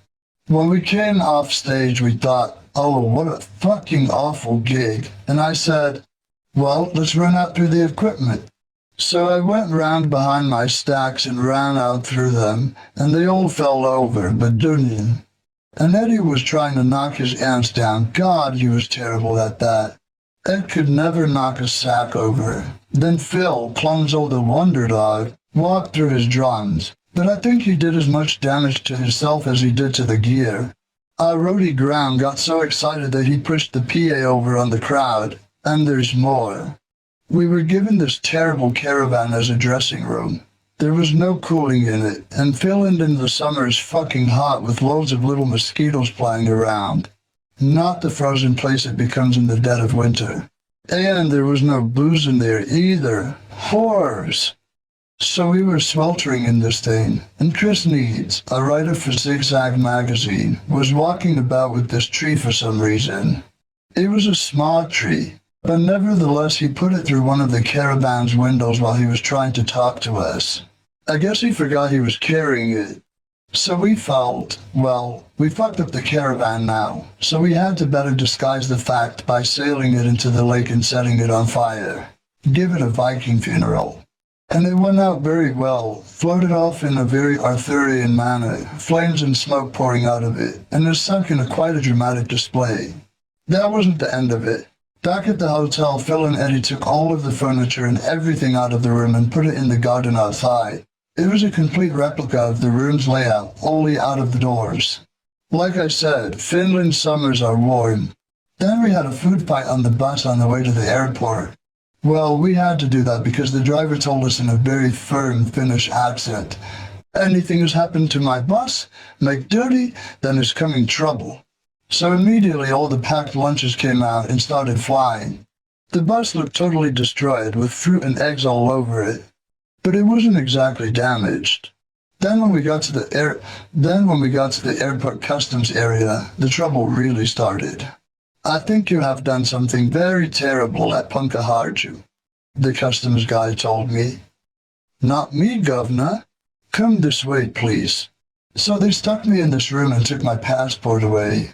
And one by one, everyone else came in too. We all got thrown in jail, the band and the crew, except for Rish, our roadie, who also did the front of house sound. He'd signed in at the hotel as Rish, which wasn't what his name was on the passport. So he wound up going straight through, getting on the plane and flying home, wondering why there were all these empty seats around him. The rest of us were stuck in this Finnish jail for 3 or 4 days. All we had between us to read that whole time was one copy of The Melody Maker, and I read that thing literally from cover to cover. I read the date, page numbers, the adverts, every fucking word. And the food was crap too. Finally we got deported. They put us on a plane to Copenhagen. Then we had to change over for the flight to London. The first flight went okay, except that Eddie immediately poured his vodka and orange down the neck of a woman in front of him. We were celebrating because we were free. Then we got on the second plane, and before we took off, the captain came storming down the aisle. "I've heard about you and you're being deported from Finland," he glowered. "If you try anything on this plane, I will have you arrested in London." So we didn't do anything the whole way back to London. But when we landed, there were all these cops on the tarmac. "Oh, fuck," we thought. And then they arrested the captain. It turned out he was flying the plane drunk, which only goes to show. A couple of weeks after a Finnish excursion, we went back in the studio, and we were working on our next record, Bonger, with Jimmy Miller. By then he was completely out of it, and that got to be a little much. He would say he was going to the toilet for a moment, then he'd be in there for an hour, and when he came out, he'd be nodding.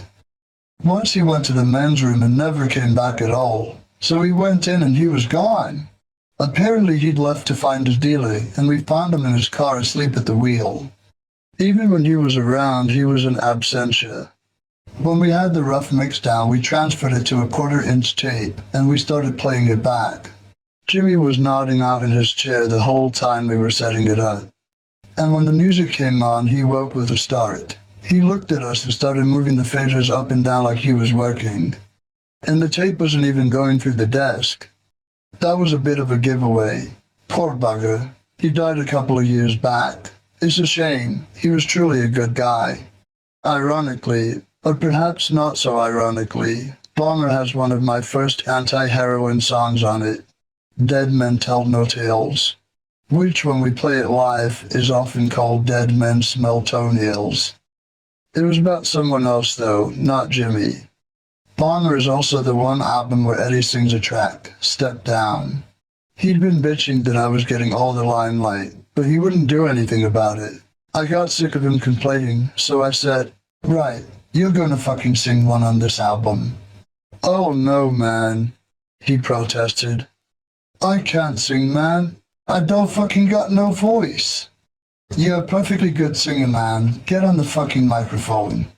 So he did it with much grumbling, and it was like pulling teeth to get him to do it live. He hated it, but really he was a good singer, Eddie. I don't see why he didn't do more of it.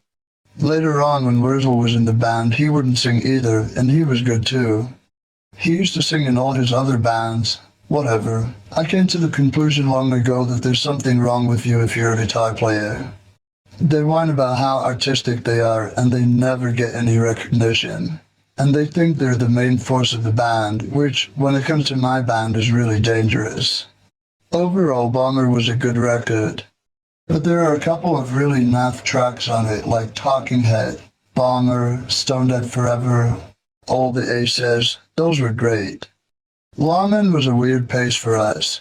That was quite nice. Bomber was basically the transition record between Overkill and our next album, Ace of Spades. And that was its function, really. And it peaked at number 11 on the charts, so it got us up another notch success-wise. In the middle of making Bomber, we played the Reading Festival. We were on the same night as the Police and the Eurythmics. That was the great thing about the Reading Festival in those days. There are a lot of different kinds of bands on the bill. Rock and roll hadn't yet become the categorized mess it is today. We were selling Motörhead flags that year, and they were flying in abundance during the show, much to the consternation of some of the more pretentious critics in the audience. After Reading, we finished up mixing Bomber, and Bronze threw us a record release party at London's bandwagon heavy metal soundhouse.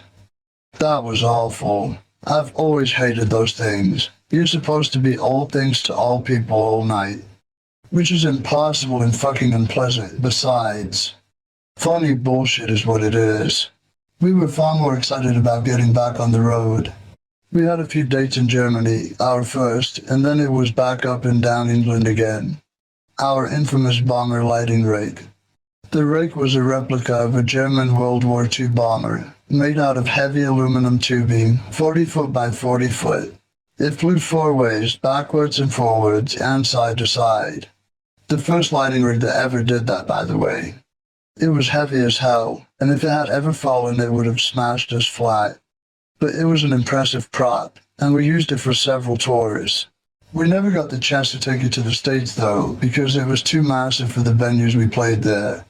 So America, unfortunately, has never received the full Motörhead attack. By this time, the band was generating quite a bit of money, for somebody, not for us. After Bomber charted at 11, it was clear that we would continue to get even bigger. But none of us in the band ever really saw a return.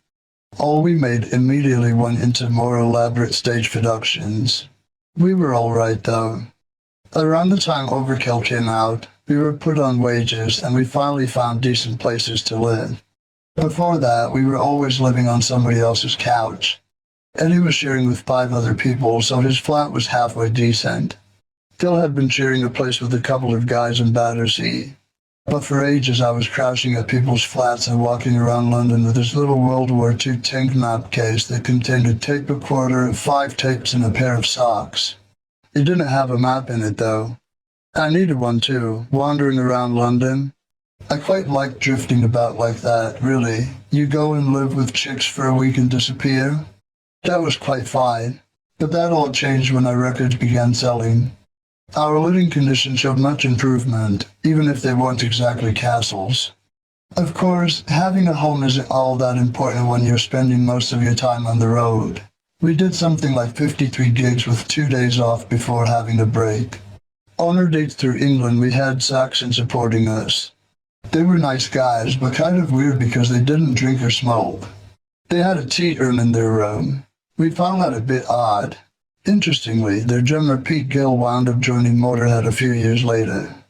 He'd started drinking heavily by the time he joined us, however. He drank even heavier after he joined. The tour with Saxon was also where I discovered acupuncture. Biff, Saxon's singer, and I both lost our voices. Apparently living healthily didn't get him any farther than my lifestyle got me. Phil knew this amateur acupuncturist, and she put pins all over me and hooked them up to a 12-volt tractor battery. My voice was back in 20 minutes. Biff didn't try it out, so he suffered. In the midst of our travels, Bronze put out an EP of 4 tracks, Leaving Here, Stone Dead Forever, Dead Men Tell No Tales, and Too Late, Too Late, recorded live while we were gigging. As a joke, I told the label to call it the Golden Years. Turned out they were golden years. I think I sort of knew, really. The songs were pretty badly recorded, but the record got in the charts.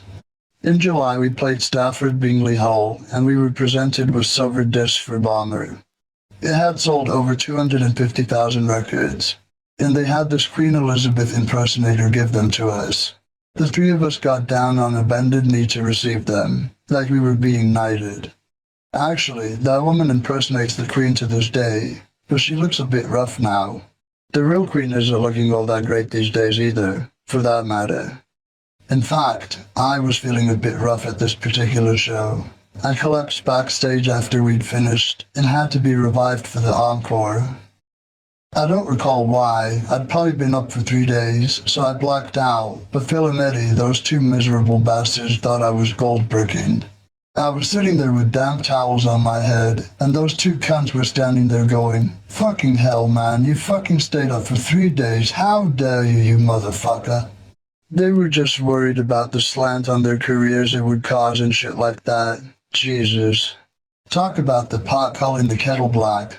Whenever Eddie got really drunk and obnoxious, he would always go on at me for drinking. In the press, he'd say, "Lemmy drinks too much." And he was always drunk when he was doing the interview. But nobody ever mentioned that.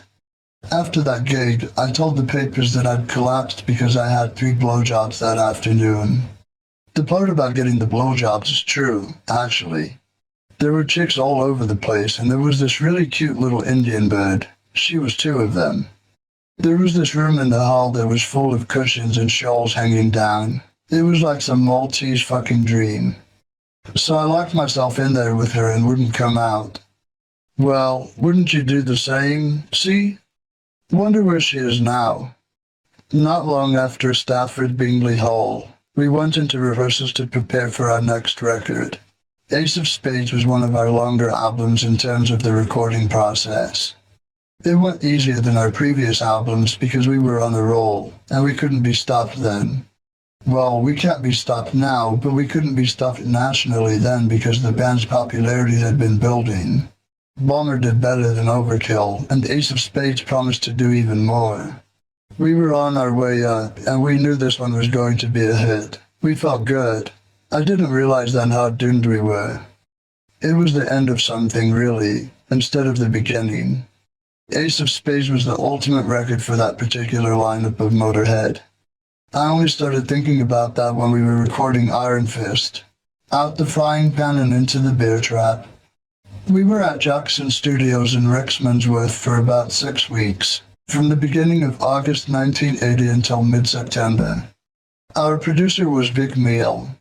I knew him from the Hawkwind days, when Vic was with Pi Records. He used to own a mobile studio. Hawkwind hired it out to do Space Ritual, and he came along with it. Vic was a great man and a great producer, really brilliant.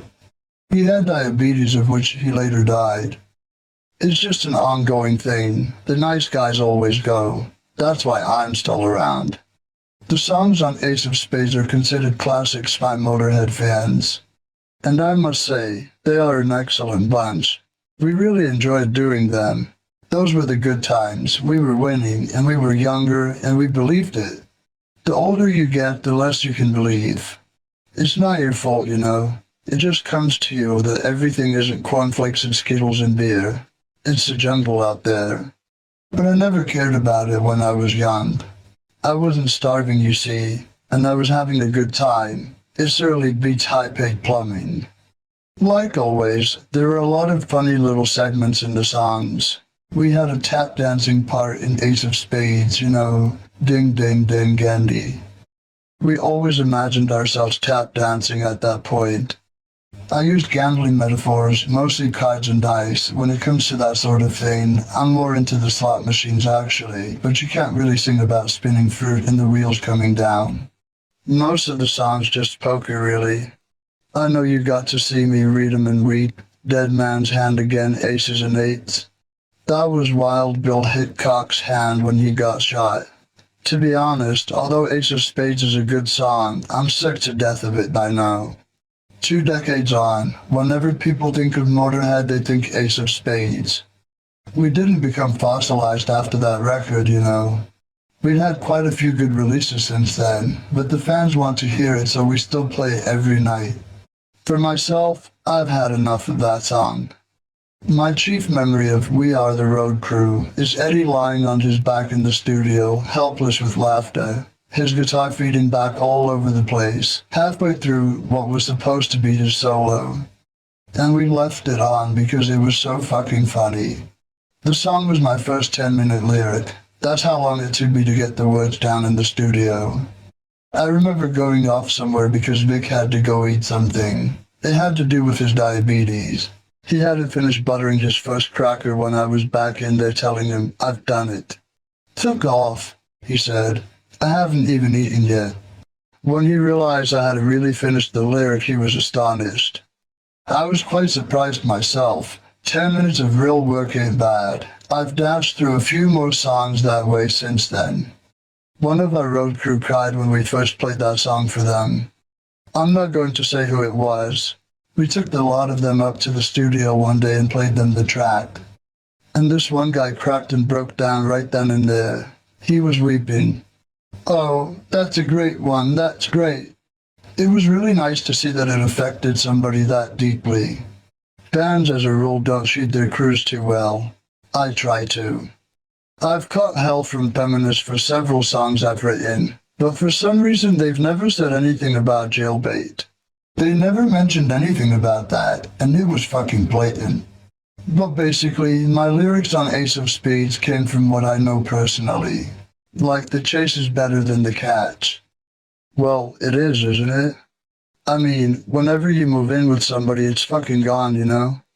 They leave their knickers in the bathroom and they have horrible habits that you didn't know about, which you become aware of almost immediately. It's fatal, you know? To have a relationship is fatal to the relationship. We did the photo session for the album cover on a crisp, cold autumn day. Everybody thinks we did it in the desert, but it was in South Mimms, north of London. The Western motif was Eddie's idea. He had an aching desire to be Clint Eastwood. Keep in mind that at this point, I was the only one who had been to America.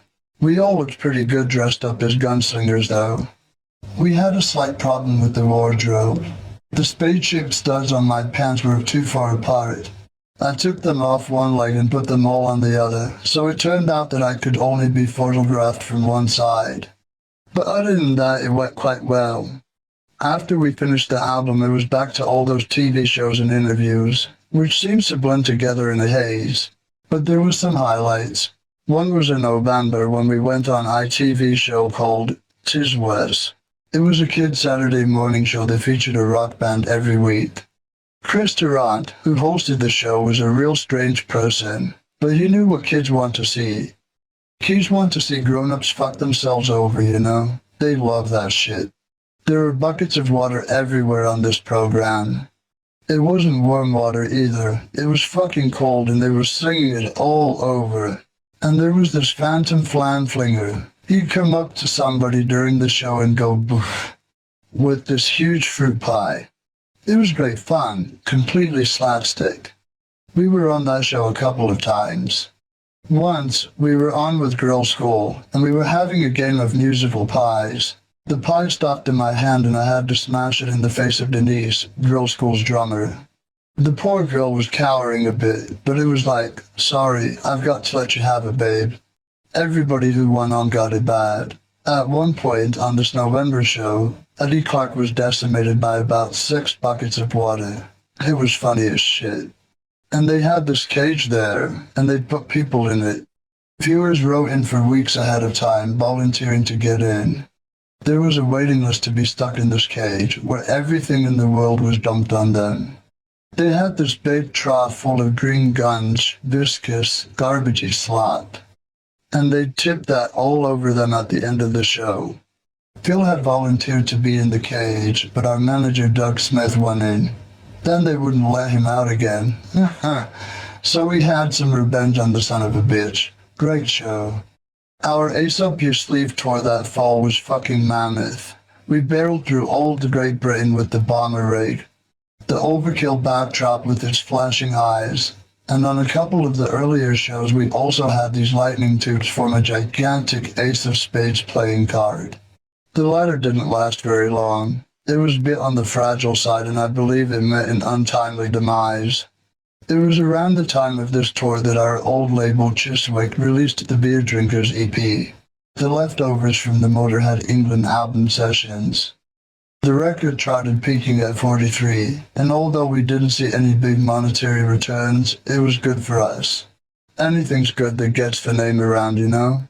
We finished the Ace Up Your Sleeve tour with 4 nights at the Hammersmith Odeon, and then an after-show Christmas party was thrown for us at the Clarendon Hotel. There were some fire-eating strippers there, all good, wholesome English fun. I don't know where they came from. It was some publicity-type scheme. If it had been somebody else's party, I probably would have enjoyed it. But as I said earlier, I hate those things if I have to be involved. It's terrible because you have to just come off stage and you're knackered. The last thing you want to do is go to some fucking room upstairs at a boozer and be sociable. I mean, who needs it? After a gig, I prefer to get laid immediately if possible, as you may have gathered. I like to get one-on-one with the chick and just go someplace with her. I don't really mind where, a club or back to the bus or whatever, you know? One time I vanished with this chick out the side door of the Hammersmith Odeon right after a gig. Her name was Debbie and she used to be a page 3 girl in the Sun. Saw quite a bit of her for a while. Debbie, sadly, is no longer with us. Rest in peace. I walked off stage and gave the guitar to the roadie. Debbie was standing there, so I grabbed her and we immediately nipped out the door, joining the crowd that was walking away from my own gig. There I was in the middle of all these people walking down the road. A couple of them looked, "That's Lemmy." "No, it's not. Can't be. Forget it. It can't be him." They couldn't believe I was out that quick, so nobody asked me for an autograph. Nothing. It was really funny. I'd fooled them, stonewalled them. In late December, we popped on over to Ireland to do a few more dates. That's where Filthy broke his neck. It was in Belfast after a gig, and he was on a staircase playing Who Can Lift Each Other Up the Highest with a large Irishman. The Irishman lifted Phil up the highest, and at the same time took a step back to admire his work, into thin air. Then went backwards down the staircase with Phil flying, and he landed on the back of his neck. We went over to them. The other guy got up, but Phil did it. I said to him, "Come on, man." With stark terror in his eyes, he looked up at me. "I can't fucking move." We took him to the hospital on Falls Road. Keep in mind that this was Belfast on a Saturday night, and Falls Road is a Catholic area. Jesus Christ, you know? There were fucking bullets going by. We went into this hospital past the gunshot wounds and the bomb blast wounds, and they took him in. They had him braced on a table with his head propped up so he couldn't move. Well, he couldn't move anyway. "I'm dying for a piss," he moaned as he was lying there. When he said that, our tour manager Mickey grabbed me and pulled me out the door. "What's the matter?" I wanted to know. As we were just through the threshold, we heard a nurse saying, "I'll just put this catheter in here, Mr. Taylor." Then as the door closed, "Ah, you bastard!" "I just wanted to get out of there before the screaming started," said Mickey. I suppose Phil had assumed they were going to somehow lock him into the toilet, let him have the piss there and bring him back. He was lucky. He could have been paralyzed forever. Finally, Filthy emerged, wearing this huge brace on his neck. I cut a bow tie out of black gaffer tape and stuck it on the front so he looked like he was a Spanish waiter with a goiter. Phil's done lots of other stuff besides that. We were going to do a book called Hospitals I Have Known Across Europe by Phil Taylor, a guide to European emergency rooms, you know. He's not real graceful, you see. On the bus during one tour, he was almost completely prone at all times because he couldn't get his bus legs together. The guy couldn't walk down the aisle. He would affect this very strange, stiff-legged gait, which he thought would help him stand up, but in fact laid him flat nearly always. He spent the whole tour on one knee on the bus, mobile proposing across Europe. With Filthy out of action, we had to postpone the European tour we had planned at the beginning of '81. Meanwhile, Girl School were at Rickmansworth, making a record with Vic Meal. It was Vic's idea to have Motörhead and Girl School record a single together. The song we did was Please Don't Touch, which was originally recorded by one of my favorite groups of days past, Johnny Kidd and the Pirates. The band had some attention around 1977, after John died as the Pirates. This cover wound up being part of the record called the St. Valentine's Day Massacre EP, which was released on 14 February. The flip side had us doing the Girl School 2 and Emergency, Eddie's second vocal, and also the girls covering Bomber. Denise Dufour played the drums on all of those tracks, since Phil couldn't. That single turned out to be the biggest hit either Motörhead or Girl School ever had in the British singles chart. It went to number 5, and we went on top of the Pops, billed as Head Girl. Although Denise played the drums on the show, Filthy made an appearance, dancing around and adding a backup vocal or two. About a week before the Top of the Pops appearance, both Motörhead and Girl School were filmed in concert for the Nottingham TV show called Rock Stage. It was held at Theatre Royale. I still got a video of that performance. At the end of Motörhead, I leapt onto the Bomber lighting brick, pointing my bass at the audience like a machine gun, as one does, and got stuck halfway up. The guy who was in charge of lifting the rig left me up there for what felt like fucking years. But it was only a couple of minutes. I had this curly lead and it was stretched out tight. It was fucking pulling me out of the plane and I was thinking, you bastard, if I ever get down alive, I'll fucking kill you.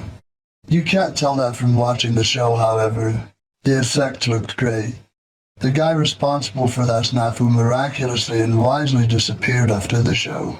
In late February, Sounds magazine ran its 1980s Readers' Poll results, and we came out on the top in everything. I think we even nabbed Top Girl Singer. Oh, except for one category. I came second for Sex Mill Object, below David Coverdale. I didn't mind, he had more hair. By March, Filthy had healed enough so that we could resume touring. We went all through Europe with Girl School, and then came back and did 4 dates in England. We recorded all the English gigs for our live record, No Sleep Till Hammersmith. Originally, we were going to make it a double album, but we didn't have quite enough material. It would have been 3 sides, which would have been a bit of a con. Incidentally, none of the recorded shows were at Hammersmith. They were in Westrutten, Leeds, and 2 dates in Newcastle. The last 3 dates turned out the best, and we chose the songs from those shows. It was also Leeds and Newcastle where we were presented with silver and gold albums for Ace of Spades, a silver disc for Overkill, and a silver for Please Don't Touch. This time they gave them to us backstage, however. We didn't stick around for the release of No Sleep Till Hammersmith. By mid-April we were off in the States for our first tour there. We were opening up for Ozzy Osbourne on his Blizzard of Oz tour. While we were doing that, the record came out and immediately charted at number 1. I heard about it in New York. I was still in bed when somebody phoned me. You went straight in at number 1, I was told. Call me back, will you? I mumbled and hung up. Then about 10 minutes later it hit me and I was up like a shot. That was the height of our popularity in England. Of course, when you've peaked, there's nowhere to go but down. But at the time, we didn't know we'd peaked. We didn't know anything.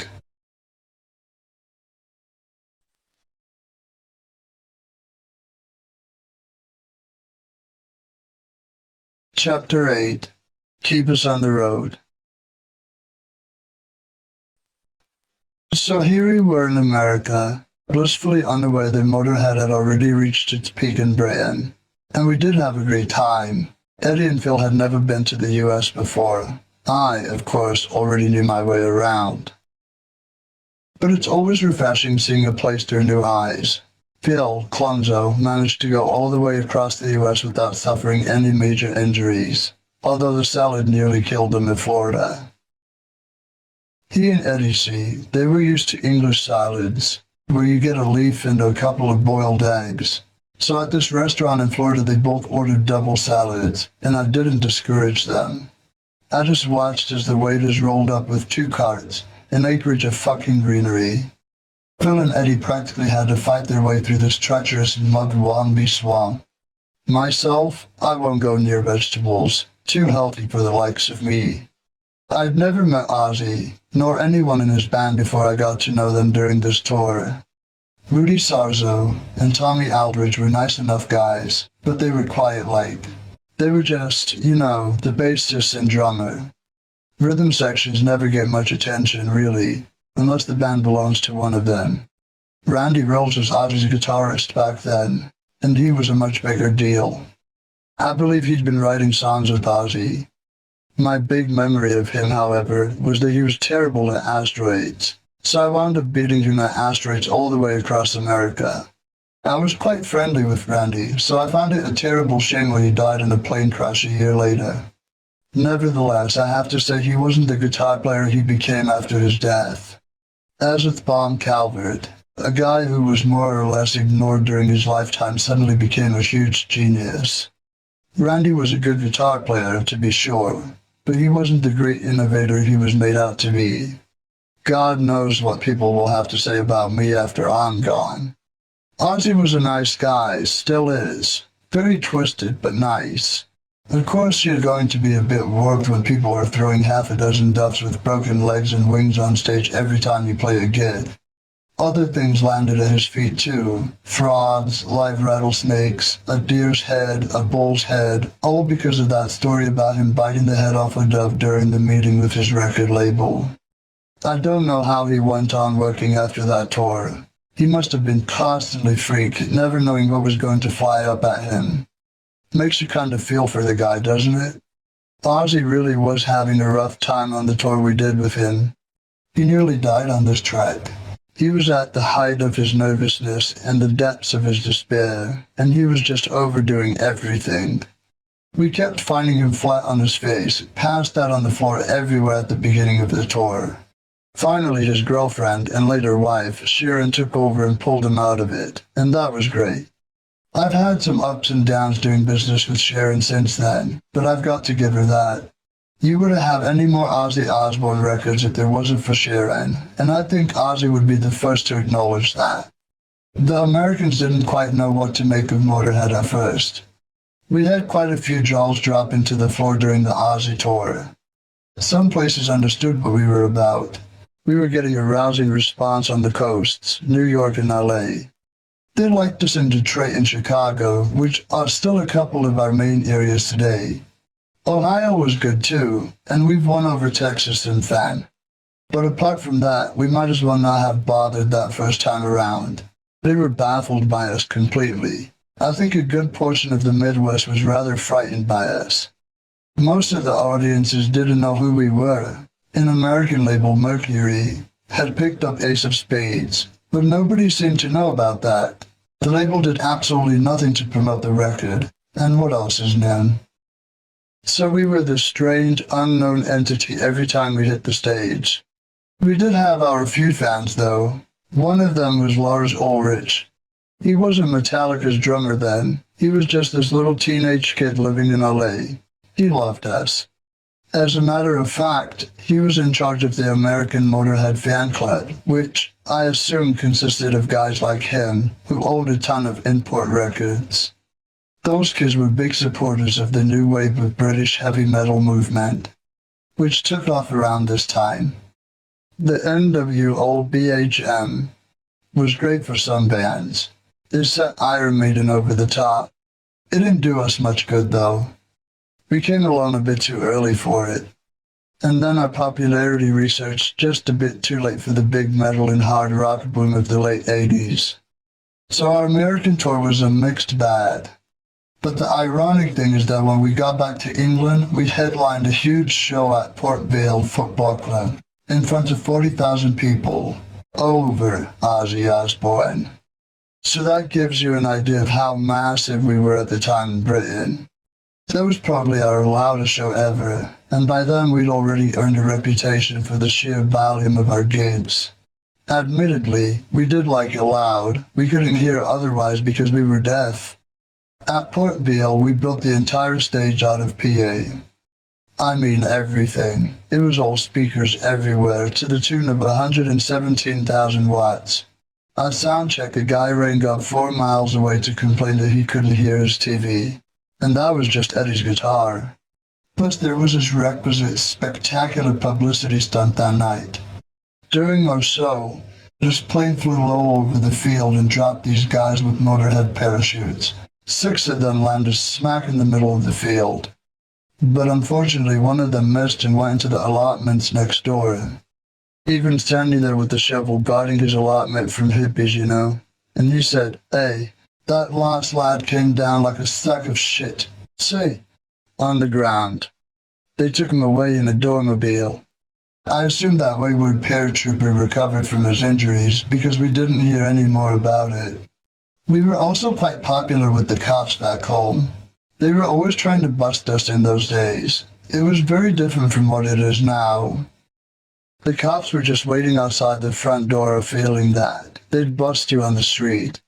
Around this time, around August 81, they caught Phil with about 5 pounds worth of pot, and he ended up in court being fined 40 pounds. Stupid petty shit, isn't it?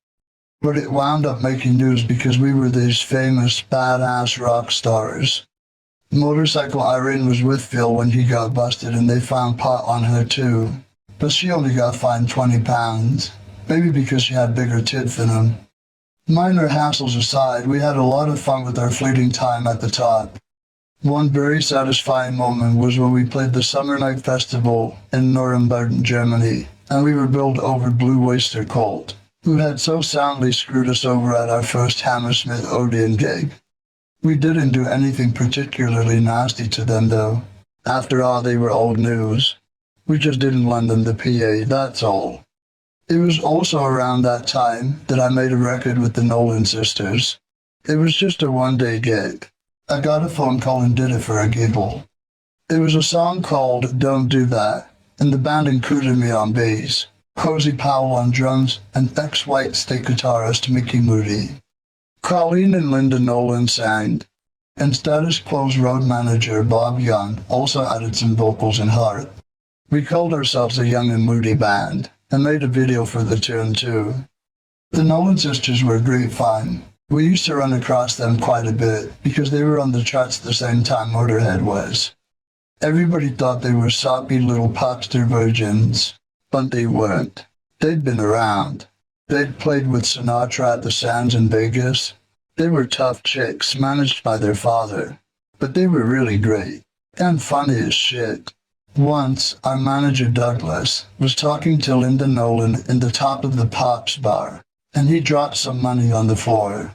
When he bent down to pick it up, Linda smirked and said, "While you're down there." That was the last thing he expected out of a Nolan sister. Maybe wishful thinking, and he dreamt it up, but it shocked the shit out of him. I don't understand why people want to think that women don't like sex, or that the ones that do are terrible and depraved. Everybody likes to fuck. We should have grown up to that extent by now, where we recognize sex for what it is, fun and recreation. I've said many a time that sex is the most fun you can have without laughing. Like I mentioned at the beginning of this book, part of the reason I got into rock and roll was for the chicks, and everyone in Motorhead has always had as many as they could get their hands on, or who could get their hands on us. One time at Bolton Casino, I was sitting at this table and this girl came up and blew me right there. Eddie swung by to say, "We're ready to leave, lad." "Could you hang on a minute?" I asked, very strained-like. Then he saw the high heels protruding from underneath the tablecloth and got the idea. So he left us alone and I drifted back into ecstasy. Pleasant interludes like that happened all the time. When it came to chicks, we weren't really worried about the quality in my band. And actually, quality is certainly in the eye of the beholder. What people call quality is usually better dressed, which doesn't cut any ass with me. I've met chicks who look like bad ladies, who have more brains, better conversation, and are just all around sexier than the best dressed models in the world. It's true. Those model types are like fucking thoroughbred horses. They look good, but they're dumb as shit. I've had a lot of what people would call slutty chicks around, and I like them because they're honest and upfront. They're like me. They say, "I like fucking. Let's go." And really, that's the way it should be. Obviously, rock stardom has its ups, and you can take that several different ways. But there was the occasional downside. At the beginning of Motörhead's career, we used to hang out in a bar with fans before the gig, but eventually it got to be too much. You start getting fans who think they're in the band. They dress up as me, and after a while, when they look in the mirror, they see me instead of themselves. That can get very weird. There are guys all over the place called Lemmy, and loads of kids called Lemmy too. Poor little fuckers. One is a girl. Another guy gave his son Kilmister as a first name. And then there's cats and rats and dogs and fucking parakeets all named after me. We were inundated with adoring fans, not to mention the occasional nut. So eventually we had to stop being as accessible as we once were. That was a shame. I always miss that, because when you hang out with the kids, you get an idea of what's really going on out on the street. A lot of bands divorce themselves from that as soon as possible, and I think that's a big mistake. Some bands never even meet their fans, don't even know who they are or what they look like. They just see the spotlight shining in their eyes, then they go off stage into their own little world. Musicians who do that are missing out on a lot. I still like talking to fans today, except for the occasional drunk fucker who insists on singing Ace of Spades in my ear non-stop. We have made a few albums since the Ace of Spades days, after all. If he's drunk and starts singing something from one of our last couple of records, I might not mind so much.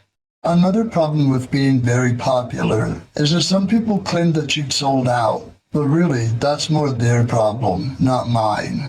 Commercial is whatever people are buying, that's all.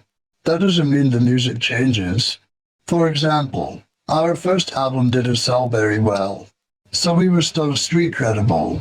Then Overkill was a minor hit, and some of our fans left us because they thought we were going commercial.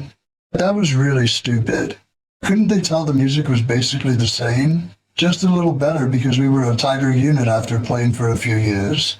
By the time No Sleep Till Hammersmith came around, there was a small backlash going on with the requisite cries of sellout. Since that was a live album of songs from when we weren't commercial, it looked like they needed a damn good thrashing for being elitist, overfed snobs. We knew we were doing just what we wanted to musically, so that was easy to ignore.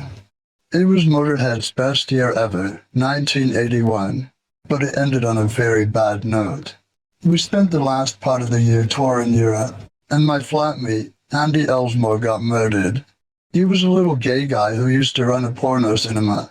Somebody came into my house while I was away and stabbed him 52 times in his face, neck, and chest. Then put a knife through his asshole and pulled it throughout to the front. And they cut his dick off and shoved it up his ass. Then they set the place on fire in an attempt to disguise the murder. Still, poor Andy managed to crawl all the way down to the corridor to the TV room before he died. That's where they found him. It was a terrible fucking thing. The media, of course, didn't get it right. The headline said things like, "Motörhead involved in a drug slaying," or some fucking bullshit. It had nothing to do with us. I'd been gone for a month, so I didn't know who Andy was mixing with. It was obviously some gay hate killing. Otherwise, they wouldn't have bothered sticking his dick up his ass. That's definitely an anti-gay thing. A tragedy. But back to the band. At this point in our career, unfortunately, but perhaps inevitably, we started getting complacent. Everything we'd done up to that point had turned to gold. We thought it was just going to carry on magically. But Iron Fist was not the record to follow up an album that went straight in at #1. To be honest, we were screwed anyway. No Sleep Till Hammersmith was live. And you can't follow up a live album that sold the way No Sleep did.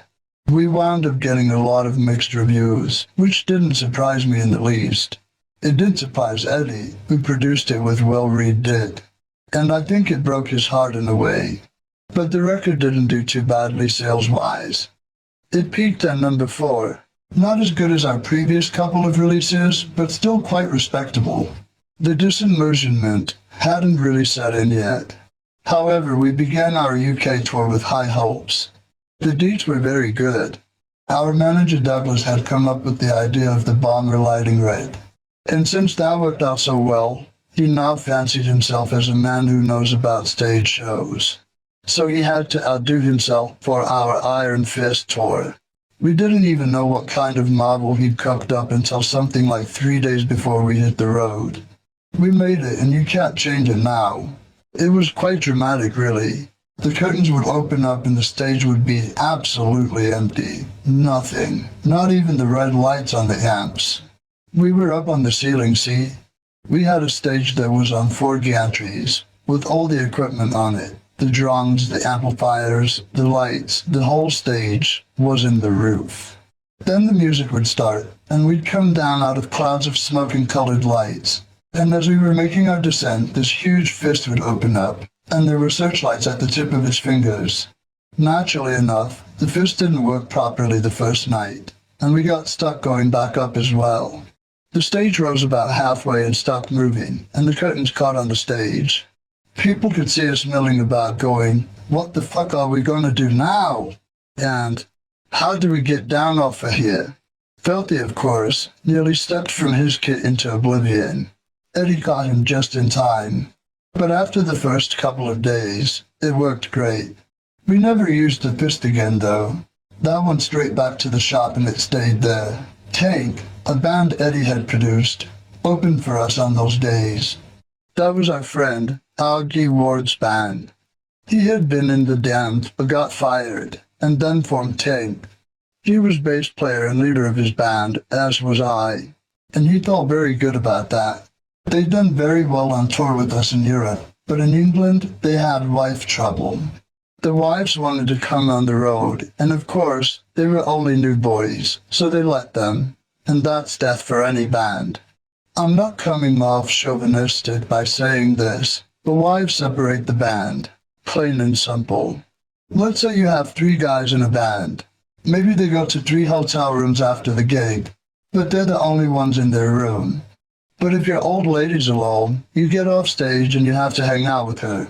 You don't discuss the gig with the rest of the group, and you don't go back to the hotel bar for a drink because you're with your old lady, right? She's standing there and there are a lot of things you won't say in front of her because you think she'll be bored. Or you've got to pay attention to her. So that completely fucks up the communication within the band. And also, a lot of wives are in their husband's ears. The other guys would be nothing without you. You don't get enough credit, and the rest. It causes a lot of grumbling and dissension and can destroy a band. I've seen it happen many times. It's happened within my band. So as a result, Tank wound up doing very badly with us in the UK. Since we were still big rock stars, we were pulling all sort of Spinal Tap shit. Incidentally, Spinal Tap was a very accurate film. Whoever wrote it must have spent some time on the road with rock bands. We were bad boys in those days, but then, we still are today, only everyone's used to it now. People get horrified by Motörhead.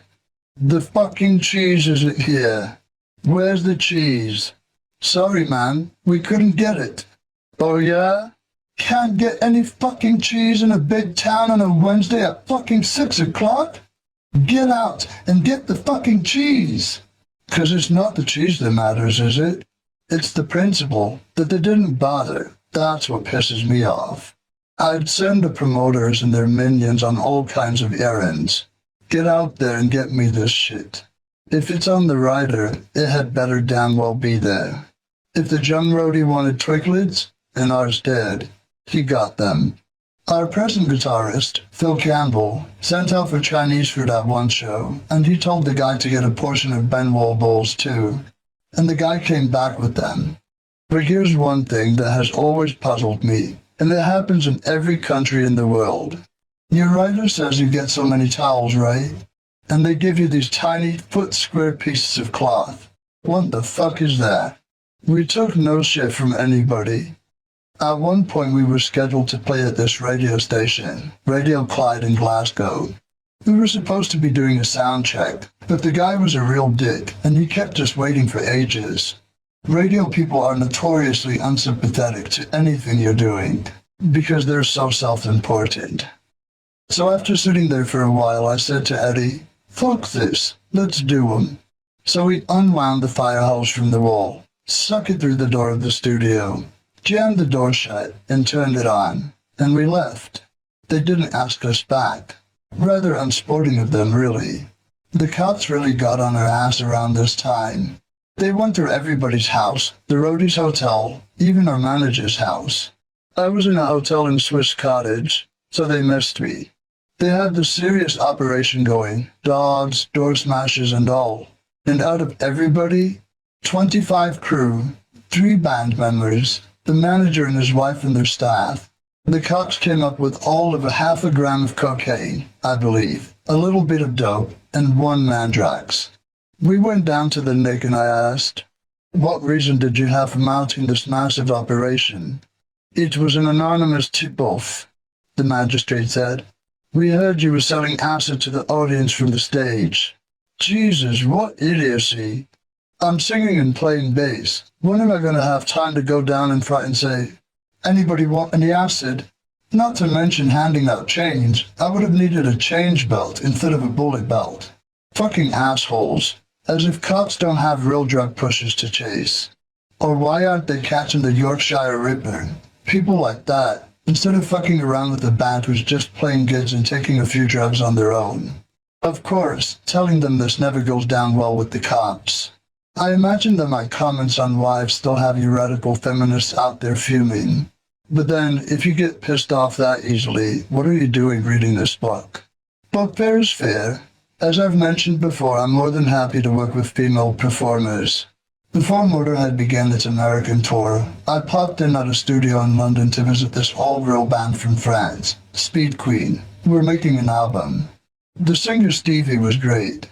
She sounded kind of like a singer that's around now, and incidentally, getting far less attention than she deserves. Nina Cialis, from a band called Skew Siskin. They both have real rough voices, like Edith Piaf, only with guitars. I even added some backing vocals to one of their songs. The album was in French though, so it never got heard anywhere but France. A few days after that, Motörhead flew to Toronto so that we could record an EP with Wendy O. Williams.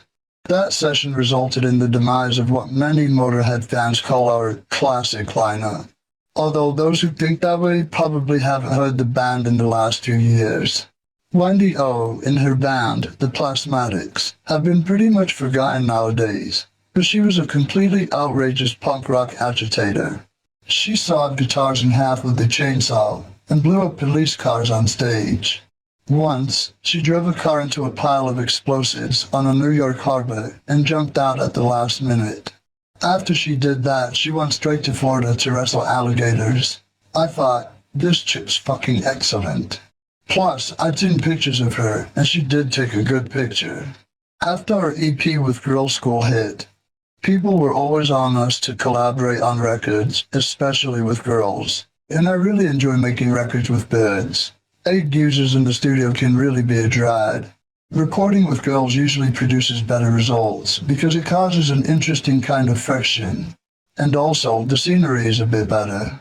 Abrasiveness and scenery, I'm all for both. And it was clear I'd get that from 1DO. It was touted as this extraordinary combination of punk and heavy metal. two warring factions at the time.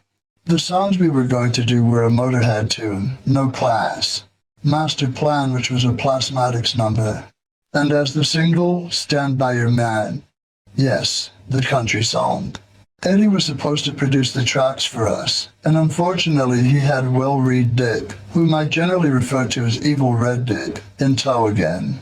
The session was problematic to say the least. Wendy took a long time to get in tune, and it wound Eddie up. She tried her parts a few times and she sounded terrible. I will say that. You'd think she was never going to get it, but I knew she would if I just worked with her.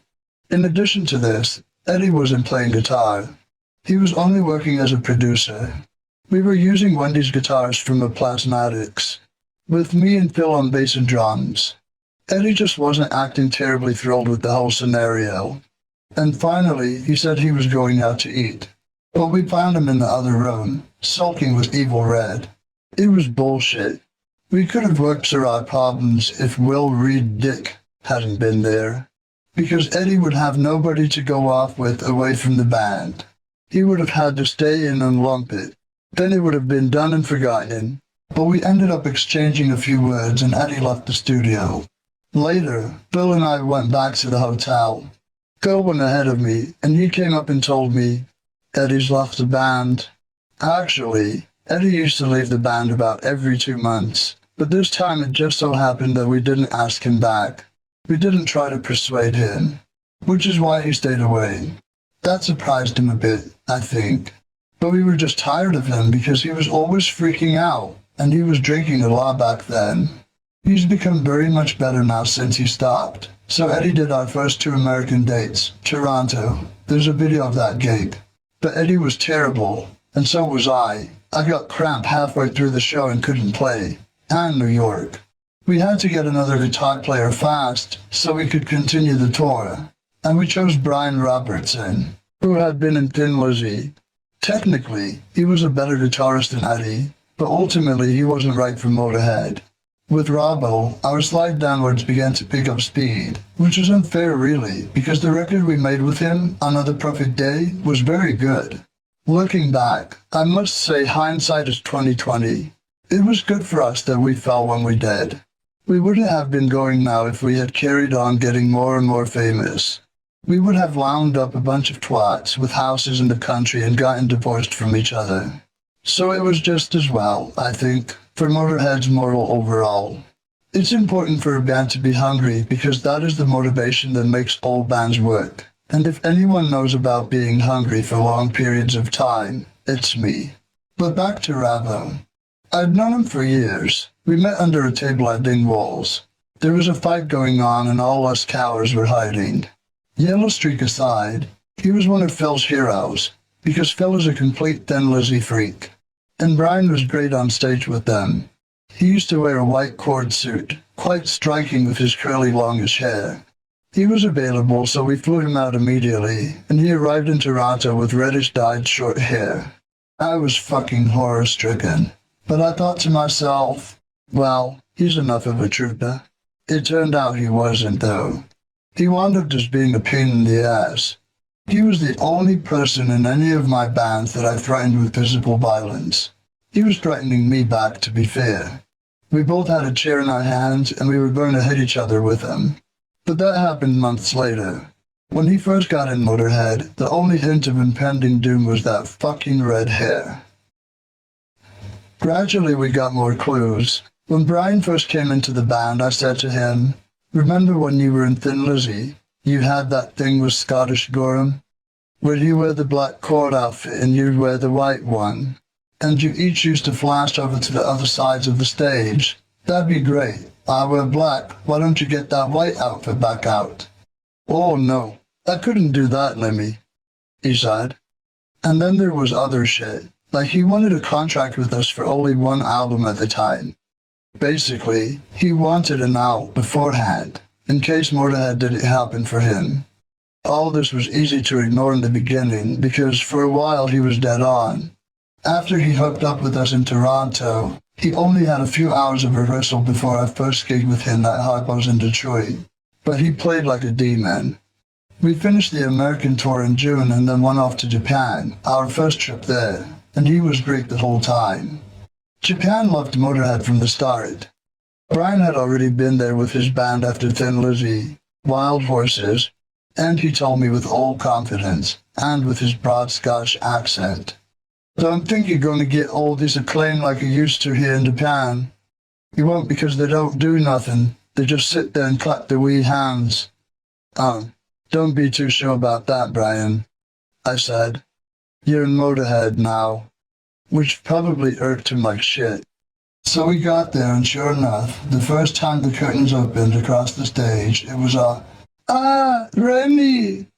Brian got a bit upset by that. "Brian loves this in." That's rather unfortunate, isn't it? I love Japan as much as they loved us. It's a complete culture shock because nothing there is like it is in the West. The girls go out in bunches over there, but they don't mind a bit of adventure.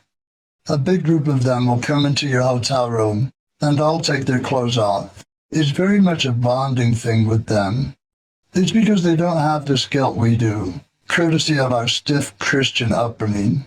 In Japan they have Buddha, which is much more civilized. Most Japanese girls are very, very pretty, and everyone's polite, which I like.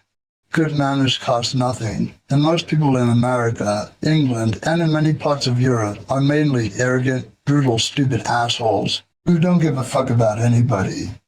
They push you to one side and elbow you out of the way. They don't do that in Japan. But make no mistake, they're very hoary as well. There are places we wound up visiting every time we went back. Pip's Bar was one of them. Unfortunately, it closed down a while back. Now it's a karaoke bar. They were very friendly there, and they didn't care if you fell on the floor. Plus they had a couple of pin tables, which was great drunken entertainment for me. Plus nothing compared to the amusement arcades. The amusement arcades are unbelievable. It's like being in the Starship Enterprise. The weirdest thing I've ever seen in Japan, however, was about 20 Japanese rockabilly fans walking down the street. They had it down, the quiffs, the leather jackets, the walk, Japanese teddy boys, but it took some getting used to. It was back in England that Brian started getting very strange. He did fine on our first show there, which was at Wrexham Football Club. We were headlining, and down near the bottom of the bill was a new band from America called Twisted Sister. It wasn't long after this gig that Twisted Sister became huge MTV sensations. Keep in mind, MTV was just starting up in 1982. But this was the band's first time in England, ever, and they were terrified, the poor bastards.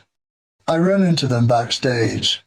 Here was this group of big geezers, all dressed like women, and they were so nervous they were spitting teeth. I could see that they were just going to fall to bits. So I said, "Listen, I'll go out and introduce you if you won't." And they were all, "Oh yeah, please." So I went out there and said, "These are some friends of mine, so give them a fucking break. Twisted Sister." That made sure they wouldn't get bottled off, at least. I introduced them again when they played the marquee. I would expect them to do the same thing for us.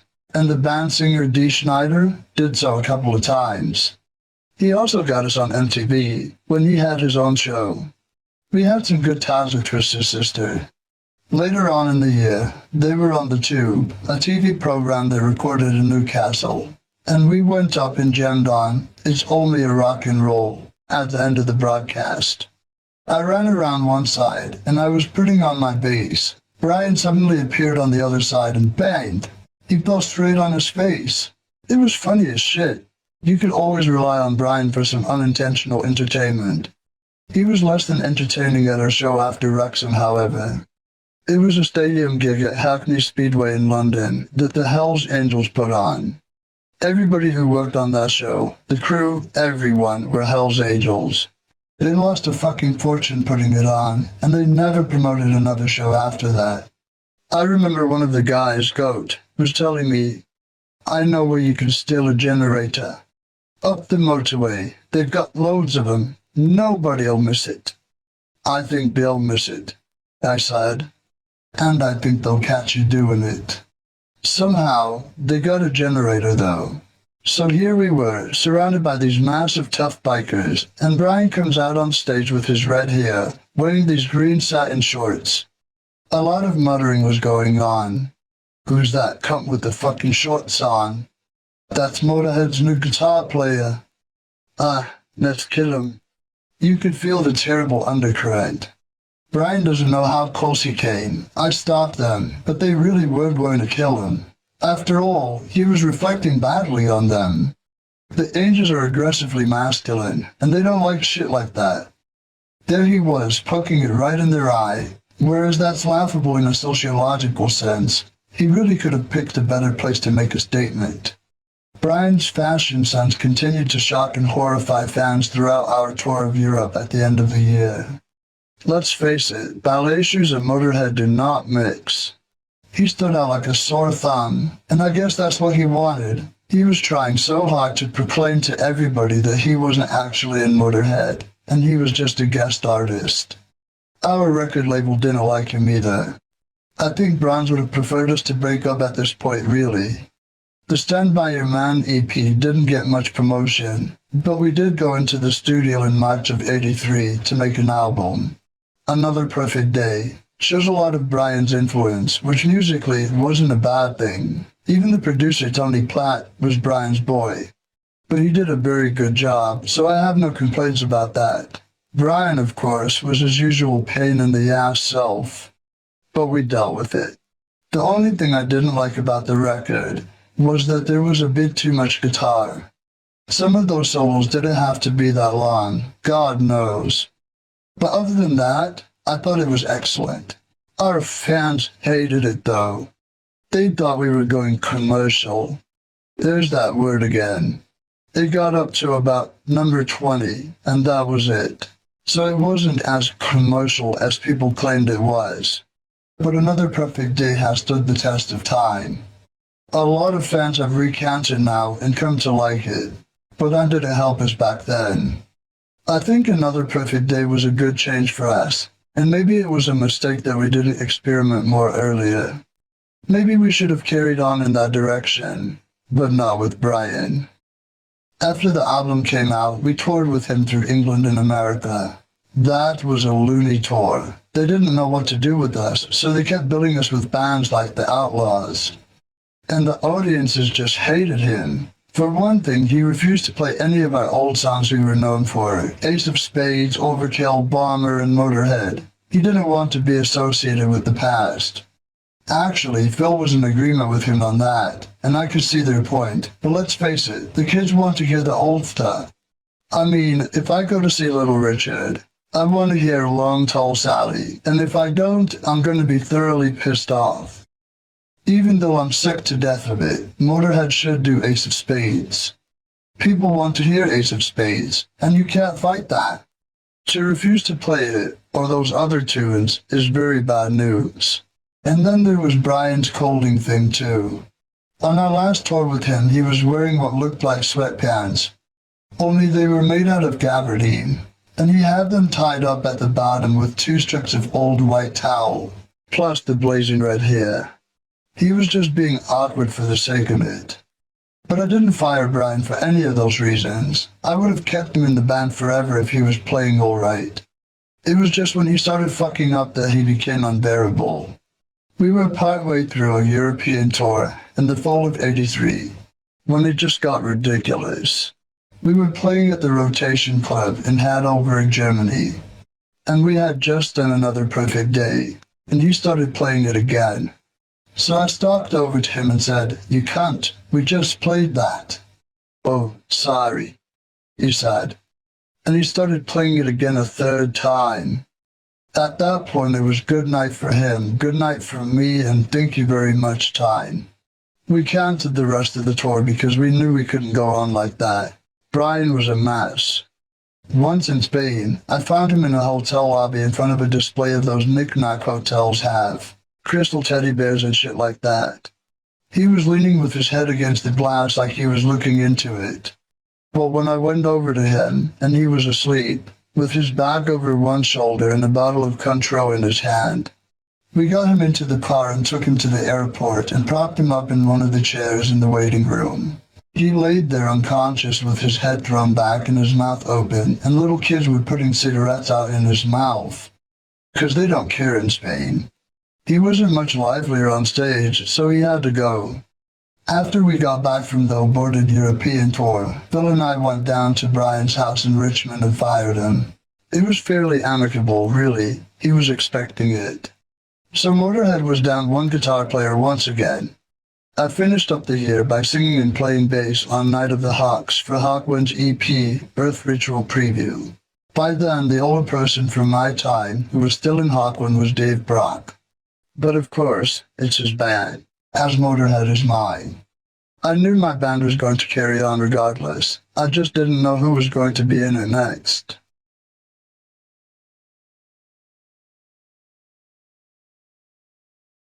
Chapter 9. Back in the Funny Farm. Finding a new guitar player wasn't a difficult process, really. I just did an interview in Melody Maker in which I mentioned that we were going to get somebody unknown this time around, and the applications flocked in. It was so simple, in fact, that we wound up choosing 2 guitarists. After trying out about 7 or 8 guys, Phil and I narrowed it down to 2 contenders. Some of the others were good, but they just weren't right for Motörhead. In the end, Phil Campbell and Nick Wurzelbuston were the only ones I would have gone near. I had never heard of Phil Campbell's prior band, Persian Risk, but apparently they had recorded a couple of singles. He was in London playing with his band when we were trying out people, and on their way out of town, in the van, he said, "Let me off here, lads. I've just got to go and see somebody about a dog," or some such lie. You can't really tell them you're going to go for an audition, can you? After all, you might not get it. Phil was quite nervous, but he was so sure of his ability that he practically walked in as if he was just showing up for rehearsal. He laid a couple of lines out and went zapping back out, rushing around, speeding out of his head. If this gives you the impression that he was something of a maniac, you're right. I only found out just how much of one later on. He definitely added to the Motörhead legend over the years. Wurzel, on the other hand, was nearly a basket case when he came in, but I was already favorably inclined towards him from the letter he sent me. He'd enclosed a silly-looking photo of himself, and a note that read, "I hear you're looking for an unknown guitarist. Well, there's nobody more unknown than me." That warmed my heart immediately. When he came in to audition, however, he was shaking from fear. On top of that, he had walked all the way from the station carrying his guitar and his bag of pedals. No doubt his arms were killing him. "I've got a list of songs," he said, and the paper was rattling in his hand. "Give me that, fuck's sake," I said, snatching it away from him. "Don't worry. Sit down, have a couple of vodkas, man. You'll be all right." So we had a couple of drinks, after which he played for us, and he was all right. Usually at auditions, they fly you in for 10 minutes and send you flying back out again. But I don't see any sense in that. If you want a good guitar player, let him play his best. Wurzel later said in the press that that was the fairest audition he ever did. And it worked, obviously, because he wound up getting the gig. We liked both Phil and Wurzel immensely. Incidentally, both of them lied about their ages. Wurzel said he was younger, and Phil said he was older. I'm the only one who never seems to lie about his age. We couldn't decide between the 2 of them, so we had them both come back. The plan was to hold the battle of the guitarists to see which of them came out on top. Then, the morning of the final audition, Filthy left the band. Our manager Douglas called me up early at 9 that morning and said, "I'm coming to pick you up in 5 minutes." "What for?" I asked. "We've got to see Phil Taylor," he told me. And I knew right then what was up. I hadn't been seeing much of Phil, but I had been getting the impression that he wasn't really keen anymore. Although we didn't discuss his reasons for leaving the band, I think part of it was because he wanted to become a serious musician, or whatever it is that people think heavy metal isn't, which, if you ask me, is total bullshit. To this day, metal is one of the best-selling types of rock. In fact, it is true rock and roll. And it takes as much talent and determination to get anywhere as just about any other form of music. And it's fun, so what more could you ask for? Anyhow, I believe that was one of his reasons. And our troubles with Brian Robertson aside, Filthy was one of the biggest Thin Lizzy fans in existence. Although he fired Brian from Motörhead along with me, he still believed that Brian was a loftier pinnacle to reach for than Motörhead was. He must have thought that because he wound up doing a band with Brian for a while. Or who knows, maybe he just wanted to get away from me. Anyway, Douglas and I went round to his house and he told us, "I'm leaving." "Man, your timing is great," I said. There we were with auditions to do that day with two guitarists who had travelled from Cheltenham in Wales. Now I didn't have a drummer, but I have to admit, Phil was a gentleman about the whole thing. The band was committed to appear on a Young Ones show, not long after he left, and he came back and did that with us. He did lead decently, unlike some of Motörhead's former members. That was small comfort, however, when I had to face Wurzel and Phil Campbell that afternoon. For a time frame of a few hours, I was the only member of Motörhead. I really didn't know what to do, so when I got to the rehearsal room I said to them, "Look, Phil's a bit late. You guys talk amongst yourselves a minute, have a drink. I've just got to go across the road." Then I went out and played One-Armed Bandit in the Boozer for a quarter of an hour. When I came back, I caught a bit of their discussion. If I played this, then you could play that part, I could hear. They were already talking over how to persuade me to take them both. But they didn't have to try, because I'd been thinking along the same lines. A four-piece is a lot more capable of playing different stuff. With two guitar players, you're bound to get that. Obviously, I had to take a reduction in money, but it proved worth it for the next decade. Once that was decided, I broke the news about Filthy's leaving. Things were a bit downcast, but only momentarily. Phil Campbell suggested Pete Gill as a replacement, and that seemed like a good choice to me. I remembered him as being a real attacker from the tour he did with us in 1979, when he was with Saxon. Later I heard that Brian Downey, Thin Lizzy's old drummer, was interested in the gig. I wish I'd known about that, and wouldn't it have burned Filthy? But Pete did alright for us for a few years. We asked him down to a rehearsal, and he was all for it. He came and we played about 2 songs, and then we all stood there with stupid smiles on our faces, because it sounded so great. Pete was something of an odd character. He was drinking when he first joined us, and he's one of the funniest cunts in the world when he's been drinking. But then he stopped drinking, and became this born-again jogger, and he was kind of difficult after that. He wasn't really jogging anyway. He only used to go down to the cafe and have breakfast, then jog back, as if he'd been jogging the whole time. I know this because we followed him one day. He started to do some really strange things, Pete. He used to take his clothes off at odd moments. The first gig we ever played with him, there was a power cut in the middle of the show, and he jumped up and dropped his trousers, which I thought was a very unusual reaction. Sometimes he'd just pull his dick out. Like, we'd be on an airplane, and as the stewardess walked by, he'd pull it out and wave it behind her back. Then if she turned around, he'd put his paper over it. It really got to be a drag. Motörhead is nothing if not democratic. But I don't think it's fair to be waving your dick around when people are minding their own business and might not want to see it. Then there were the items he had sitting in the back window of his car. A riding crop, a hard hat, and this colorful umbrella. I don't pretend to know what was going on in Pete's head, but later on I heard he came out of the closet and admitted he was gay. That made some small sense out of a few of his actions. One thing that never made any sense was the black notebook he kept with him at all times. Phil Campbell found it after Pete had been with us for 2 years. He peeked in it, and it was some sort of diary or ledger or something. 10 days after he had joined the band, Pete had written down, "Phil Campbell owes me 50 pence. Jesus, talk about wasting your time. But of course, all of this was in the future. At the time, having a completely new bunch of geezers to play with was brilliant. It took 10 years off me, easy, because they're so excited. First off, we did 6 dates in Finland to warm up, and we had a hysterical good time.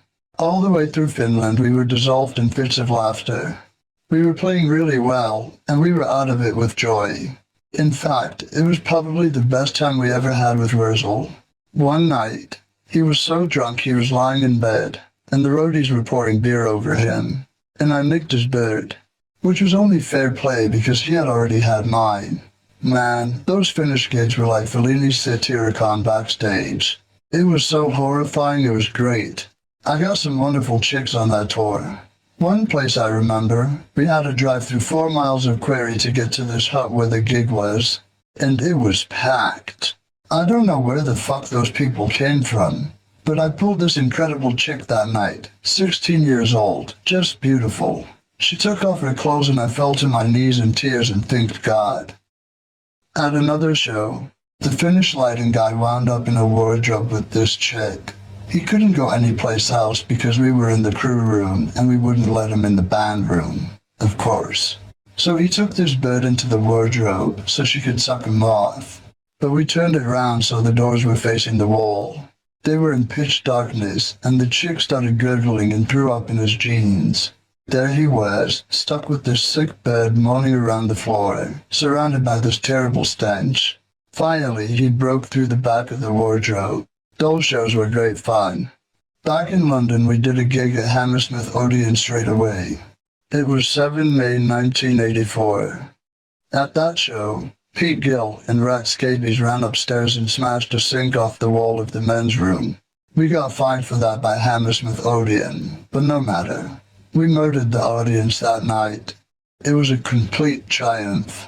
We'd just had a new bomber rig made. Half of the old one had been stolen by gypsies. They'd broken into the compound and absconded with various bits of it for scrap metal. The second bomber rig was nearly lethal. After one show we did with it, we found a split in the metal in the back of the wing.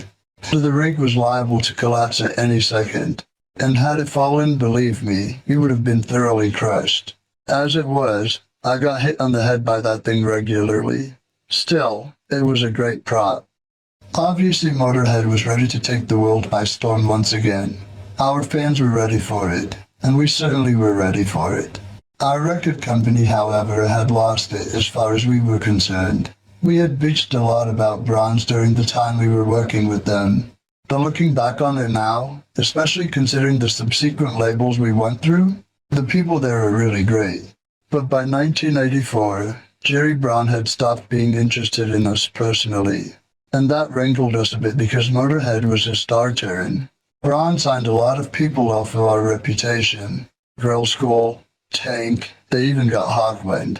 Our trouble with Braun's really began after Eddie Clark left the band.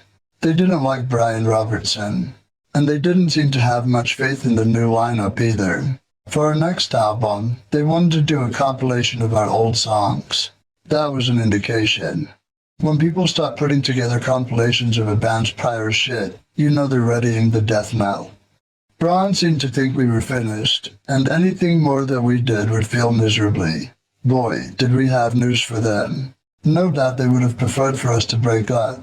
There was no way that was going to happen though, and I insisted that if they wanted a compilation, they were damn well going to add some new songs by Motörhead's new lineup. I also took charge of selecting the old tracks that appeared on the record, and wrote commentary about each song, so that wound up being No Remorse. During the latter part of May, we recorded 6 songs. 4 of them, Killed by Death, Steal Your Face, Snaggletooth, and Locomotive, ended up on No Remorse. The other 2 tracks we did went on the flip side of the Killed by Death single, and were both called Under the Night. They were 2 completely different songs, however. Maybe that sounds confusing, and it was meant to be. That's what's missing from the record companies, that kind of lunacy for its own sake. That's the great British legacy to the world. Humor like The Goon Show, The Young Ones, and Monty Python. Some people don't get it, which is too bad for them. You're supposed to laugh in life. Laughing exercises all the facial muscles and keeps you from getting old. Looking stern gives you terrible wrinkles. I also advise drinking heavily. It helps the sense of humor. Smoking pot helps the sense of humor no end. But after a while you lose it altogether, and all you can do is talk about the cosmos and shit, which is really boring. But like I was saying earlier, our problem with Bronze were no laughing matter. They did promote No Remorse, and the single very well. I will give them that. but it had the aura of a last hurrah. They advertised the record on television. It wasn't all that great really. Just a live shot of us making a racket and touting us the loudest band in the world, and all that usual schmear. Nothing to write home about there. We did a photo shoot for the single that was funny as fuck though. Each of us in the band was supposed to illustrate the different ways to be killed by death. They put me in an electric chair. Virgil was shown being crucified. Phil was being burnt at the stake, and Pete faced a firing squad. For that last shot, we were dressed up as Mexican revolutionaries with rifles and all. And we took a break to buy Cornish pastries at the supermarket next door. It made the shoppers rather nervous. They backed themselves up against the wall, in fact. But we told them, "It's all right. Robbers don't look like this. Too obvious." We also went to Arizona to film a video for Killed by Death. I don't remember who paid for that. I don't think Bronze did. No doubt we probably did. MTV banned it for a really stupid reason. I was riding a motorcycle in it with this girl, and I put my hand on her leg and slid it up behind me. You didn't see me grabbing the offending public hair. But nevertheless, they didn't like that. It was bullshit. That was when they were playing the hell out of Michael Jackson's Thriller video, which had people coming out of the ground with shit pouring out of their nose, but they didn't seem to have a problem with that. Anyhow, photo shoots and TV commercials aside, things just weren't the same with Bronze, and we decided we wanted off the label. What ensued was nearly 2 years of legal shit, which kept us from recording an album that whole time. We also had other annoyances to deal with too. Phil Campbell was still tied up with Persian Risk's old label, and Pete Gill was in litigation over some money Saxon apparently owed him. So while the whole band wrote the music for the new songs we recorded, only Wurzel and I were able to take credit. Things were just 10 times more complicated than they should have been all around. Since we couldn't put any records out for the time being, we just did what came naturally. We spent all of our time on the road.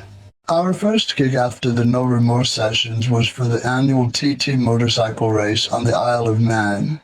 We drank lots of free Pernod that day, and later I woke up in bed thinking I was really fucking warm in the hotel.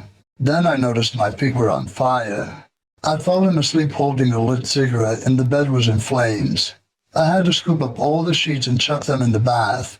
Shit like that used to happen to us all the time. Once, at the place where I used to live, I woke up and the whole mattress, except where I was lying, was red.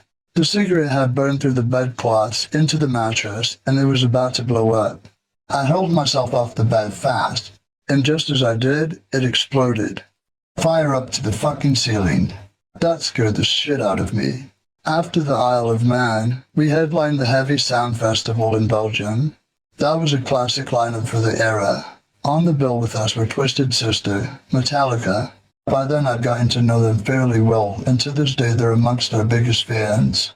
Merciful Fate and Lita Ford, who I knew from her time in the Runaways. Plus a few smaller long-lost bands. A little over a month later, we toured Australia and New Zealand for the first time. Traveling from England to New Zealand is a real pain in the ass, by the way. It took us a nightmare flight of 32 hours to get there.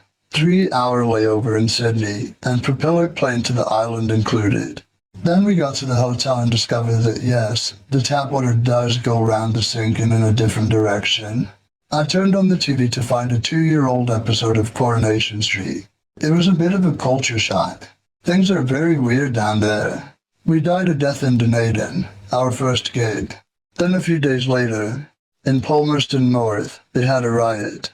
The audience was freaking out and running around. Some guy got stabbed in the buttocks, and the theater was fucking destroyed. It got better though. Wellington and Auckland were good. Then we went to Australia, and that was very good indeed. Australia is great, because it's like the old American frontier. When you get away from the big cities and drive to the small towns, it's all verandas and old sidewalks. You go into the bar, and the fan's going round, and there are flies everywhere, and the town drunk is slumped over the counter, just like you see in old saloons in the movies. They really loved us in Australia, and especially Melbourne, where our main fan base is. They gave us new guitars at one gig. Wurzel got a blue one, and before we went on stage, we could hear the audience singing, "Who's the man with the blue guitar? Wurzel, Wurzel." One guy followed us all over the continent. He pawned his VCR to do it. He beat us to town on the trek from Adelaide to Melbourne, which is a long fucking way. His car was dead because that's not a hospitable climate, but apparently it was worth it to him, and he wrote about the experience later. We stopped home in September, just long enough to work up a couple of new tunes, then later round up on Orgasmatron, and then we did a few dates in Hungary. This was before the communist thing went down. It was a very weird experience. No customs at all to deal with. We went straight into the VIP lounge with all these Russians looking bemusingly at us. Obviously, if you're going to be a promoter in communist Hungary, you're going to know the border guards, right? No doubt about that. There was a car on the tarmac, and we were whisked straight through with top-notch treatment.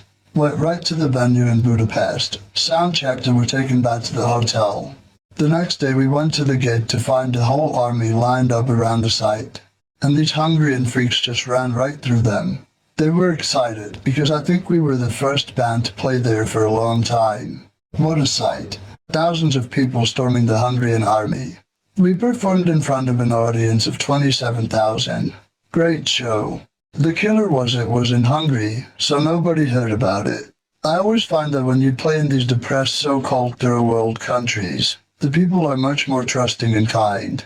They're more enthusiastic about everything. Considering that, what has civilization done for us? Blunted our sensibilities and made us less open and tolerant? Civilization is apparently a curse. God bless the open market. Back in England, before starting off on our tour to promote No Remorse, it had come out in the UK the month before. We made an appearance on ITV's Saturday Starship, a kids' Saturday morning show. The successor to Tiz was. Apparently some people complained because we were rehearsing early in the morning for the show in the station's parking lot. I don't know what the problem was. 8:30 a.m. was the time they gave us to rehearse, and they put the stage up in the parking lot for us. Then we did the Warhawk Weekender festival in Norfolk, which was put on by the magazine Kerrang. That was a terrible show, and as is typical in the world of Motörhead, it was broadcast. Halfway through our British tour, Virgil had to go to the hospital because he had kidney stones. So we finished up the dates as a three-piece. Our last gig at Hammersmith Odeon, he was allowed to play on a few songs.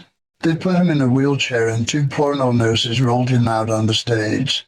The whole place was cheering for him. Keep in mind that at this point he'd been in the band for less than a year. Plus, we got a silver disc that night for No Remorse. For a band that was supposed to be finished, I'd say that was a rather impressive showing. We spent the last part of '84 touring America. It was the first time for Phil and Wurzel. Pete had already been there with Saxon, and I played tour guide for them. I really enjoyed myself on that trip, because the last couple of years with Phil Taylor and Eddie hadn't been that much fun. And with Brian, it was no fun at all. That was a year and a half of fucking torture, in fact. But like I said, when young guys join the band, it really takes years off you. We finished out the year by filming a video clip for MTV. They opened the door to us, finding us all singing a hideously off-key rendition of Silent Night. Then we ended December by doing a few dates in Germany. Those were actually our last shows for a few months. We spent the first part of '85 doing TV appearances, most of them for Britain, a couple for Sweden. We were on the debut show of ITV's Extracelestial Transmission, or ECT, or Eric Clapton's Tits, as I fondly called it. It was this heavy metal show, and they asked the audience to dress outrageously. In the spirit of the occasion, I had the makeup department do an incredibly realistic double scar down my face. And I dressed all gangsterish in a white double-breasted jacket, a favorite of mine. Black shirt, white tie, and wraparound shades. A couple of Hell's Angels friends of mine saw our appearance and offered to kill the guy who gave me the scar. I also made a few appearances on my own here and there. I flew over to Germany on a TV show with Kirsty MacColl. Rest in peace, she was a really great bird. I was on guitar, dressed in shades, and a teddy boy outfit. And I'd sing to my knees during a solo. Actually, I had no idea what I was playing. Frankie Goes to Hollywood was on the same show, and I came up on the stage with them too. They were all very pleased for some reason, and later, when they did a gig at the Hammersmith Odeon, they asked me up for Relax. I was supposed to play guitar during it, but I didn't know the chords. Nobody knew who I was anyway. Frankie's crowd wasn't exactly Motorheads, and they were all bemused. They had a party at the Holiday Inn in Chelsea that night, which we went to. Gary Glitter was there with a drink and a cigarette in each hand. He didn't know whether he was on his ass or his elbow. And there were two girls in basques hanging around who desperately wanted to fuck Frankie's bass player. Only Holly Johnson and the other singer were gay. That's all they wanted, and he was the only guy that didn't fuck. They had everybody else, including Motorhead. You'd get a blowjob, and as you were leaving, they'd say, "If you see the bass player." But he'd left with his wife over 2 hours before. The last time I saw Holly Johnson was at a Frankie show at Wembley, and he had this huge gay geezer as his boyfriend. He was very obstructionist. One of those types that protects people from everyone, even their friends. Holly was leaving the band, and I told him not to. I said, "You're making a terrible mistake." And it was a mistake, because no one's heard of him since, or any of the others, and they were huge for a while. I also met Samantha Fox that year. We were both judging the spaghetti eating contest. There were some fucking animals at that thing. I'd been a fan of hers since she was a page 3 girl, and we were thinking of doing Love Hurts as a single together. I did a tape and gave it to her to listen to, but our schedules got in the way, and unfortunately it never happened. She's another one that's practically disappeared. She was very cute, but I think she was kind of misdirected. Her father was her manager, which is always a mistake, and he managed her right into oblivion. But she seems to have reappeared once again.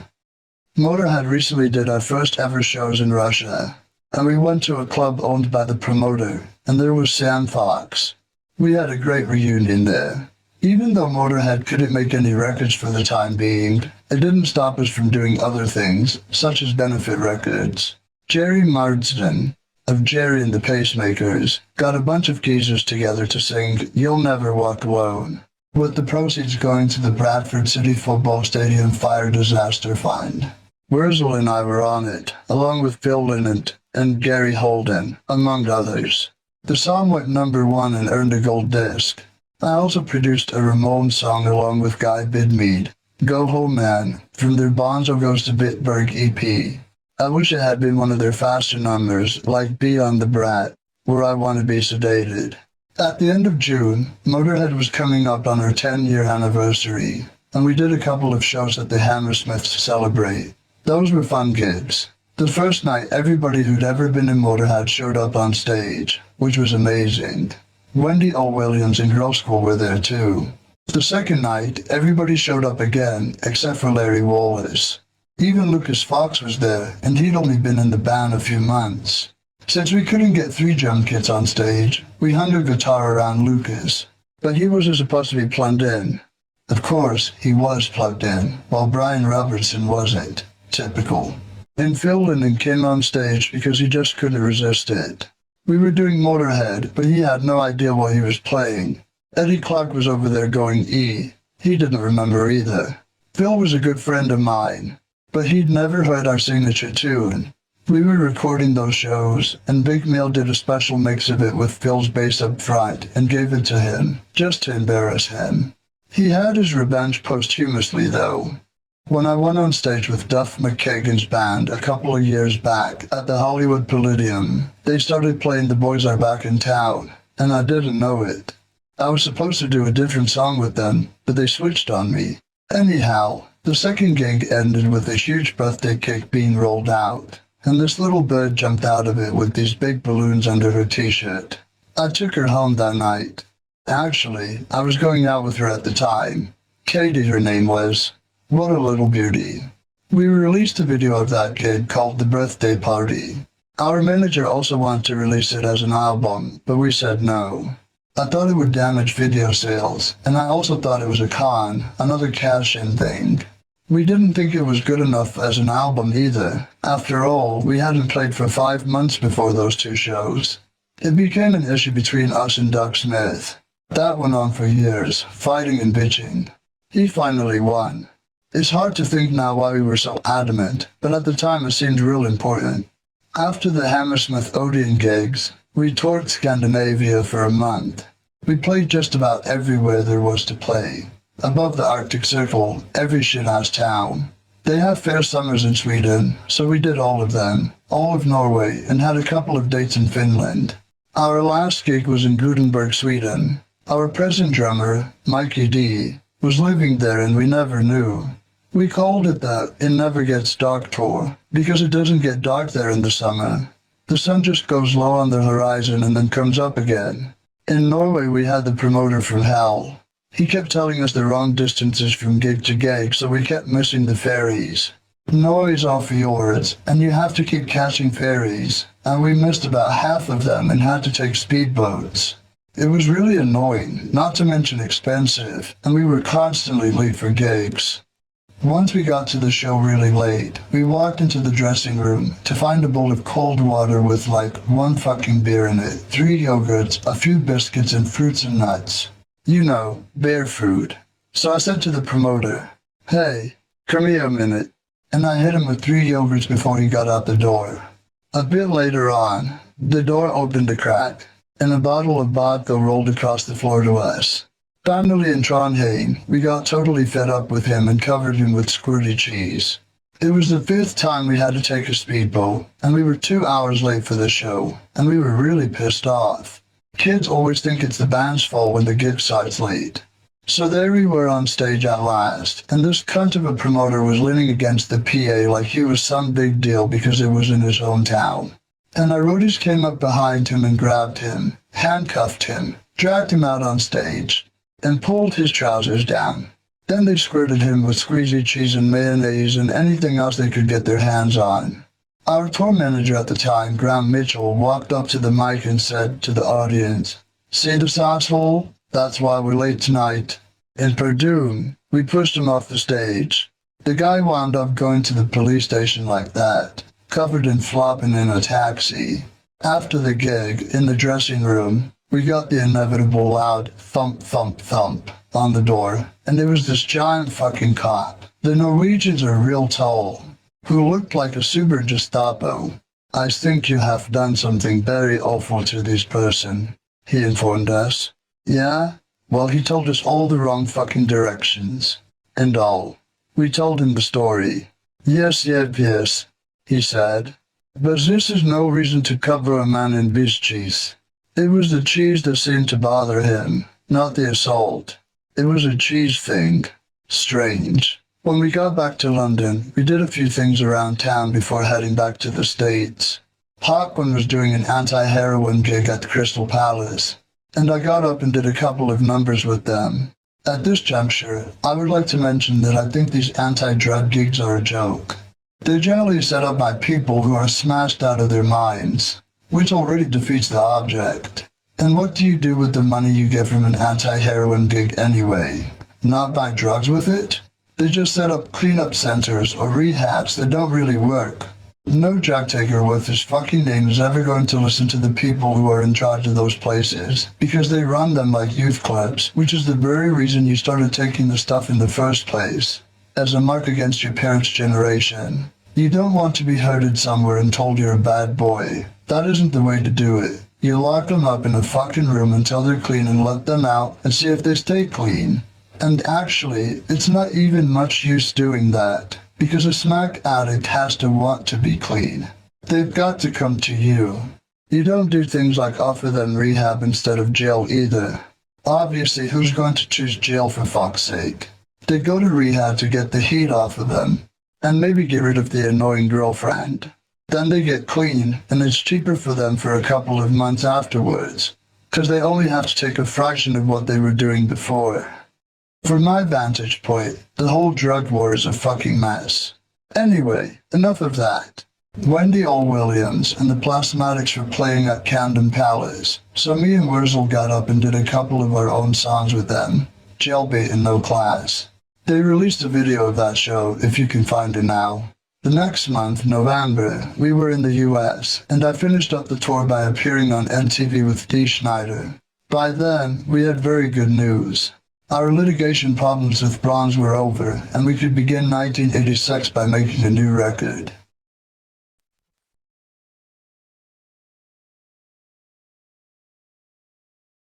Chapter 10. Don't Let 'Em Grind You Down. Of course, Motorhead didn't wind up on just any record label.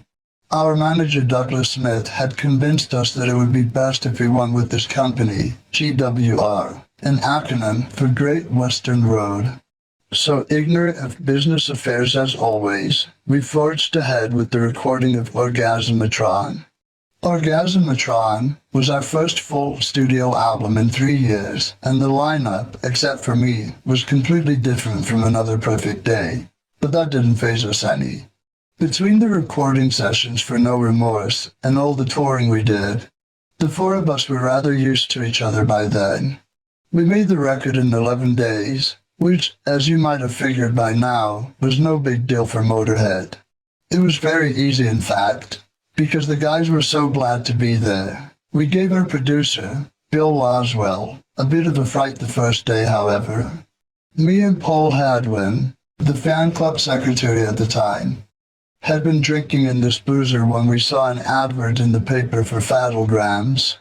We immediately thought, this is just the thing for Phil Campbell. So we booked one. Then we went in the studio with Bill Laswell and his engineer, Jason Corsaro. They'd just come over from the States, and they didn't know us at all. I'd met Bill for half an hour before this, and of course, nothing had been mentioned about Fattlegrams and such. So Bill and Jason were being old gung-ho American. Let's get it on, boys. It's gonna be great, etc. But there was this large lady standing around the lobby. Bill later said he thought she was somebody's mother. And she came into the studio after us asking, "Which one's Phil?" And Phil said, "I am." Wham! She tore off her dress and there she was, this huge woman in a little skimpy outfit with tits cut out, singing "Happy Birthday to You." I suppose it may not have been his birthday, but we told her it was.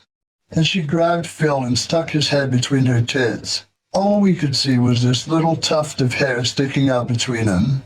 Then she started slapping him with them. Nearly knocked him out. It was fucking great. And Laswell and Casaro were edging behind the desk, going, "What the fuck is this?" That was her introduction into the world of Motorhead. As it turned out, Bill was good for getting sounds, but he fucked everything up in the mix. It was a much better album when he took it to New York than when he brought it back. A bunch of us, our people, Laswell's people, got together for the grand, first time playing, and our publicist brought a case of champagne to ring in the occasion properly. It was dreadful. Orgasmatron was mud. There was supposed to be a 4-part harmony on Ain't My Crime, but he wiped 3 of them out. I won't bore you with the rest of the highlights. Suffice it to say that our publicist was edging the crate of champagne back under the desk with her foot, while Laswell's manager was standing by the door bopping determinedly. It was hopeless. I tried to remix some of the record, but Bill and Jason weren't being particularly helpful because it was our mix, and we liked it, and that's the way it was, and this difficult musician was coming over trying to teach us our own job.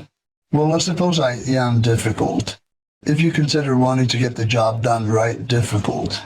I didn't come up with the title Orgasmatron right off the bat.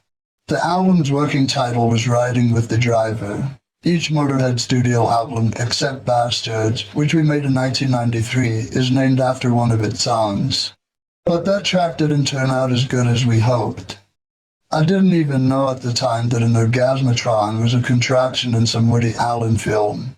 I never saw the movie, but I've been told about it quite often since. However, I made up the word on my own. A lot of our fans consider this album one of our classics.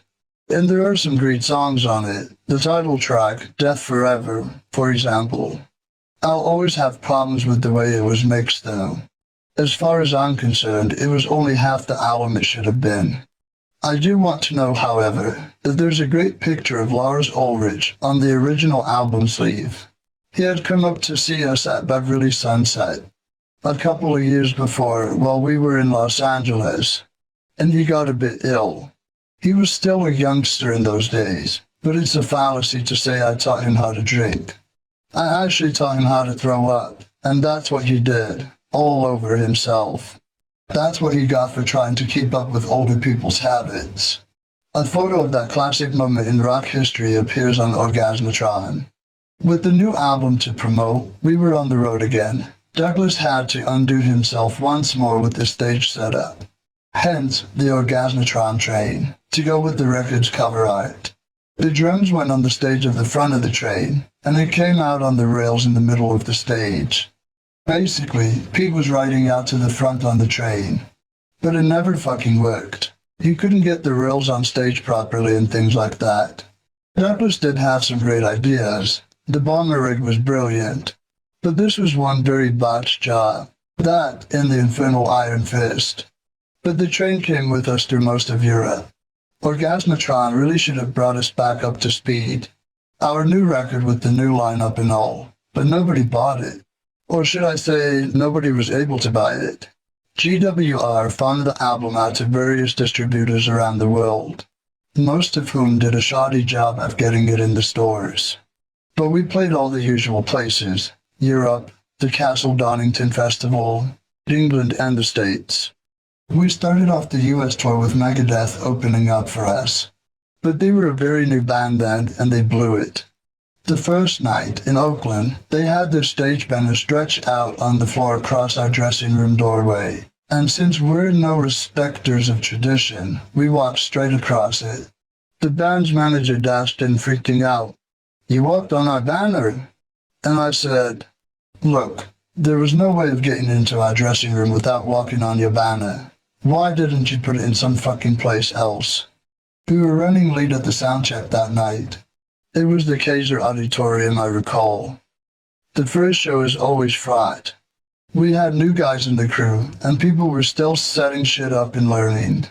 And that manager stormed up to our soundman's desk just as he was finishing up the drums and said, "You guys have to get off the stage now. It says in my contract that my band has a sound check now." Dave, our sound guy, turned around and stared at him. "I'm sorry?" he said. "Tell your guys to get off the stage," this idiot commanded. So Dave pulled out the copper's truncheon that he keeps behind the sound desk. "If you don't go away, I'm going to hit you very hard between the eyes with this." So the guy went away, ranting and screaming backstage. Meanwhile, Megadeth's frontman, Dave Mustaine, came in to apologize, and he crashed out in our room. Poor Dave was a bit out of it at the time. He's since cleaned up. And there was the fucking manager, stalking around outside, unaware that his star was possibly dying on our couch.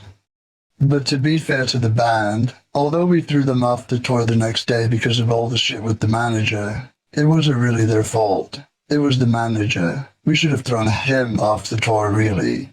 Years later, at the NAAM show, Dave Mustaine came up and apologized to me for it. This was really big of him, because he didn't have to. We could have just gone on leading parallel lives, and it would have been all right. More power to him. He's a smart man, Mustaine. He's got freckles, but he's a smart man. Overall, that wasn't our most stellar tour through the US. In New Orleans, the audience was spitting at me. Punks, you know. And I warned them that I would leave if they didn't stop. And they didn't stop, so I left. And there was a riot with fire hoses and all kinds of shit. Then in Aurora, Illinois, Graham, my roadie for years, smashed my favorite bass. It sounded great, and I played nothing else from the time I got it till he broke it. He didn't do it on purpose, but he came to me with the two ends of it hanging around his neck laughing. It was still repairable after he broke it, but he took it into the parking lot and smashed to smithereens in a fit of pique. So I fired him. During the short breaks in between all these various tours, I made all sorts of cameo appearances. I played an outlaw, typecasting, don't you think? In a video for this song, I Want to Be a Cowboy, by the band Boys Don't Cry. I got up at Hawkwind's gig at the Reading Festival in St. Silver Machine. Then there was Boss Goodman's testimonial at Dingwalls. Boss was a roadie, then a manager for the Pink Fairies, and then he ran Dingwalls. He became one of those mover and shaker types. A nice guy, and he was having this testimonial because he was retiring, which in fact turned out to be true. I haven't seen him since. Anyhow, Wurzel and I played some numbers with Rat Scabies of the Damned and Mick Green from the Pirates. Larry Wallace was supposed to play with us as well, but he was also playing in 2 other bands that night, including his own Love Pirates of Doom, and he refused to come and rehearse with us. He was such a drag that Mick Green finally told him, "Look, Larry, we'll be all right, you know what I mean? Thanks anyway." We didn't need Larry anyhow. Mick's a great guitar player, and we did a good show. Also, in the midst of all this, Motörhead did the inevitable BBC Peel Sessions recording, and I appeared briefly in a Doctor and the Medics video. Orgasmatron sales may have been disappointing, but our visibility factor was certainly high in 1986. In early '87, I had a featured role in the film Eat the Rich, and Motörhead did the soundtrack, mostly songs from Orgasmatron, plus the title track. The movie was made by the comic strip people, who were also responsible for the Young Ones TV show and a few other projects. One of their early shows, called Bad News, had been about a mythical heavy metal rock band, a bit like Spinal Tap, but better. Actually, and I'm one to know. Bad News, the band from the show, had opened for us at Donington, and we were all chatting at the gig, and eventually Peter Richardson, who was the film's director, rang me up and asked me if I wanted to be in a movie. I got that part as simply as that. To be honest, I don't like making movies. I've been in several of them now. It's dead boring. They tell you to show up on set at 4 o'clock in the morning, and then at 3 that afternoon they say they don't need you. So it's just waiting around all day basically, with a bunch of fucking actors. Eat the Rich wasn't so bad though. I spent a lot of time drinking with Nasser Powell, who had the lead role as the Home Secretary. He has a club now in South London, frequented by villains and gangsters of all shapes and sizes. My character was called Spider, and I was supposed to be working for the Soviet double agent Captain Fortune, played by Ronald Allen, who was in A Night to Remember, the Titanic movie from the 50s. I won't get into the plot of Eat the Rich here too much. It's a black comedy involving cannibalism in a smart restaurant, with lots of political overtones. Quite a few people did cameos: Paul and Linda McCartney, Bill Wyman, Crew Stark, Angela Bowie. Not that she's any big deal. Her claim to fame is that she married David Bowie. It's a very English film, really. A lot of Americans don't get it, but I think it's quite good. My part didn't require any major sort of acting. I just played myself. I even used my own clothes. The director's instructions for me pretty much consisted of, walk over here and say this. If you happen to rent the video, look closely at the scene where I'm riding a motorcycle. It's not really me. They shot that when I was off touring America with Motörhead, and I had to leave a set of clothes behind. They ended up having a girl double for me, a big girl. Good, eh? Trivia fans. The director ended up having all of Motörhead in the film. We replaced the band in the ballroom scene. It was a secondary idea he had halfway through shooting. If you watch very closely during that scene, you'll notice that the band changes all the way through it. First there's none of our mob in it, then there's just me playing, and the rest of the band are straight guys. And then Phil appears, and then Wurzel and Phil Taylor appear. I had just fired Pete Gill that morning and felt he shot down real quick in his car to do the scene. So much for continuity. The sacking of Pete Gill was a long time coming. Peter was his own worst enemy. He was another one who couldn't just be content to be in the band. He went up against me on a couple of decisions, and he was making Phil and Wurzel upset too. I got tired of them moaning. So when he kept us waiting while he hung around in the lobby of his hotel for 20 minutes, while he read the paper or something, that was the proverbial last straw. I know it sounds trivial, but most flare-ups in families are, aren't they? And a band is a family. I let him stay for a couple more months, but it wasn't the same. I mean, enough's enough. I already knew Phil Taylor wanted to come back. He'd been playing with Frankie Miller along with Brian Robertson, and it wasn't working out very well. One time, Motörhead was flying home from a tour of the States, and Frankie Miller, Filthy, and Robbo were on the same plane. That was very weird to begin with, and then the three of them started fighting amongst themselves in mid-flight.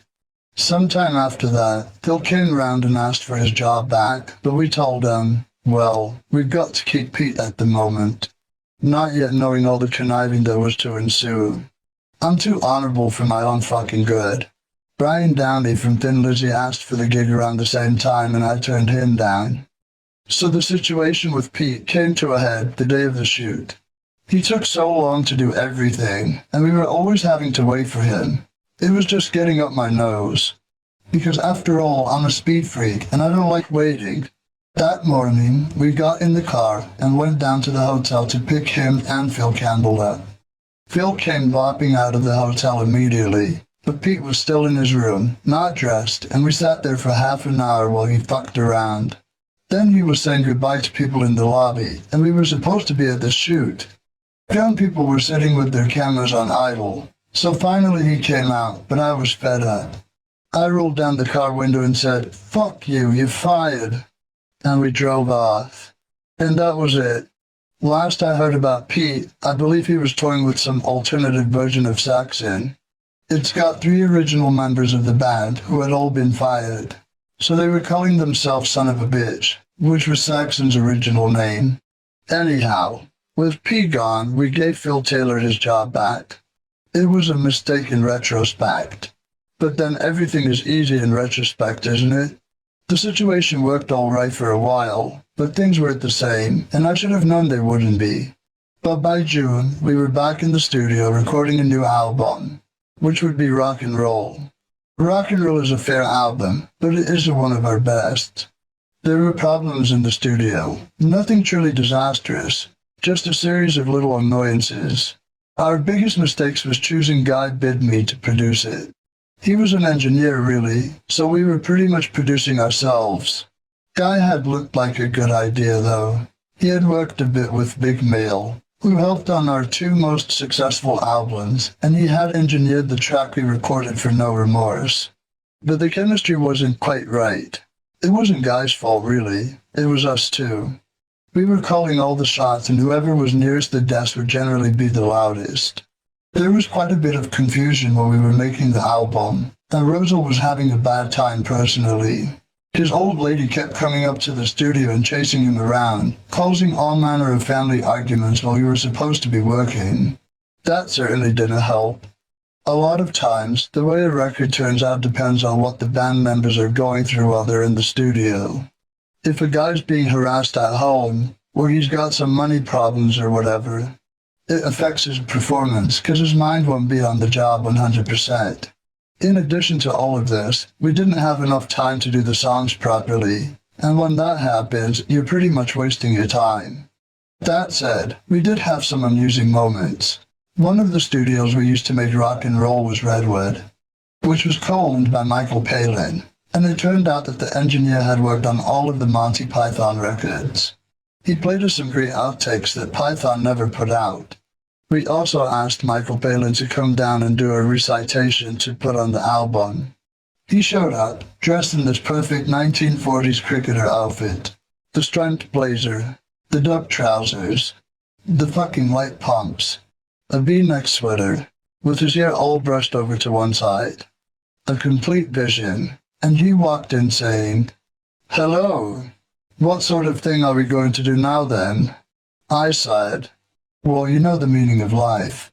There was this speech that began, "Oh Lord." "Ah," he said, "give me some cathedral." And he went in and he did it. It was great. Even though we've done better records, both before and since rock and roll, we did have some great songs like Dogs and Boogeyman. We played Traitor for years. And Michael Palin's "Oh Lord" looked down upon these people from Motorhead speech at the end as a classic. But overall, it just didn't seem to work. Still, it's not a bad album. I don't think we've made a bad one. Anyway, with the new record done, there was the usual promotional stuff. MTV Europe had an International Lemmy Day, which frankly, I remember nothing about. And of course we spent the rest of the year touring through England and then Europe. We were supposed to begin 1988 by touring through the US with Alice Cooper, but we missed a month of it because the fucking American Immigration Department took so long to give us our work permits. It was just a lot of bureaucratic bullshit. I mean, we bring foreign money to America and they don't give a fuck about that. They'd rather give amnesty to all illegal immigrants. Actually, I missed out on that by 1 year. I had been living in America for 6 months when the amnesty was granted in 1991. If I had known it was coming, I could have stayed out beyond my work permit and then got amnesty and a green card. I can't get a green card because I got busted there for 2 sleeping pills in 1971. So obviously, they have to watch out. Dangerous drug fiend, right? Brilliant thinking that. Anyhow, the Alice Cooper tour, once we finally got on it, was a pain in the ass. It wasn't Alice's fault. He had no idea what we were being put through by his tour manager. That guy was a complete cunt. He made everything really difficult for us. Since he was working for the top star, somebody else had to suffer and be made to look bad. We couldn't do this and we couldn't do that. Fucking arrogant sons of bitches. How important do they think they are? It's only a bad, not the Houses of Parliament. Not that that's that important either. Finally, this idiot took away our all-access passes and replaced them with passes where we could only go backstage up to when we played. So after we finished our set, we couldn't get in. Naturally, I wouldn't stand for that kind of shit. So I went around the crew and said, "Give them fucking passes," and gathered them all up. Then I walked straight into the production office, threw them down and said, "There, look, we're out of here." And as I was leaving, Toby, Alice's accountant, who had a brain, came and spoke to us and gave us our passes back. Toby still works for Alice. The other guy doesn't. Need I say more? I talked to Alice years later, and he never knew any of this happened, that his people were doing things in his name, and that made him look like an asshole. Something he definitely isn't. One thing though, I've never understood his fixation with golf. I mean, what's the deal with that? You hit a ball with the stick and then you walk after it and you hit it again? I say if you hit it and then you find it, you got fucking lucky, pal. Put it in your pocket and go home. Thanks, George. We had our own kinds of recreation. Phil Campbell pulled one of Alice's dancers. I never forgave him for that because she was so beautiful. Gail was a great girl, and we still see her when we go through Chicago. And an Alice Cooper show is always an impressive thing to watch. I'm a big Alice fan. On a less pleasant note, it took some effort to get some of those venues. I remember going up to a gig in St. John's, Newfoundland. We had a load of our stuff on a ferry, and it was fucking freezing. So cold that it bit straight through you. And there were icebergs in the water. In the middle of the night, we came out of the cabin to get something out of the bus, and I slid all the way across the deck to the railing, and nearly went over into the fucking sea. The story of the Titanic had fascinated me for years, well, before the film and all the fuss. And the whole time I was thinking, this is what it was like when the Titanic went down. 'Cause we were at the same latitude. In fact, our next day was in Halifax, Nova Scotia, which is where they brought all the bodies. Imagine jumping into that water voluntarily. The shock when you hit it must have just fucked you up. So on the metal wall, next to the rail where I landed, I wrote, "Remember and be thankful it wasn't you on the Titanic, 1912, 14th of April." We spent a good portion of 1980 on the road. It had been our natural habitat for a long time, and it still is that way today. It's funny. The metabolism you need to tour is unlike anything any doctor has come across, ever. Forget the Elephant Man. At least he was all in one piece and working in the same direction, deformed as he was. We are deformed. Not that much, just slightly deformed. Correct that. We're very deformed. The physical requirements for touring are unique. We're no good for anything else. You've got to get up on stage every night and suddenly be energetic within minutes, or everybody in the world is gonna die. They're going to go home and shoot themselves because you didn't go on stage that night. We've gone on stage in all kinds of conditions. Once, in April of 1988 in Paris, Phil Campbell broke his ankle. He was fighting with Phil Taylor, and they fell under a table and only one of them got up. He did the gigs we had scheduled after that in a cast. And I've already enlightened you about the various states of Filthy's health, both physical and mental. We have missed a gig here and there because of injuries or illness, but those have been very, very rare occasions. I can't understand any other way of being alive than playing in a rock and roll band all over the world. For 2 years we were home for a month in each year. It was great fun though, kind of blurred but fine. Occasionally, during the brief periods of time we spent at home, we'd attend some really stellar event. That spring we saw the Rolling Stones play a surprise show at the 100 Club, an old jazz club on Oxford Street that turned to rock and blues. That was an extremely good evening.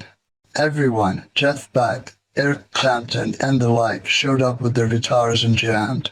So it obviously wasn't that much of a surprise. The real surprise was Wurzel. I think he was even a surprise to himself. We got to attend the after party at Keith's suite at the Savory because of a friend of ours, Simon Seltzer, had an uncle who worked for Keith. But Wurzel had already begun his evening of terror at the 100 Club by knocking Bill Wyman flat on his back. He was flying down the stairs and Wyman just happened to be in his path. We managed to arrive at the party without any further mishaps. But there were more to come. For a while, we were sitting and talking with Simon when Kirsty McCall came by with her new husband, producer Steve Lillywhite. Kirsty was a great old friend of mine. I was in a video of hers once, so I gave her a big hug, and Wurzel turned to Steve Lillywhite and said, "Who's that old boiler Lemmy's got a hold of?" Steve gave him this look and replied, "That's my wife, actually." "Ah," said Wurzel. "Could I have some more coffee, please?" Then about half an hour later he was standing by the bar next to Ronnie Wood. Joe Howard, Ron's stunning wife, walked past, and everything was moving, you know what I mean? And Wurzel leered, "I'd like to fuck her, wouldn't you?" And Ron said, "I do actually. She's my wife." Talk about putting your foot in your mouth. Wurzel had both feet up to the knees. Luckily it wasn't catching, because I was standing around when I heard this voice behind me say, "Hello, Lemmy. I've always wanted to meet you." I turned around and it was Eric Clapton. This was big news for me, because I remembered him well from the Blues Breakers and the Yardbirds. So I managed to say hello without groveling. I mean, Eric. I also wrote some songs that year for people other than Motörhead.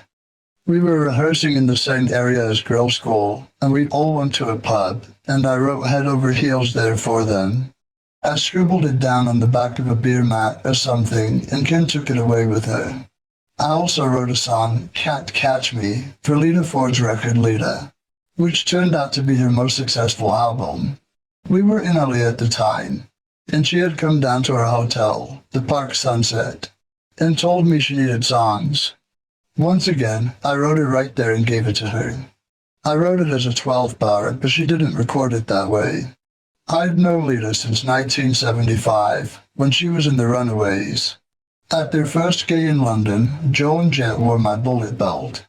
I thought Lita was the best thing in the band. She had great tits and played mean guitar, but Joan looked meaner. Probably because she was. Lita made a great solo record, but then I think that she let the people around her have too much say in her career. For a start, she was too dressed up, and it looked like she was being pushed way too hard to try to be the next big thing. It just didn't work for her. She was a real rock and roller, not the blousy chick they made her out to be. Then her mother died, and she was really devastated by that. Last time I saw her was a few years ago at a music convention in LA. We were on a pail together, but she was quite short, just, "Hi, Lamb," and a quick squeeze and she was gone. She didn't hang around at all, which I thought was very strange. So Miss Ford, give me a call, we'll talk. A lot of performers from the 80s haven't fared very well. That's obvious from watching The Decline of Western Civilization Part 2, The Metal Years. Where are all these people now? That film probably helped kill their careers. It made everyone who liked heavy metal look like morons. I was filmed for a segment of that, but I came off okay. No thanks to the director, Penelope Spheris. She took me up to the Mulholland Boulevard in Hollywood Hills, and the camera crew was about 20 yards away from me. Penelope had to shout her questions at me. I said, "Can you ask me questions from a bit closer? I don't want to be in the shot." "You don't have to be in the shot." "Nah, I'm going to read them from here." Fucking idiots. They could have come closer, used a different lens or something, but no. It was a stupid movie anyway. Everybody always says I'm the best thing in it, and I tell them the only reason I was good is because all the rest of them were so terrible. I've had a lot of strange appearances. I was interviewed on the radio by some TV psychiatrist. That guy used to reduce a lot of people to tears on his show. Room 13, I think it was called. But not me, as you might imagine. I was also on a program with the Joan Collins fan club, which was just one guy, Julian Clary, who's famous now under his own name. He's gay, so I guess as far as Joan Collins was concerned, he was both the bitch and the stud. He was alright. Very bitchy and cantly sarcastic, and I love that kind of humor. I think Julian's going to end up as a modern-day Noel Coward. But him and me together on a TV show certainly made an odd combination. A couple of years ago, I, along with a lot of other heavy rock performers, did a video for Pat Boone because of the album he made covering metal tunes. This is not as weird as you might think. I thought he was an excellent performer in his day. Anyhow, back to my day. Or with this particular period of time, you might call it dog days. In 1988, we also did another live record, No Sleep at All. We figured we might as well, since we have this relatively new lineup and all. It was recorded at the Giants of Rock Festival in Hämeenlinna, Finland in July. But it was a mistake and failed miserably sales-wise. The record itself is alright. It could have been better, no doubt, but we had Guy Bidmead mix it, because we wanted to give him another try. Mainly because he had been Bic Meal's boy, and Bic was a great live mixer. After that, I think we finally figured out that Guy just wasn't Bic Meal. Don't get me wrong though. After all I've said about Guy, it was only because he was taking orders from us. He was too nice. Bic knew when to tell us to shut the fuck up. Of course we went on the road and toured behind No Sleep. Nothing new there. When we went through the States, we opened for Slayer. Tom Araya is a really nice guy. Plus he plays bass and sings as I do. But I'm not too sure about the band's philosophy of terror and gore. They don't realize what they're doing. Like, in the middle of their show, Tom would say something to the effect of, "Do you want to see blood?"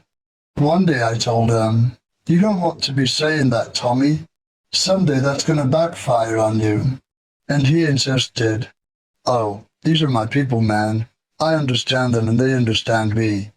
Then the very next night in Austin, Texas, there he was. "Do you want to see blood?" And half of a chair went past his head, missing him by about an inch. He lost it altogether. He got the mic and gave the audience a fucking sermon, waving his finger about and stomping up and down. He was beside himself with fury. And when he came off the stage, I was standing there going, "Yeah, people, eh?" I enjoyed that talk quite a bit, actually. On the last night during Slayer's set, I went behind guitarist Jeff Hanneman and just stood there, dressed up as Adolf Hitler. We took a short break at the beginning of 1989, during which Phil Campbell went off to Germany to do some tracks for some Swiss band called Drifter. Then after we went through the UK, we headed to South America for the first time. We'd never seen anything like Brazil. On one hand, you've got Copacabana Beach, with bronze billionaires and their malls. Then 200 yards away, there are people living in cardboard boxes, amongst sewers running through the sand. You've got shopping malls with everything in them that you could possibly want, and next door, literally, at the edge of the parking lot, is a shanty town with one wire running from the telegraph pole with a light bulb in each cardboard box. We saw a guy sleeping under a bridge with a table, a chair, a sofa, and a picture on the wall, 5 feet from the traffic. That's where he lived. Unfortunately, I see the US heading in the same direction. Great Britain already seems like a third world nation, and judging from all the homeless people around, it looks like America isn't far behind. Can somebody tell me why the richest country in the world has bums living on its streets? Anyhow, we played 4 dates in Brazil, 2 in Sao Paulo, and 1 each in Porto Alegre and Rio. The venue in Rio was underground, an incredibly hot concrete bunker. They weren't these massive stadiums that one had heard about, although we did play in those when we came back. It wasn't that great a tour the first time we went, but it was amazing all the same. We went home with mountains of practically worthless currency. It was like Weimar, Germany. Interesting place, but rather frightening really. Another country we toured that year was Yugoslavia. That was where Phil Campbell made one of several attempts to quit Motörhead. For a while it seemed like he was quitting every other day. I'm not sure what was really going on with him at the time. It seemed like he was having a nervous breakdown or something. Anyway, we were driving across Croatia, in the mountains. It was in the middle of fucking nowhere. All they got up there is sheep, goats, crags, and the odd shepherd. And it was the middle of the night, and Phil was having a row with somebody. I forget what the problem was, but he was storming up and down the bus, packing his bags and yelling, "Stop this bus!" The Yugoslav bus driver didn't care. He stopped the bus and vroom, opened the door. So Phil stepped out of the bus with 2 suitcases into 3 feet of snow. There was a blizzard howling horizontally as he looked around. On one side of him was a snowdrift, and down the valley, miles away, there was one light. It went out as he was looking at it. Fucking great. That was a treasured moment in Motörhead history. Needless to say, Phil didn't quit the band that night. He did keep trying though. We were on our way to Berlin and he was doing it again. "I'm leaving the band." He came up from behind the bus driver and said, "Take me to the airport." "This bus is going to the gig," I said. "Well, I'm hiring the bus as well as you are, and I want to go to the airport." "This is paid for by the band," I replied. "And you're now a civilian. The band is going to the gig on the band's bus. So if you want to go to the airport, you can get out and get a fucking taxi, right? And you can ring one from the gig, because you can't use the band's mobile phone anymore, okay? You're a civilian now, Phil." This bit of news was met by a lot of muttering under the breath, and again he gave up the idea of leaving. He tried once more at the beginning of another German tour.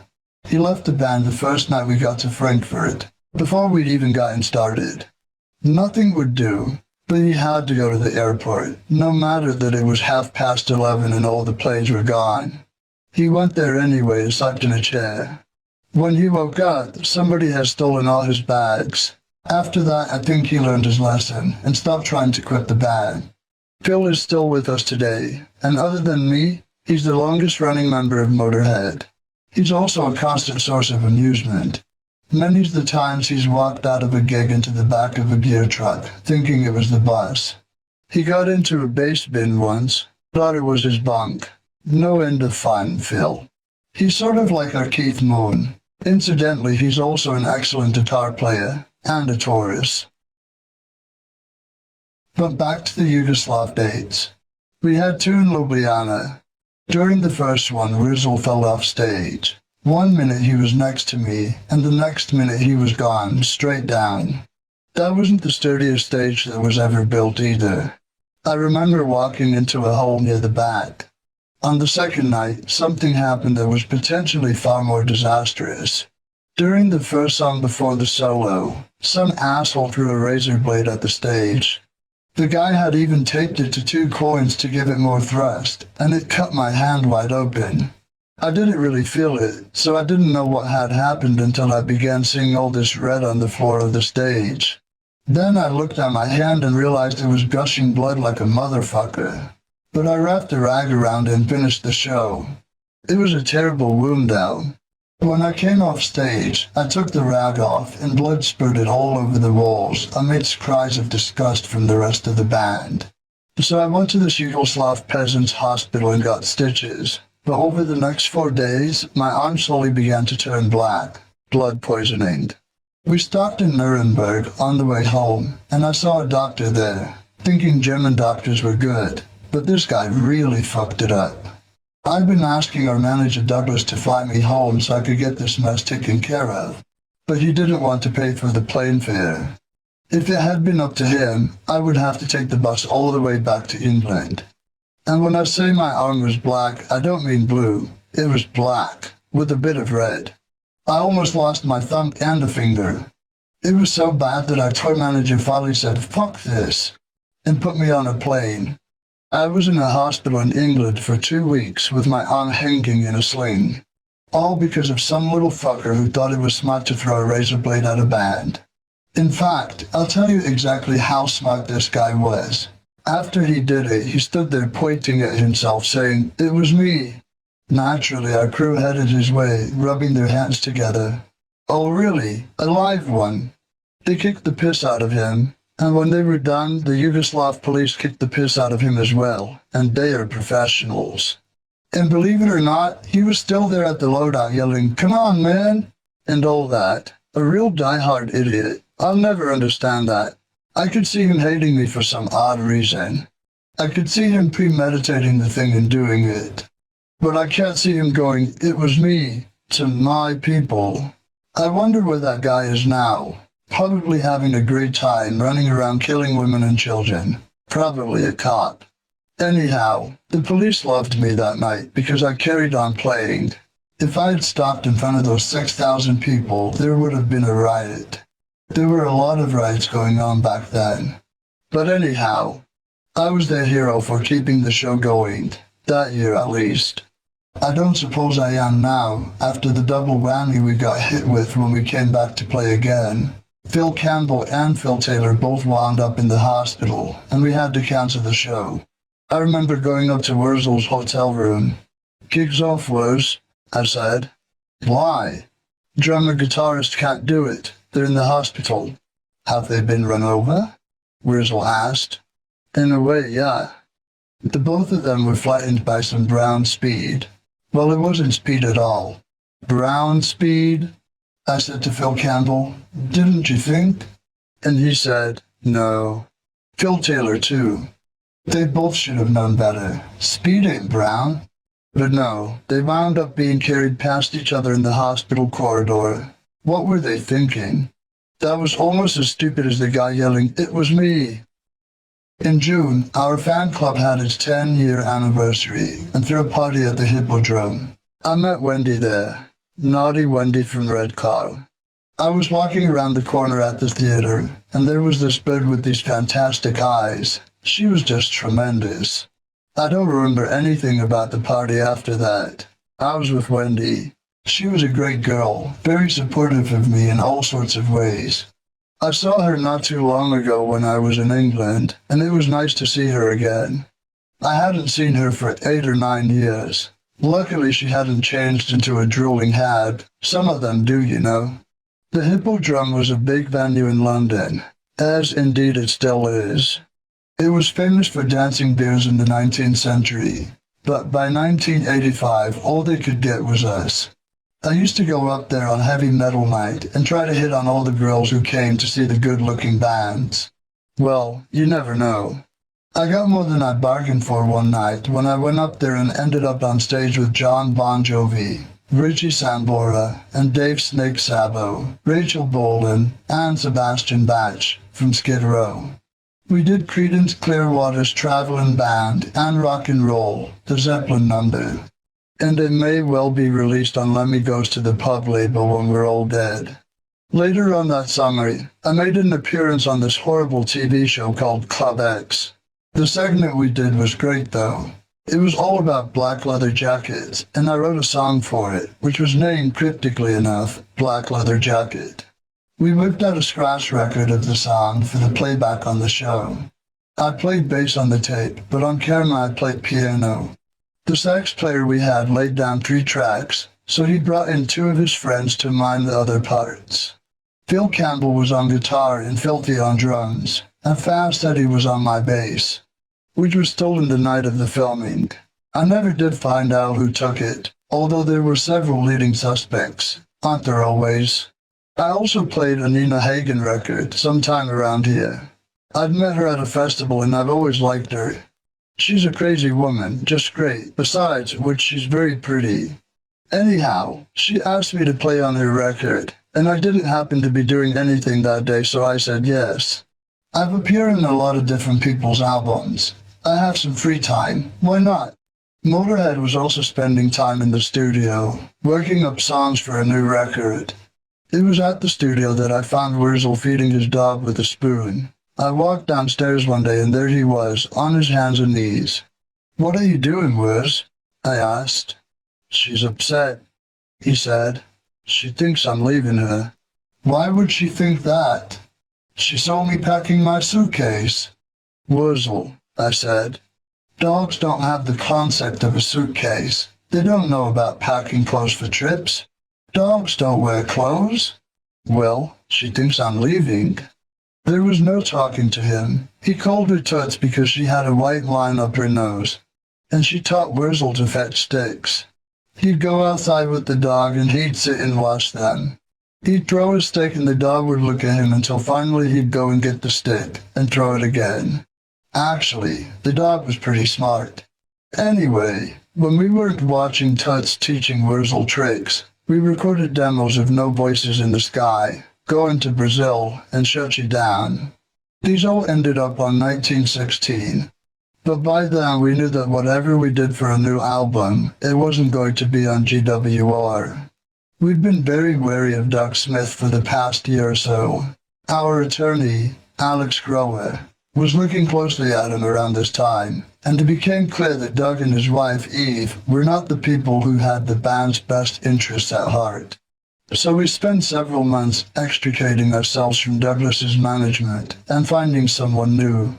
Wurzel brought this guy, Phil Carson, round to my house one day, and we took him on as manager for the next couple of years. He used to be involved, if that's the word I want, with Peter Grant and Led Zeppelin, and he managed Robert Plant for a while after that. Phil's barmy like me, but with more strain and/or discipline, as we say in the trade. I really liked him, and still do. Phil would get assigned a Sodi. After 15 years, Motörhead's first truly major American record deal. We went quite far with that. Not anywhere near far enough. What else is new? But that story's for another chapter. In fact, it's the one coming up next. Chapter 11. Angel City. The real big news of 1990, as far as I was concerned, was that I moved to America. I'd started planning it in 1989, but a few months later, when it finally happened, it happened in a flash. One moment I was in London, and the next I was living in West Hollywood, down the street from the Rainbow and the Sunset Strip. The Rainbow, for the few who don't know, is the oldest rock and roll bar in Hollywood, and my home away from home. Actually, it's only 2 blocks away from my home. Quite a lot went on before that. I played a bit part in another comic strip special, South Atlantic Raiders. It was a parody on the Falklands War, and I was supposed to be some sort of sergeant. Basically, it just involved me speaking a few lines in a terrible Spanish accent, and then falling for it on some noisome mattress. Typecasting? I was also cast as a river taxi driver in a movie called Hardware. That was a tedious experience. The director thought he was some gothic artiste, and it was really a fucking pain in the ass. We were standing around all day, and they made the terrible mistake of giving me the whiskey early. I was supposed to have a bottle, but they handed it over when I got there. So by the time they got around to my scenes, I was thoroughly wrecked and tired and emotional. I got paid up front, which was alright, but filming, like I said, is just a fucking bore. On a more entertaining note, Mick Green, the guitarist of one of my favorite bands of the 60s and 70s, the Pirates, asked me if I wanted to do some recording with him, and of course, I said yes. We did Blue Suede Shoes, which wound up on some NME benefit album of Elvis covers. We were listed as Lemmy and the Upsetters. The song was later released as a single, and the flip side was a song Mick and I wrote together called Paradise. I enjoyed working with Mick. He's one of my heroes. People don't know about it today, but back in the early 60s, he was legendary. Right alongside Clapton and Jeff Beck. It's just that Mick was the one who didn't get lucky. And of course, I couldn't let too much time go by before getting Motorhead back on the road. During one of the British dates, some kid spat at me and this big gob of new just landed on my guitar. I really hate that shit. So I walked to the front of the stage and said, "See this?" I took the gob of spit and smeared it in my hair. "I'm going to wash my hair tonight, but tomorrow you'll still be an asshole." That got a huge crowd response, and even got written up. But I actually pinched that line from Winston Churchill. He was at a dinner party, and a woman said to him, "You, sir, are drunk." "Yes, madam," he replied, "and you are ugly, but tomorrow I shall be sober." Ain't that a beauty? Who says history is dull? It was after a tour through Europe that I moved. Phil Parsons set it all up. His people found the apartment, and I went over at the beginning of June. The rest of the band stayed in England, but my living on another continent didn't really affect things. It wasn't like we were hanging out with each other constantly. I mean, when you've been on a bus with somebody for 6 months, you don't want to be around them on your time off. It was right about that time, though, that Wurzel started to hate America. Maybe it was some form of jealousy, I really don't know. Living here wasn't that big a change for me, as I'd been coming to the States for so long anyway. I just didn't realize the amount of corruption in the government, the extent to which the rot had set in. But that's the same in any country, really. And it's a lot more overtly racist here than it is in England. Back home, they're far sneakier about it. But I can get groceries delivered to my door, and there's a lot more emphasis here on giving the customer what he wants, not what you think he needs. The only real trouble I had with adjusting to America was the sense of humor gap. The British have a very black sense of humor, see? It's very vicious, and Americans just don't get it. I practically destroyed my entire social life within 2 weeks of coming here. I'd say something that I thought was hilarious, and I'd get these horrified responses. "How could you say that?" They were outraged and hurt and all kinds of shit. Jesus, it's not necessary to be that hurt. Cripples are funny. I'm sorry, it's not my fault. I'm just an observer here. Another thing people don't understand is my collection of Nazi memorabilia, which really kicked in when I moved here. World War II artifacts have been around ever since I can remember. After all, I was born the year the war ended, and people were always bringing home souvenirs and shit. I had one dagger when I came over here, 2 medals, and maybe a flag and an iron cross, and that was all. And like with any hobby, the more you get into it, the more interesting it gets, if it has any depth to it. So now I have a huge collection of stuff from wartime Germany. Daggers, medals, flags, you name it. I like having all this stuff around because it's a reminder of what happened and that it's in the past. For the most part, Nazism still exists, but at the margins. I don't understand people who believe that if you ignore something, it'll go away. That's completely wrong. If it's ignored, it gathers strength. Europe ignored Hitler for 20 years. We could have beaten him in 1936. The French army could have chased him out of the Rhineland, and he would have been done. His people would have been toppled from power. But the French ran away, again, and let him in. As a result, he slaughtered 1/4 of the world.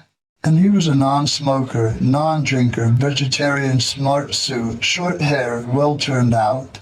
Would have been served in any restaurant in America. Unlike Jesse Owens, the hero of the 1936 Olympics.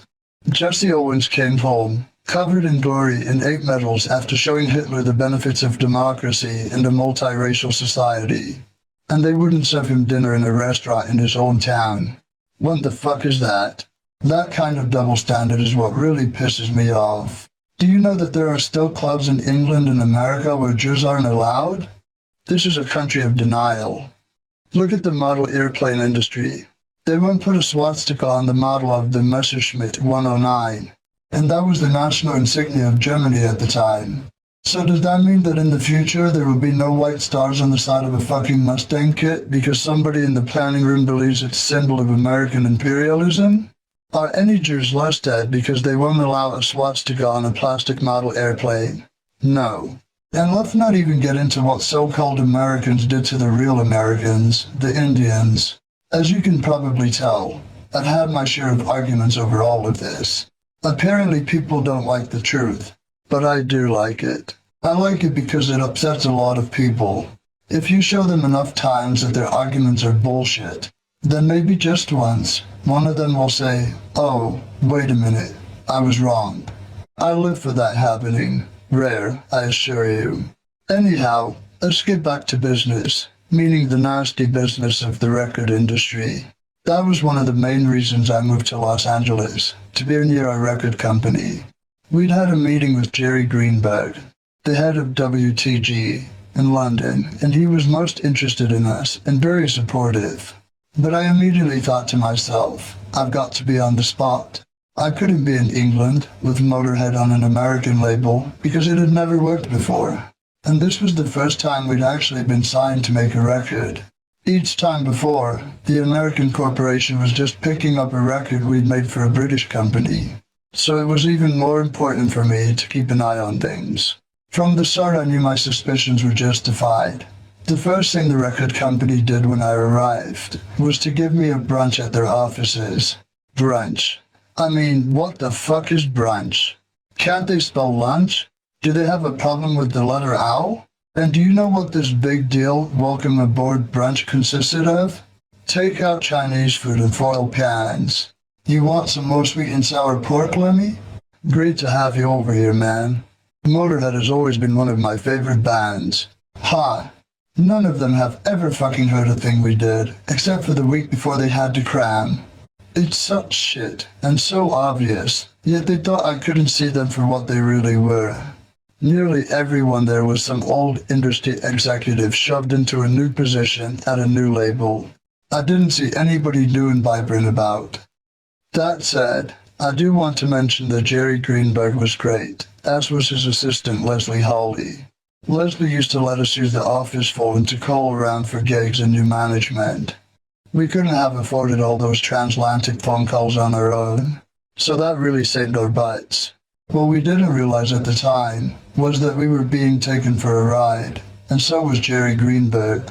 All I can figure in retrospect is that Sony must have been using WTG as a write-off, because those fucking executives seemed to do everything they could to guarantee the WTG, and as a result, anything Motörhead did for them would lose money.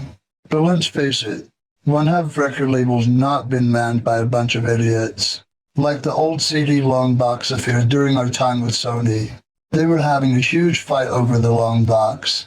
It was one of the most inconvenient forms of packaging anyone ever came up with. And there were people at Sony losing their jobs over the loss of the fucking long box.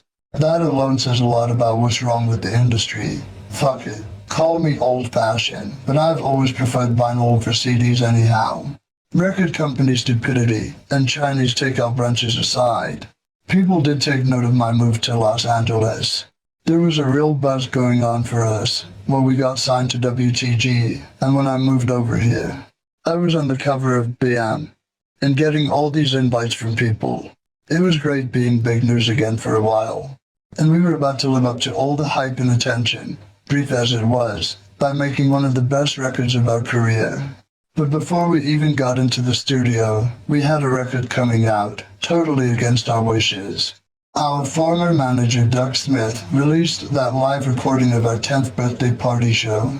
We had told Douglas back in 1986 that that video of the show was enough, and we didn't want it out. So he'd been sitting on it ever since. Once we were away from him, though, he did what he wanted with it. It was a purely cash-in thing, of course. We slapped an injunction on him to keep him from releasing it.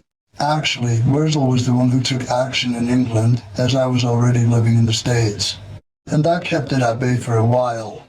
But we gave up in the end. It was just too much work. And besides, like I mentioned, we were working on a new record, so we were quite busy. Of course, being Motörhead, it couldn't possibly go off without a hitch. The first thing we had to overcome was the album's original producer, Ed Stasium.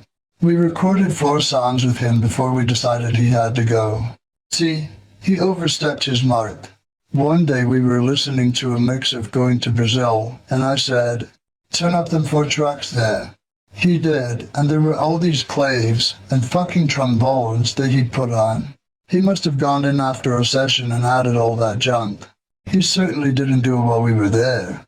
That was very strange, and so we fired him. After that we got Pete Soldi, who was great. Several of the songs on 1916, Love Me Forever and 1916, for example, were very different from anything we'd done before. But it's not like we were trying to change. We just did.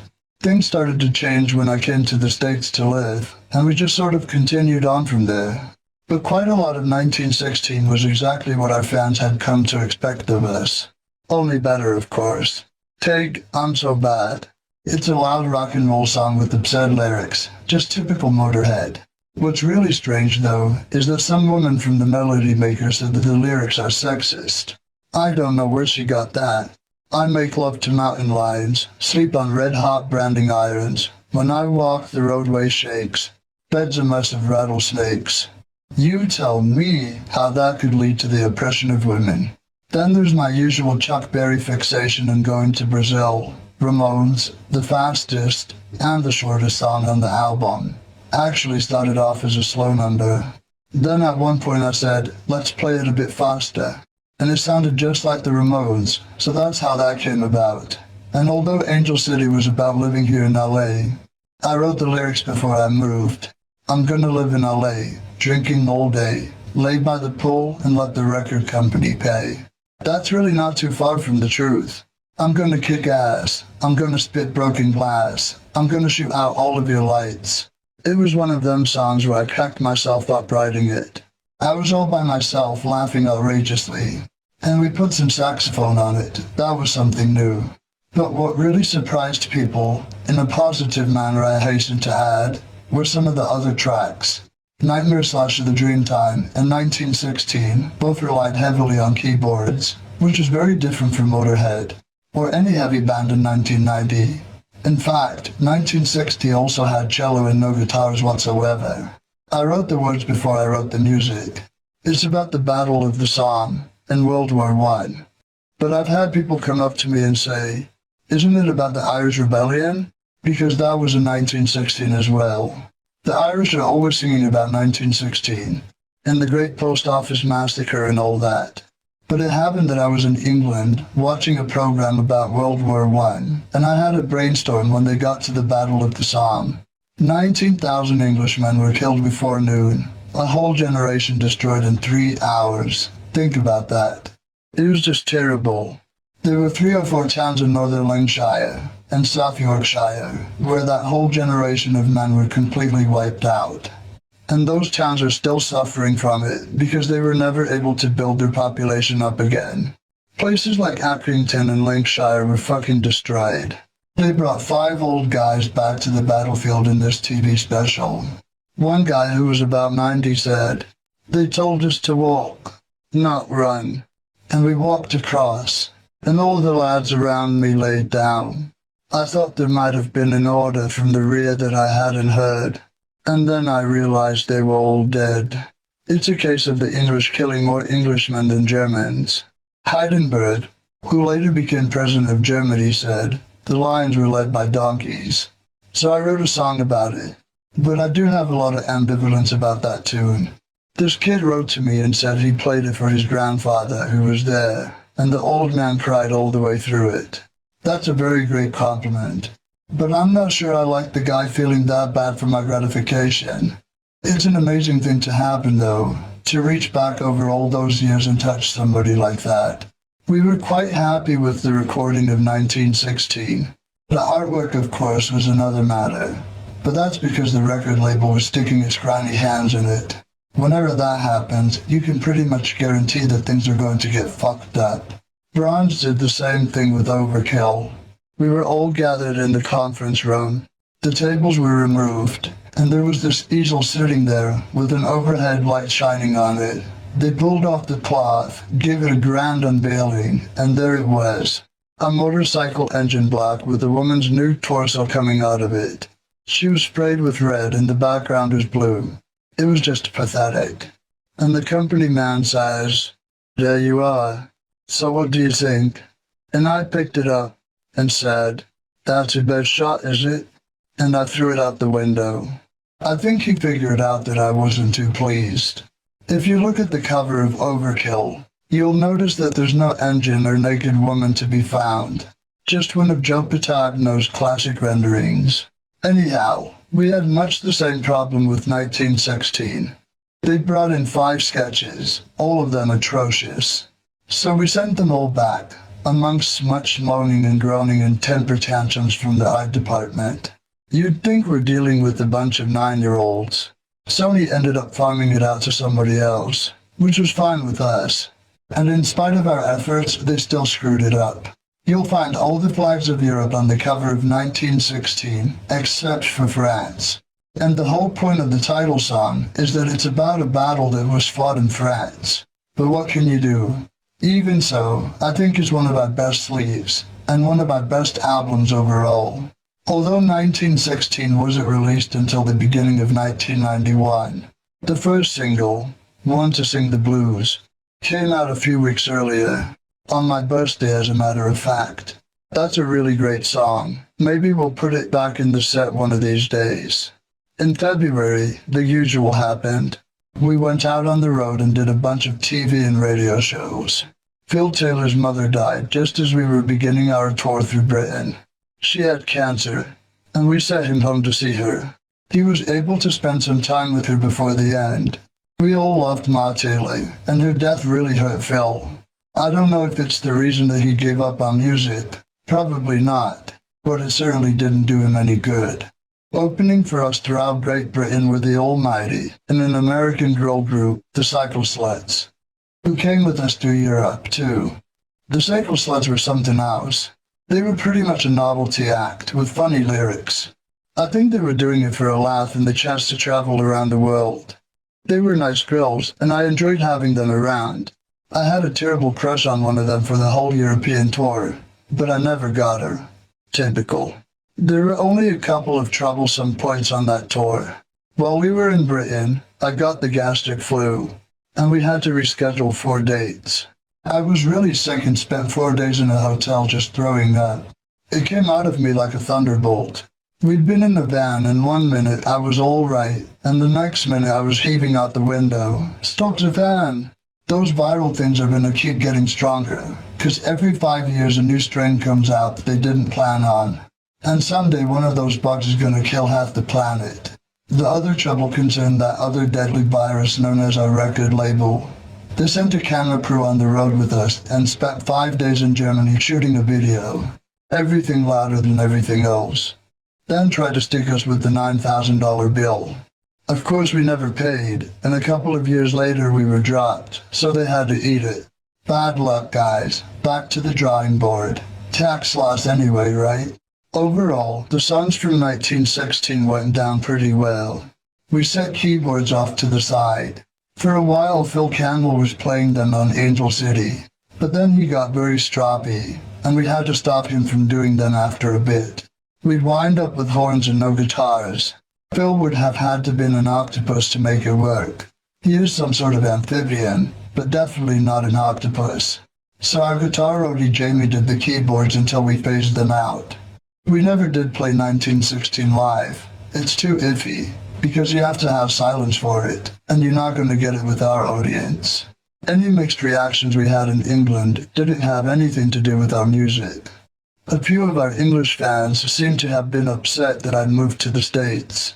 It was like I deserted them or some shit. Since half the band, Wurzel and Phil Campbell, were still living in Britain, they couldn't quite hate us, and they couldn't completely love us either. Filthy had come to the States too, with me, but he had the wrong visa in his passport and they sent him back. Another Motorhead fouled up. They didn't really know what to do with us. The main trouble was that we didn't totally sell out the venues, so all the English promoters stopped booking us, except in London, for the next 5 years.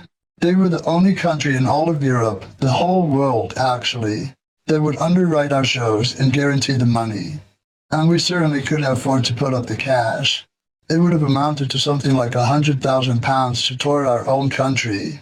I certainly didn't have that kind of money, and if I had, I would have spent it on something else. We finally got to go back to tour England in 1997, and it thoroughly amused me to see that we sold out everywhere we played. In May, before we went to Japan, we made an appearance on the David Letterman show. Actually, it was only me and Phil Campbell. Wurzel didn't want to do it, and I don't remember where Phil Taylor was. They only wanted 2 of us anyway, because we had to play with the show's band. We didn't perform a song from the new record though. It was Chuck Berry's Let It Rock. And we never did meet David Letterman. In fact, he got the name of our album wrong. He called it Motorhead. But we did see a lot of Paul Schaefer, the band leader. He was great. All in all though, the David Letterman experience was not that impressive. They gave me a hard time about my cigarettes. Pardon me, but you can't smoke in here. Why not? It fogs up the camera lenses.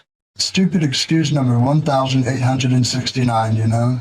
By the time we went to Japan, we had changed managers again. Phil Carson was offered a job at Victor Records, and I can't blame him for taking it. So he went with Sharon Osbourne, Ozzy's wife, but that only lasted for a few weeks. I'd been asking her to work for us for ages, because I knew she was a great manager. But as it turned out, she wasn't for us. It did not go at all well. Our trip to Japan was the clincher. We wanted to take our tour manager with us, because he knew us. But she insisted on sending hers, this guy named Alan Perman. He's dead now, and no, we didn't kill him, although I would have liked to. Alan destroyed our career with Sharon. He claimed we wrecked a hotel and all kinds of shit, and we didn't do anything. Nothing. What he did was give all the float money to Phil Campbell, which was a completely idiotic thing to do. Shows you what kind of tour manager he was. And then he tried to cover himself by saying he had to pay for us wrecking this hotel. We did none of the stuff that he said we did. We weren't exactly angels, but this was one of those times where we were actually innocent. And I'd like 3,426 other cases to be taken into consideration. It was unbelievable, a complete fabrication. And then he came back and dumped the whole crew at the Hyatt in LA, found our regular tour manager Hobbs' room, gave him $300 and left. What's Hobbs going to do with $300 and 6 crew in the Hyatt house? And the band hadn't been paid yet either. This was all very bad news. But unfortunately Sharon believed Alan's lies and thought we were bad news.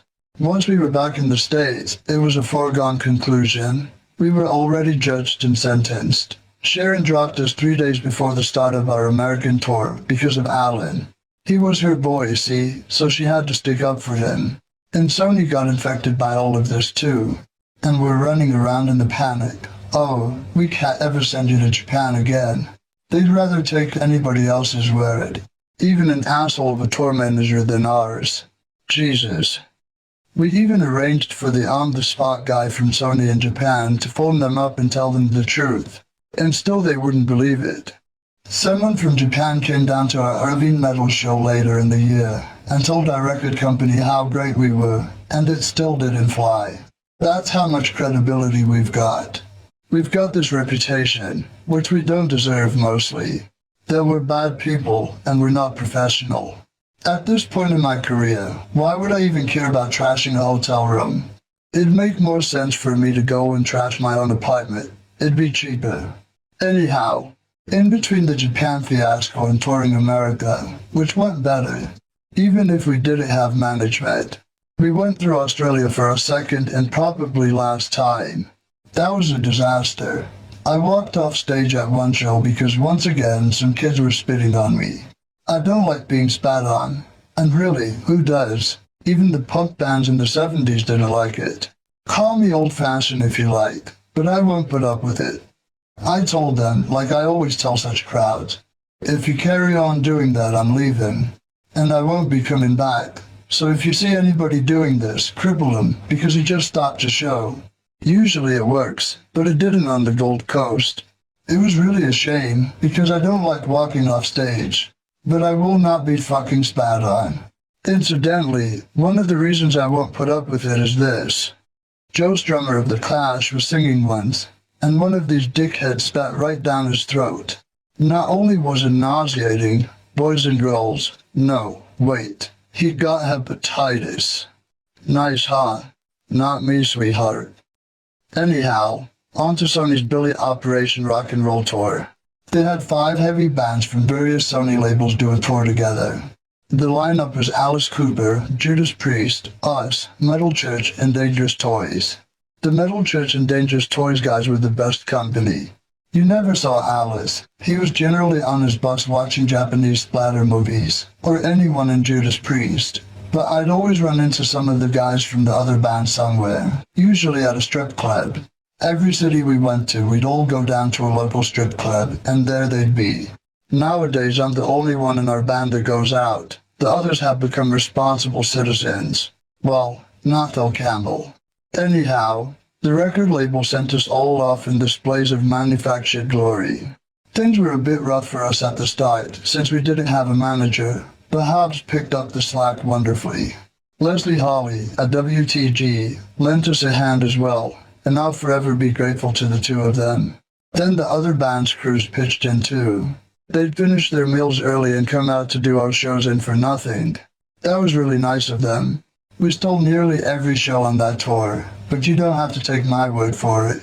Track down any of the reviews, and you'll have proof enough.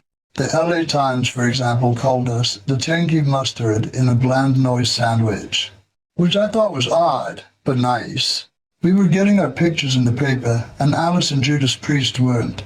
But some nights when a band had to be bumped off the bill, guess who wound up the loser? If you've hung in with me till now, I think you know the answer. To be fair, we did cost more than the bottom 2 bands, and Metal Church did get bumped off some dates too. Dangerous Toys stayed on because they were the apple of Sony's eye at the time. The singer had red hair and sang with a falsetto, just like Axl Rose, so you figure out their motives. We ended up being cut out of 6 or 7 dates. In North Carolina, when we got scratched, we went down to South Carolina with Metal Church and did our own gig. The problem was nobody was fighting for us, since we didn't have a manager. If we had the manager we have now, believe me, we would have been on every fucking night of that tour.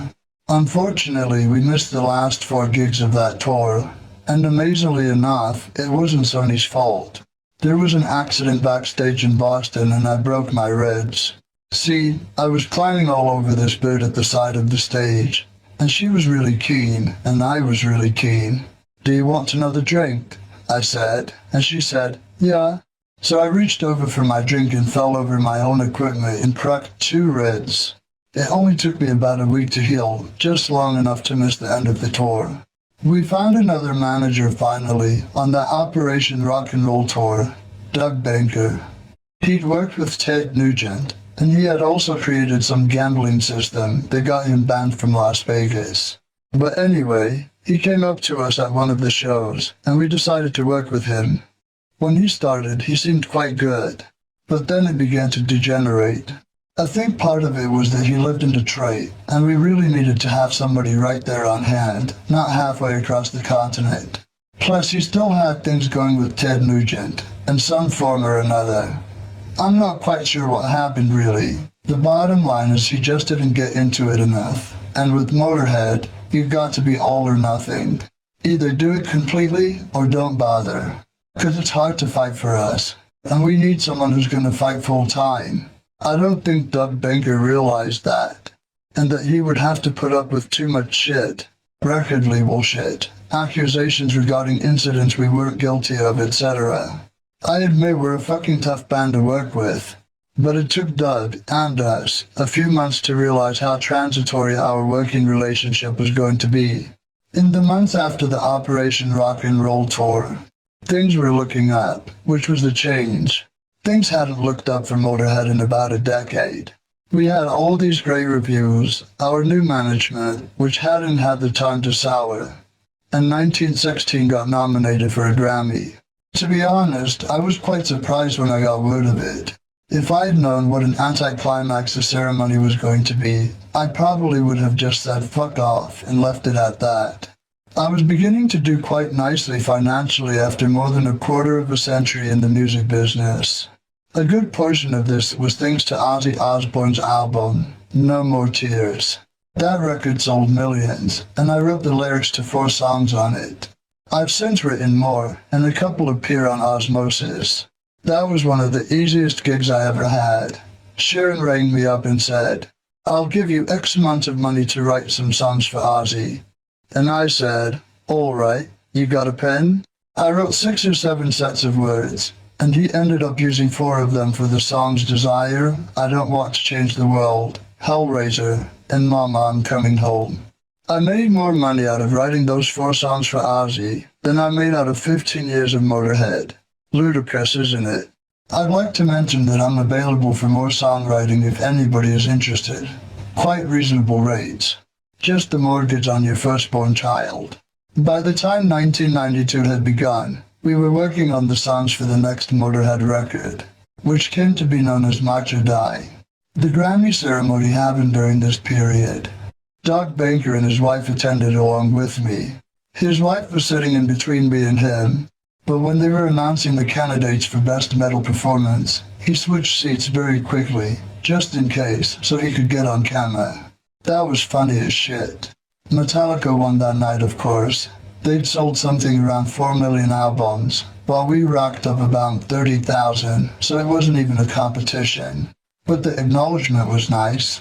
If only for the length of service, we should get a fucking medal from the music business. All we ever got from Sony were headaches. And I have more to tell, so hang on to your corsets. 1916 was our most critically acclaimed record, as far as the mainstream went. It got a great review in Rolling Stone, and an A+ in Entertainment Weekly. Ashley, the woman who helped me write this book, wrote the Entertainment Weekly review. But that was on before she met us. So in that way, it was a success. And we made a success of our months on the road. We got the audience off its ass, we got the crew off their asses, we got the promoters off their asses, and we got our managers off their asses. And off ours. The only thing we weren't successful at getting was the record company off its ass. We thought maybe we'd be able to accomplish that with March or Die. Fold again. There were other problems too, that were becoming glaringly apparent when we were getting ready to make March or Die. The biggest one was Phil Taylor. When he came back to the band in 1987, things started off okay, but they gradually got worse. For a long time, we were trying to convince ourselves that Phil was alright, but he really wasn't. In '84 he left because he idolized Thin Lizzy and thought that with Robbo, he could do the best for himself musically. He began to look down on what Motorhead did, and of course, when he came back, other than the fact that we were better, Motorhead was basically similar to when he left. So there was something missing in his drumming when he returned. Eat the Rich wasn't a particularly well-played track, as far as drums went. And after Orgasmatron, rock and roll was pretty feeble for drums. He would start tracks out at one pace and then end up at another. It was really fraught, because you'd go on stage not knowing what was going to happen. And you couldn't discuss anything with him, because he'd just go nuts. Once Phil Campbell said to him, "You played like a cunt tonight," and he went fucking nuclear.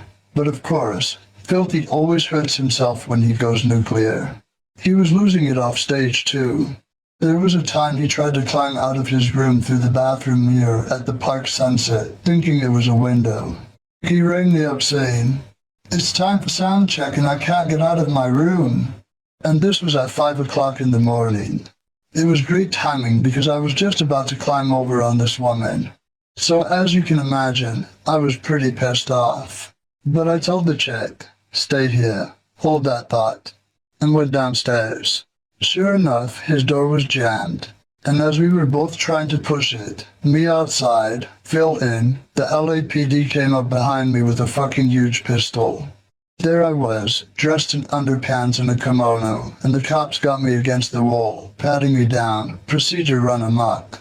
Then he started asking me questions like, "Is he dangerous in there?"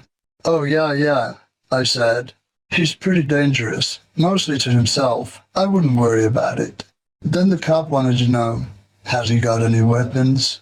"Oh, he uses anything, furniture, walls, anything."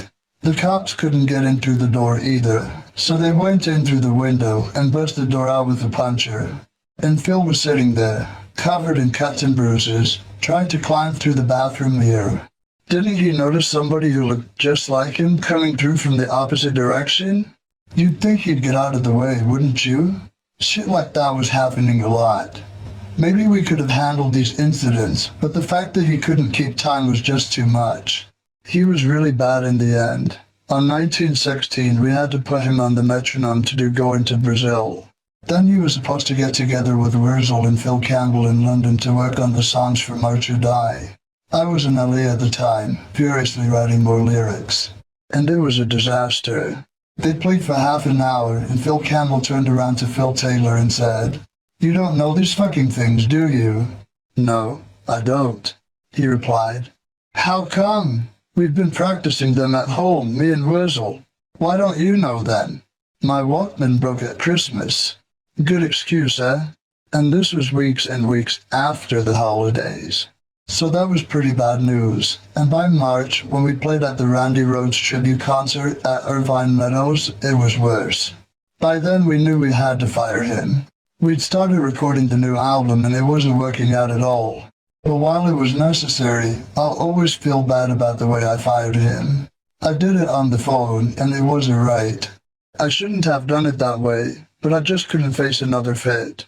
We had warned him 3 times in the past 2 years to get his act together, and Phil had been in the band long enough to know when he was fucking up.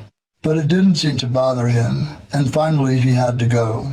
Tommy Aldrich did most of the drums on March or Die, except for Ain't No Nice Guy, which Phil did, and Hellraiser, which was done by our new drummer Mikey D. I'd known Mikey for many years. Motörhead did a tour with Merciful Fate when Brian Robertson was in our band, and Mikey, who is Swedish, was their drummer. In fact, I'd asked him to join the band once before, around the time Pete Gill joined up. But he was just joining Dawkins at the time, so he couldn't do it. This time, I'd cornered him at the Rainbow. He was living in LA at the time, and he was free. So we had him down and tried him out. The first thing Mikey did with us was Hellraiser, and he was very good immediately. It was obvious that it was going to work. We did 2 songs with him in studio, Hellraiser and Hell on Earth, one of Motörhead's eternally amazing lost tracks. And then we immediately went on the road with Ozzy. It was trial by fire time for Mikey, and he was scared shitless, but he performed miraculously. It was really funny, really, because the rest of the band had their doubts about him. After all, here was Mikey with his big blonde hair, and he's good looking and he knows it. So there were a lot of snide, big hair comments going on, and all this shit about glam rock sissies. But it only took Mikey 1 show to shut them all up. It was Zippo time, not even a word after that. Everyone was going, Jesus Christ, and I was laughing and saying, yeah? Wasn't it you guys that were going on about sissies and glam rock just an hour earlier? Mikey, I have to say, is the best drummer I've ever played with. Having said that, I want to add that Phil Taylor was excellent in his day too. Between being such a great drummer and having that massive big blonde hair, Mikey is an absolute wonder as far as attitude goes. He's even more arrogant than me, and that's saying something. But he's got a sense of humor about himself, which makes it all right. I mean, if he didn't have a sense of humor about himself, he'd be unbearable. But he's so flash that it sends me into fucking fits. He knows what he's doing the whole time. He'll be doing a number on a bunch of birds, and then he'll catch my eye, and we'll just laugh. Occasionally, however, he'll have a false sense of security. One time we were in a whorehouse in France, on a boat, and for some reason, there were all these little floating brothels.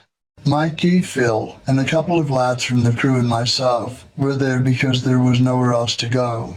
Basically, we had thought it was a strip bar, but it turned out to be a whorehouse. Doesn't make much a difference in France.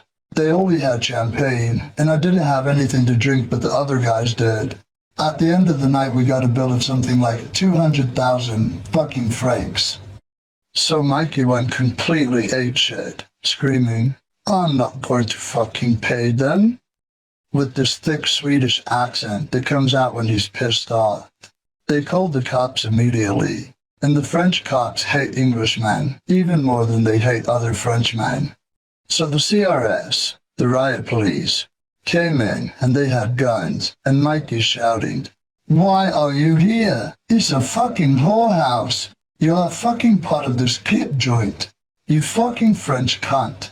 And all this shit.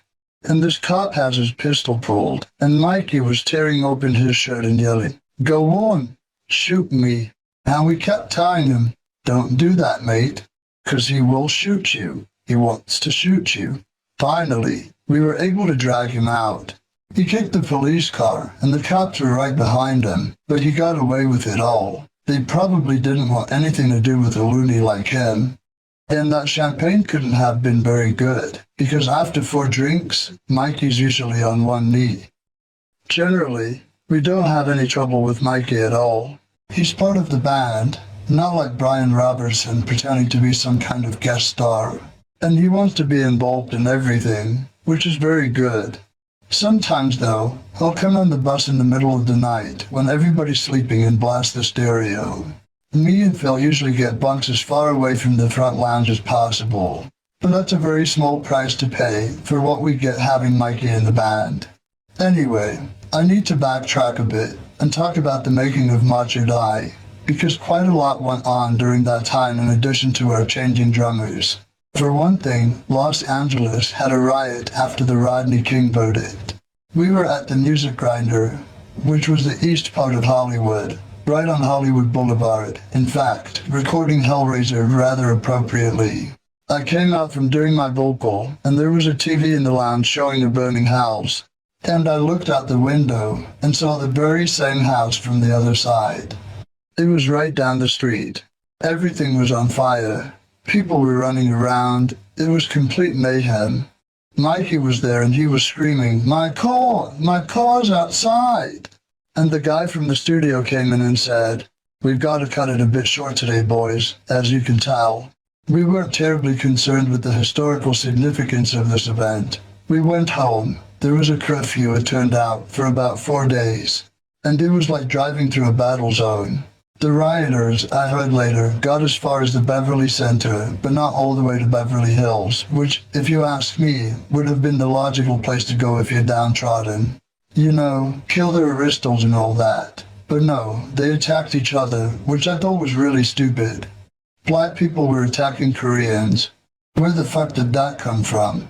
I don't care how lippy the Koreans are in their stores. You don't have to go to that store then, do you? Take your business somewhere else. And then they burn their own quarter stores. That's really smart, isn't it? And on top of that, the whole thing was being taped by the news crew and the police helicopters, and these rioters were waving into the cameras going, "Hi, I'm looting." I mean, your number one rule about looting is not to be seen doing it, right? Those people wanted to be media personalities even more than they wanted to be free. Fucking idiots. They deserve to go to jail if you ask me. We also got a new manager, Todd Singerman. As far as Motörhead goes, that had some historical significance. I don't remember how we were introduced, but Todd just showed up at my house one day. He wouldn't leave until I said he could manage us. I don't even know how he got to Motörhead, because he had never heard us before. "I want to be your manager," he told me, and I said, "But you haven't any experience." "Don't worry," he said. "I used to work for a congressman." He was fucking fixated. I'm not kidding. He was around every fucking day, ringing the doorbell. "Hi, it's Todd." And I was like, oh fuck. But he was chauffeuring me around and taking me to parties and different things, you know, showing how useful he was. Finally, he wore me down. Doug Banker wasn't working out, and I knew we needed another guy. So I said to the rest of the band, "Look, we need a new manager." And they were game, because they'd been after me to get rid of Doug Banker for a while. And I told them, "I've got this guy, Todd Singerman. I think he'd be good." Wurzel was suspicious. After Doug Smith, he never trusted anyone. Life can do that to you, you know? But Todd came around and talked his way into the job. He worked hard to get the job. And now that he has it, he has to work even harder.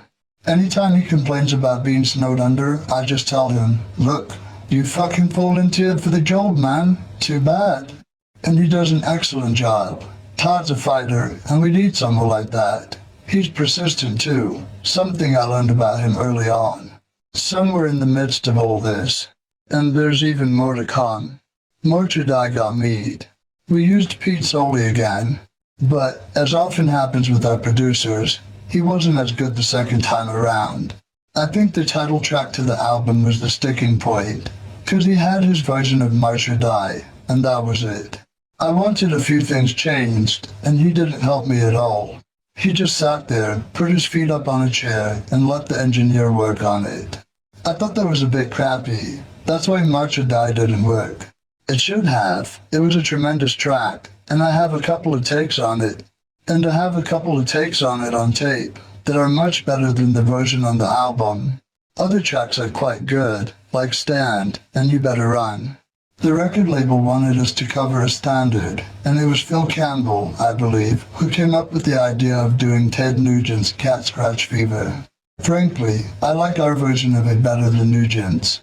His is very thin if you ask me. Ours knocked his out of the fucking loop.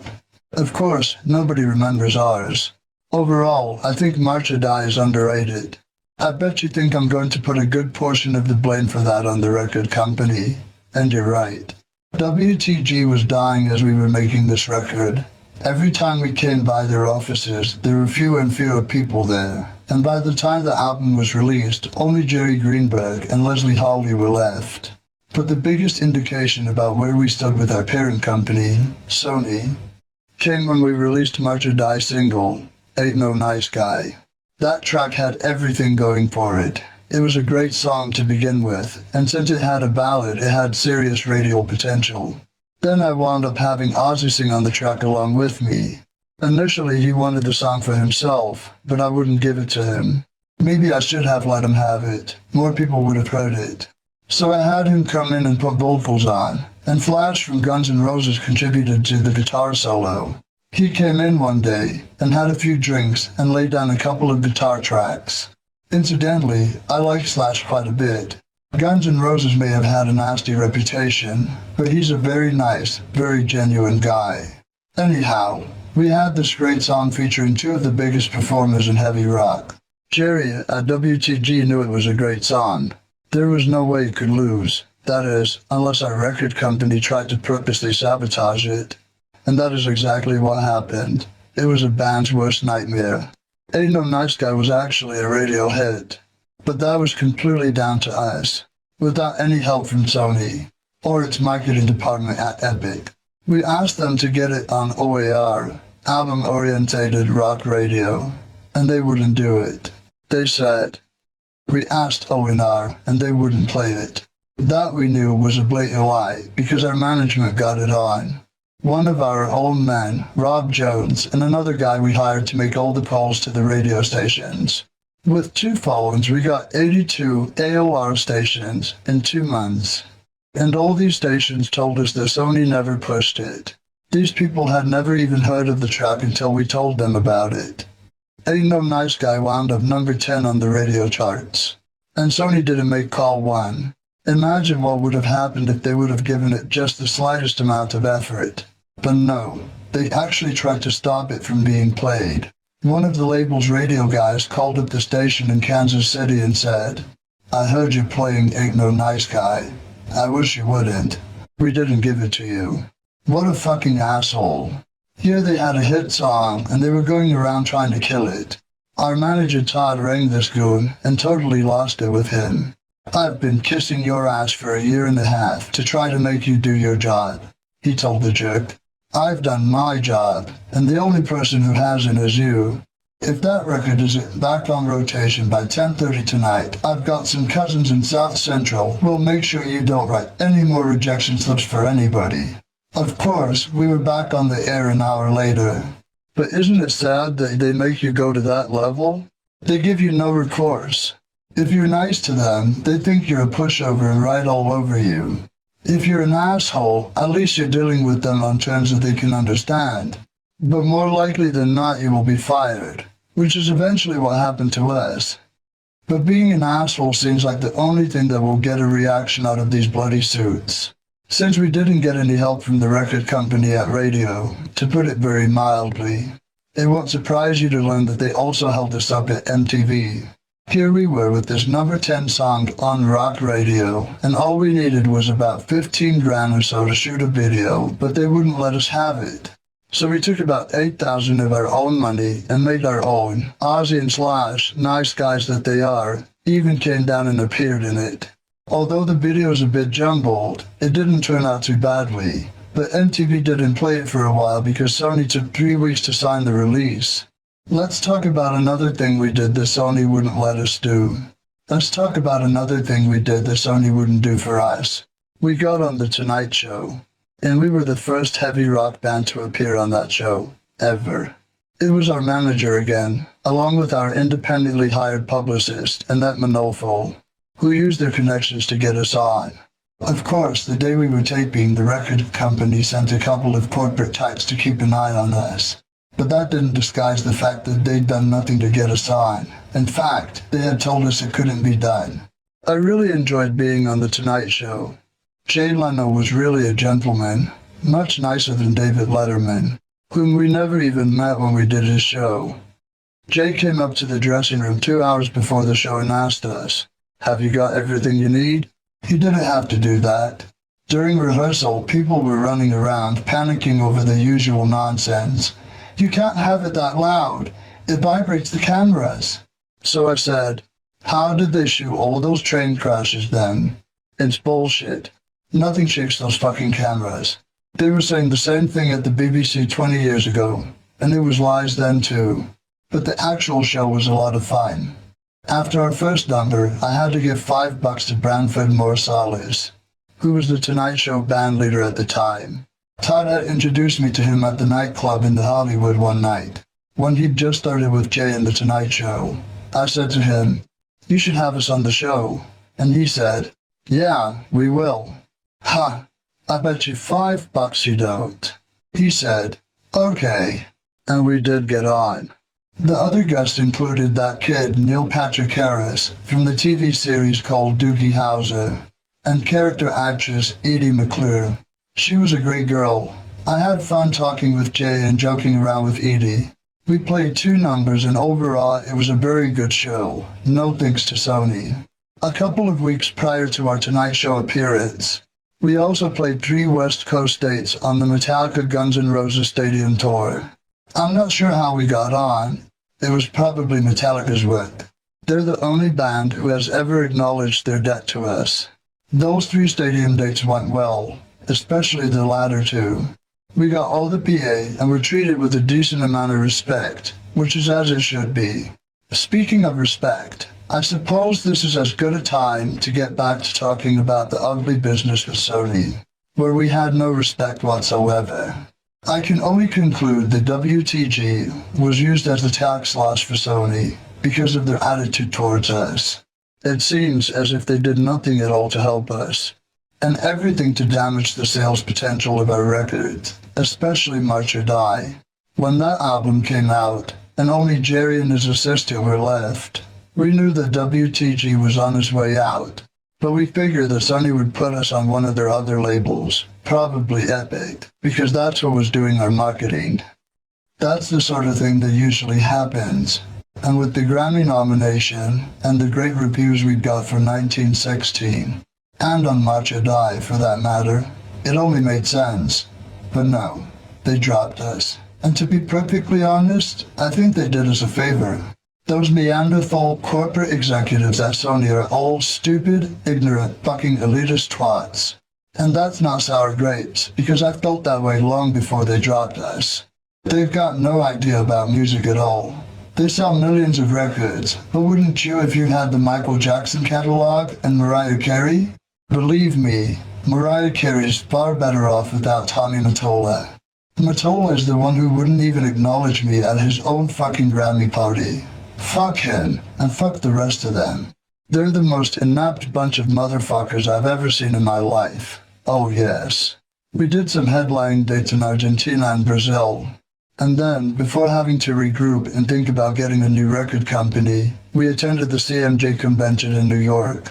CMJ is a college music trade paper, and it holds a convention every year. Several organizations have these music conferences, and I've been to quite a few of them. They're odd affairs. There are generally a bunch of minor executives slapping each other on the back and spending their expense accounts at the bar. But there are also a lot of younger people, not much more than fans, who are just starting their careers in the music business. Poor souls. And of course, the corporate suits have a few artists they're trying to parade around. I was there, but nobody was parading me around. Nobody dared. Wurzel and I were on the panel. Those things are such jokes. Nothing meaningful ever gets said. At this particular one, some woman metal singer who called herself the Great Cat wasted everyone's time babbling on and on about how wonderful she was. Wurzel, meanwhile, was taking a piss in a bottle behind the tablecloth. But I do remember that particular year's convention fondly, because Wurzel and I ran into a man that I very much admire, guitarist Leslie West. Leslie West is great, a complete maniac with these mad fucking psycho eyes. I introduced him to Wurzel, and he gave Wurzel this look and said, "Tell me, is that a name your mother heard of, or was it given to you later?" Wurzel, who was a bit unnerved by Leslie's mad stare, replied, "Later in school." "Tell me, Wurzel, tell me the truth. Do you take drugs?" Yes, I do," stepped his way. So they disappeared into the men's room, both of them in one stall, which is not an easy thing to do, considering Leslie's size. West dropped the cocaine on his shoe and said, "I don't want you to think the wrong thing of me, Wurzel, but you're going to have to go down on me now." So Wurzel had to get down and snorted off his boot.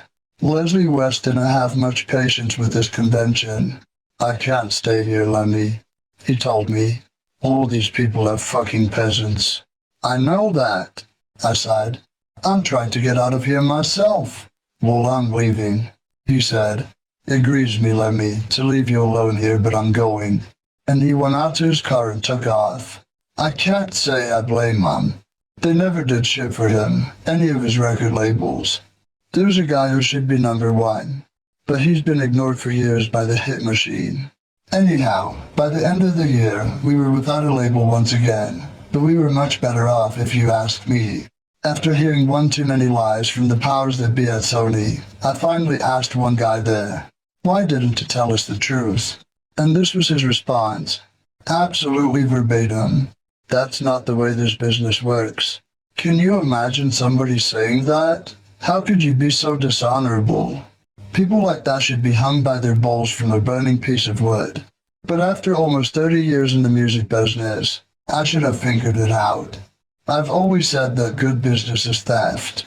And if you've had a good business day, you've stolen somebody's money. These people treat music purely as a commodity, like selling cans of beans. Most of the people that promote bands have not even heard of the bands they promote. They just got a name that came up in the shuffle. Nobody seems to believe in the music anymore.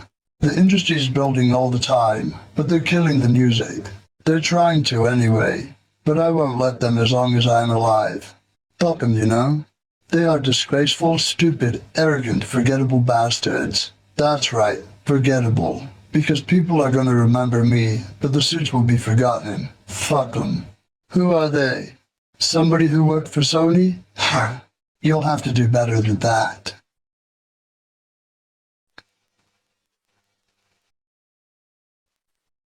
Chapter 12. We Are Motörhead. As you can probably tell, I wasn't exactly distressed at being dropped by Sony. We've been in worse situations. Things like that don't bother me at all. You just have to keep going and everything will sort itself out. It always does. You can't run around panicking and giving up. You've got to have the strength of your convictions. You've got to know that somebody out there is going to recognize you as worthwhile, and that you'll still be in the picture. If you look like you're beaten, then who's going to come forward? So we carried on throughout the last days of the Sony debacle like we always do. We played some gigs. Not long before we got dropped, we did about 5 dates with Ozzy Osbourne and Alice in Chains. Ozzy was doing one of his so-called farewell tours, like he's ever really going to retire. You'd fucking go nuts if he retired. Ozzy is one of the most charismatic performers in the world. That's what he does. Take that away from him, and he'd go completely crazy. If he could see himself the way everybody else does, he'd never go on about retiring ever again. He will have to retire one day, I suppose, but not until he can't walk anymore. But anyway, we only played a few of those retirement shows, and then got thrown off the bill because we did the Guns N' Roses Metallica dates on our off days. That wasn't very rock and roll if you ask me, but since we're playing third under Alice in Chains, I really didn't care. We also did some recording. We had a couple of songs on the soundtrack to Clive Barker's Hellraiser 3, Hell on Earth, Hellraiser, perhaps not surprisingly, and Hell on Earth, which were recorded in the same session. In addition to those, we recorded Born to Raise Hell, on which I shared vocals with Ice-T and Whitfield Crane, the singer from Ugly Kid Joe. He's a nice guy. Now he's a nice guy. Hi, Whit. The latter song was a last-minute thing. It played over the end credits, and it didn't appear on the soundtrack album. We actually did a video for Hellraiser, but Sony, of course, didn't pay for it. I think it was the movie company's doing. So as you can see, our career wasn't all that dependent on anything Sony did, and thank God for that. Later we did some shows in Argentina and Brazil, with Alice in Chains opening for us. Some of those South American countries are virtually lawless, and you really have to watch your ass there. One year when we were down to do some shows in Brazil, we got invited to the president's son's house, and the cops tried to railroad us on the way.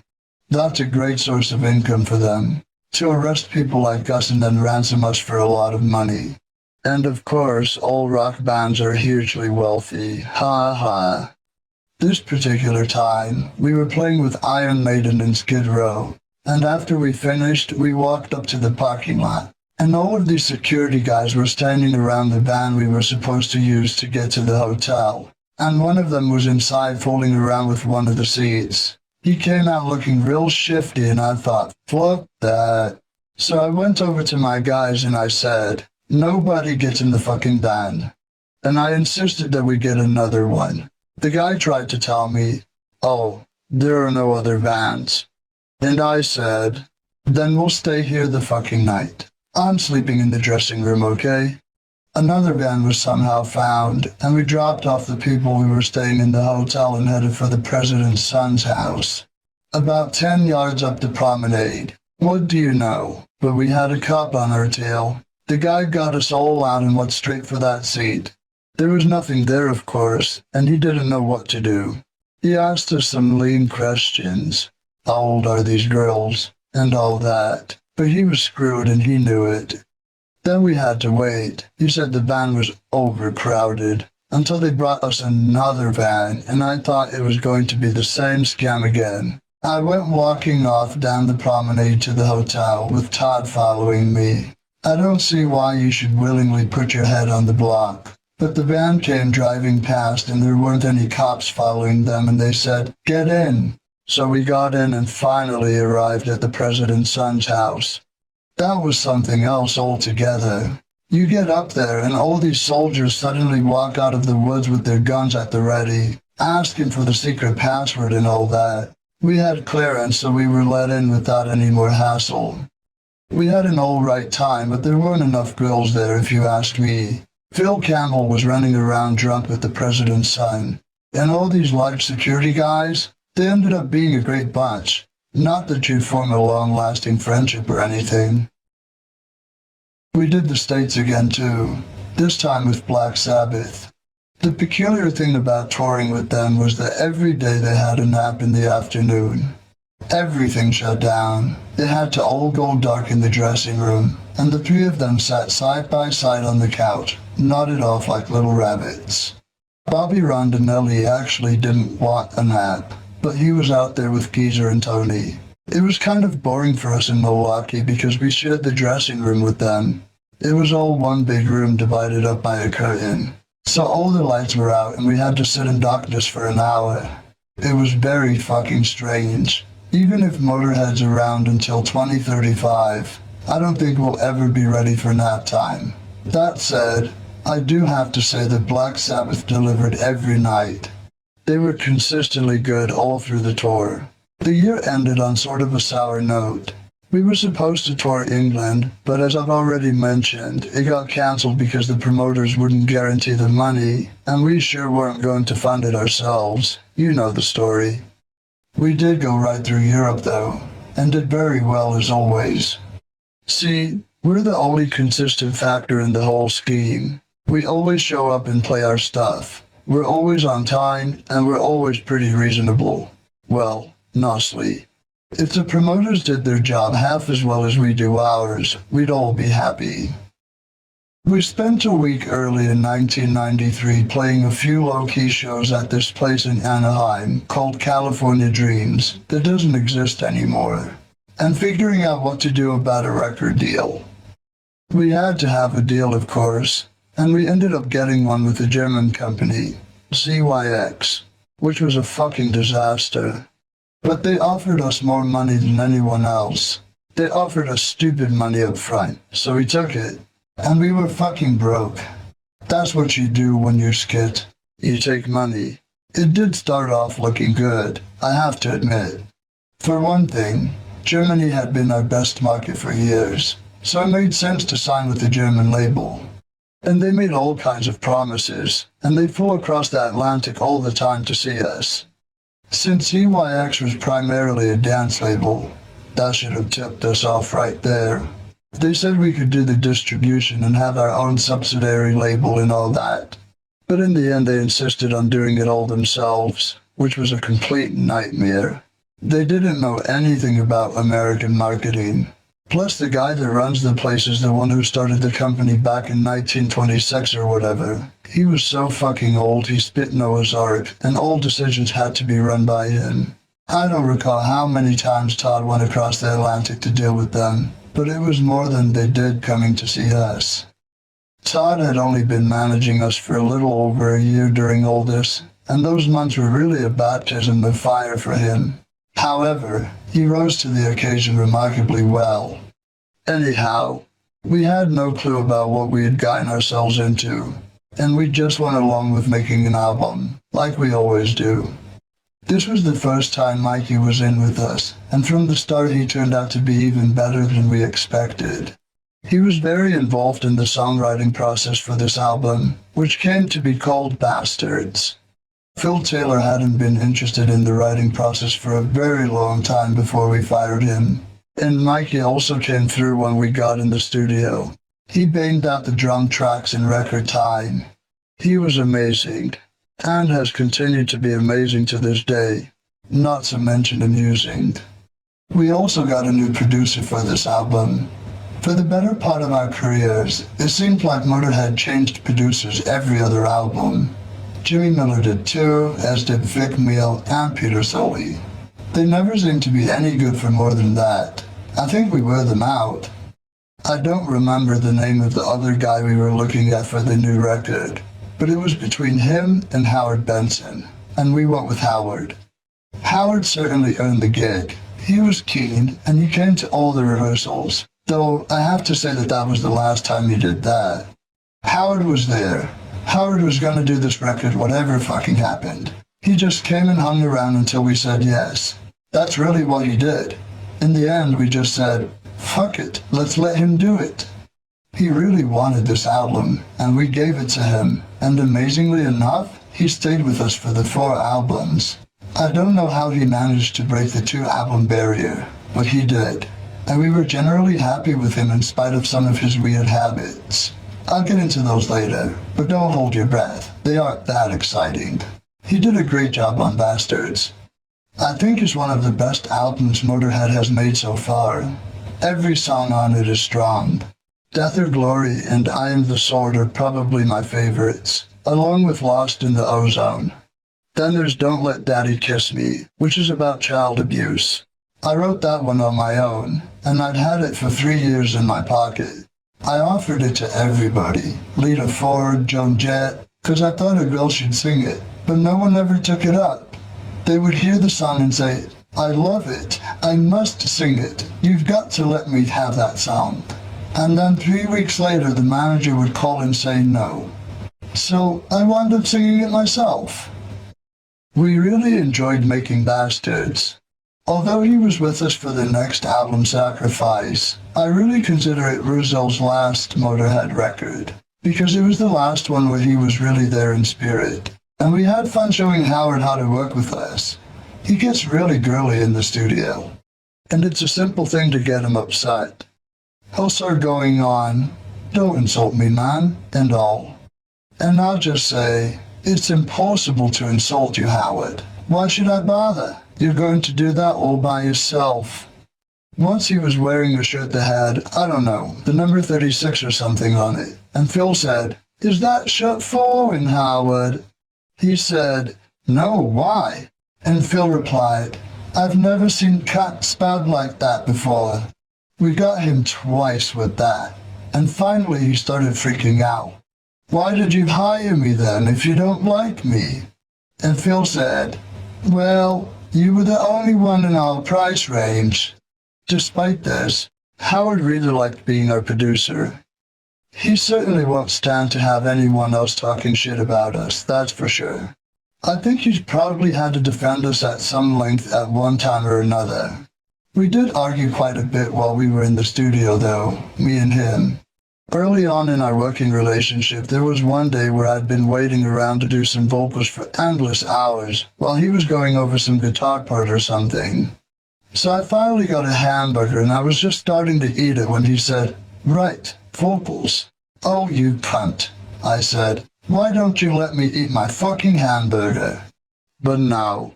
Come on, we're on a deadline. Howard being a bitch in the studio, you know?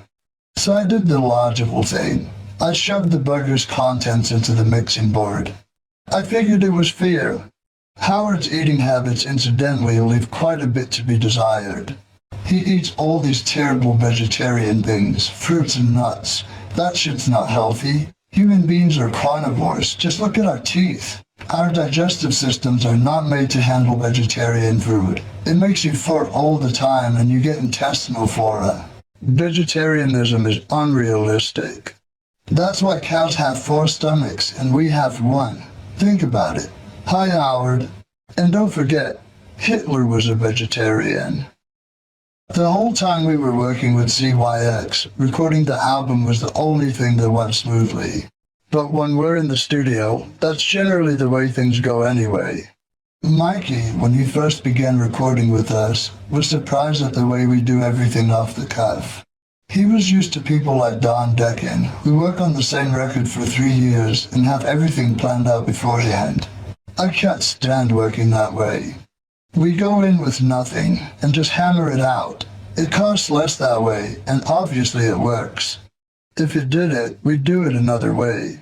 Anyhow, the record was great, but the problem was you couldn't find it anywhere. You could find it in Germany. It's a German label, and that's the only market they know. Everywhere else it was terrible. It took a while, but they finally got it in Japan. In the US, nobody even knew we had a record out.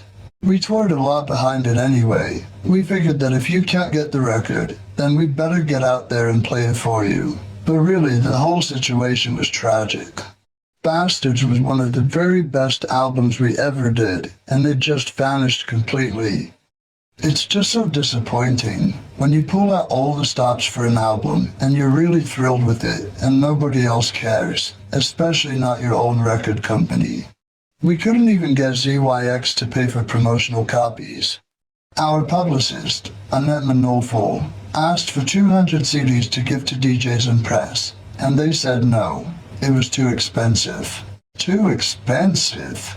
They just gave us $500,000 advance to make the fucking thing, and now it's too expensive to promote it with 200 fucking CDs? Somebody's got to have his head up his ass, right? One thing I have to say about Bastards, though, at least it was on the radio, which is more than anyone could say for 1916 or March or Die. That's because we actually sent them the record ourselves. Simple, really. Anyhow, after we finished making Bastards, we went through both North America and Europe twice, the usual sort of thing. We had some fun in Montreal with Mikey. There were 2 guys backstage, transvestites. They were dressed to the nines, and they wanted to have their picture taken with us. As you know, I don't care about a person's sexual predilections, much less how they dress, and Phil's the same way. Phil dresses up like that himself half the time. Why do you think he's called stiletto heels on bastards? But Mike is another story altogether. For all his pretty boy looks, he hates that sort of thing. So we told the guys, yeah, but waited until last minute before informing Mikey. Then it was, Mikey, come and take a picture with these chicks. And he comes running out. Hi girls, and all that. Stopped him in his tracks. It was really funny, cause one guy's skirt had no back and his ass cheeks were sticking out. But we had the picture taken anyway, and Mikey was muttering, fucking queers, under his breath. And on top of that, we went out to some club on the bus, and Mikey went somewhere else, then came back to the club. He didn't know that after the rock show had turned into a gay disco. He got out of the taxi in a 20-degree below blizzard, and there was no bus. The only warm place was the disco, so he had to go in. He was stuck there for 2 hours with all the transvestites asking him, where do you get your hair done? I would have paid $100 to see that. It must have been fucking fantastic.